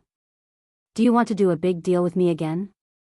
Xianyuan Qingfeng was silent for a moment. "Or do you think we're even?" Dunhuang City. In a hidden house that no one cared about, a plump woman bent down to protect a toddler who had just learned to walk. The toddler wobbled as he reached out to grab the bead curtain hanging at the door. As the child's mother, her eyes were filled with doting, love, guilt, and regret. She crouched down and hugged the child. The adult's cheek touched the child's cheek. She said softly, "Su Nianliang, my little sweet potato, when you grow up, you must find your father." Chapter 14-17. The 3 of them took a detour to Green Deer Cave Academy. The 3 of them stopped at the foot of the mountain and gave the horses to the academy's odd job workers to feed them. Then, they walked up the stairs. Although Su Fengnian was in a hurry, he climbed the mountain slowly. It was on this mountain path that he once had a thrilling battle of life and death with Gao Shulu. After that, he obtained the celestial physique. Miss Wang Xianji also wore that inappropriate mink hat to stop her. It was like throwing an egg against a rock. When Su Fengnian rested in a pavilion halfway up the mountain, he looked at the mountains and rivers of Yuzhou. For some reason, he remembered the scholar who said, "Ancestor, please die." Su Fengnian leaned against a bright red pavilion pillar that the academy had repainted at the beginning of the year. He muttered to himself, "Xianyuan Jingsheng, I gave books to Mount Hui last year. Perhaps your daughter was suspicious and thought that I wanted to do some business with her. In fact, I just wanted to have more Jianghu seeds. Xianyuan Qingfeng thought that I didn't know what Zhao Huangchao did before he died. I just didn't want to pursue the matter. If she wants to be the Wulin Alliance leader as a woman and be Mount Hui's Wang Xianji, then let her be. In another 100 years, the number of heavenly phenomenon cultivators will probably be rarer than the current Earth immortals. There won't be any scholars who can read books and reach the Confucian saint realm. Back then, you said, an ant trying to shake a tree is worthy of respect and overestimation. I didn't feel anything back then. Now that I think about my situation in Bailiang, I can't help but feel sad. Lu Yunzhang, whose bruises hadn't completely disappeared, whispered, "Master, it's fine to go to Bishan County. After all, there's such a beautiful woman like Aunt Pei. It's not good to be left out. But here in Green Deer Cave Academy, I can hear the sound of those scholars even from halfway up the mountain. My head hurts. Master, what do you think you're doing here? I'll tell you in advance. If there's no second Aunt Pei and you're only here to listen to people recite books, I'll really get angry. When the time comes, I'll raise my sword and slash it down again and again, chopping those scholars into pieces." Hu Yulong said angrily, "Lu Yunzhang, haven't hit me enough? Believe it or not, I'll beat you to death." Lu Yunzhang also stomped his feet and looked at Su Fengnian with a resentful expression. He said aggrievedly, "Master, you're biased toward eldest senior brother. It's fine that you gave old Monster Wang's secret manual to him for safekeeping, but you even gave your grandfather's saber manual, which he painstakingly worked on for his entire life, to eldest senior brother. I was picked up by the roadside and given to my stepmother to raise, right?" Su Fengnian bent 2 fingers and gently knocked on Lu Yunzhang's head. He smiled and said, "It's not that I'm stingy or biased towards Yudilong. It's just that those 2 items are not to your liking. When I have some martial arts insights in the future, as long as I have the opportunity to compile them into a book, I will only give them to you and not Yudilong and Wang Sheng." Su Fengnian said softly, "Continue up the mountain." Lu Yunzhang, who was following behind Su Fengnian, glanced at Hu Yulong smugly. The latter rolled his eyes. Su Fengnian asked with a smile, "Have you ever thought of a question? Why are Buddhist temples built at the foot of the mountain while large Taoist temples are at the top of the mountain? As for Confucian academies, they tend to be halfway up the mountain." Lu Yunzhang said without hesitation, "Bald donkeys like incense money. They're afraid that pilgrims will be too tired from climbing the mountain. Those Taoists seek immortality and ascension. Naturally, they have to choose a place closest to the immortals. They recite sutras and flatter them every day so that the immortals can hear them. As for what the scholars think, it's probably because the foot and top of the mountain have been occupied, so they can only build houses halfway up the mountain." "Master, isn't my explanation very reasonable?" Su Fengnian didn't comment and continued asking, "Dilong, what do you think?" Yu Dilong was just a shepherd boy. He had never seen any Taoist temples or academies in his life. He had no understanding of Confucianism, Buddhism, and Taoism, so he was naturally confused. However, since his master had asked, the child could only bite the bullet and think about it. He finally understood what Lu Yunzhang meant by having a headache. Thankfully, his master was understanding. He quickly turned his head and said with a smile, "If you can't figure it out for the time being, don't think about it. But when you grow up and encounter something that you can or can't think about it more. If you can or can't do it, there's no harm in doing it. In life, when there's no need to worry about self-preservation, you only want to have a clear mind and ignore the wishes of others. It's fine if you don't want to be a land immortal." Yudilong nodded vigorously and said, "I'll remember." The 3 of them arrived at the entrance of the Green Deer Cave Academy. There was a rule that martial artists had to take off their armor and sabers.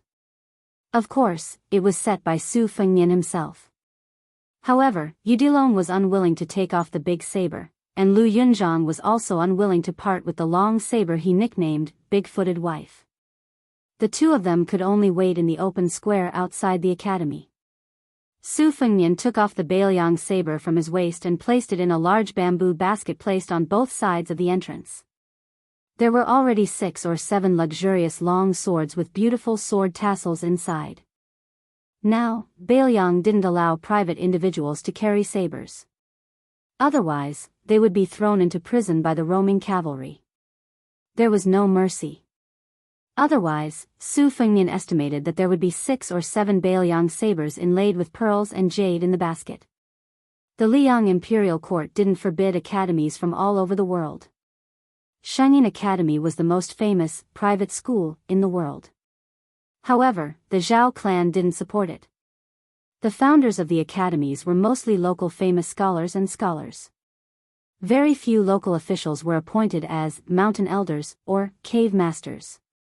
Bailiang was an exception. Under the personal supervision of Su Fengnian, the current dozen or so academies in Bailiang, Yuliang, and Lingling were not only funded by Mount Qingliang and the local government, but officials were also not allowed to obstruct or suppress the academies. For example, the cave master of the Green Deer Cave Academy was the leader of the local imperial censors, Huang Chang.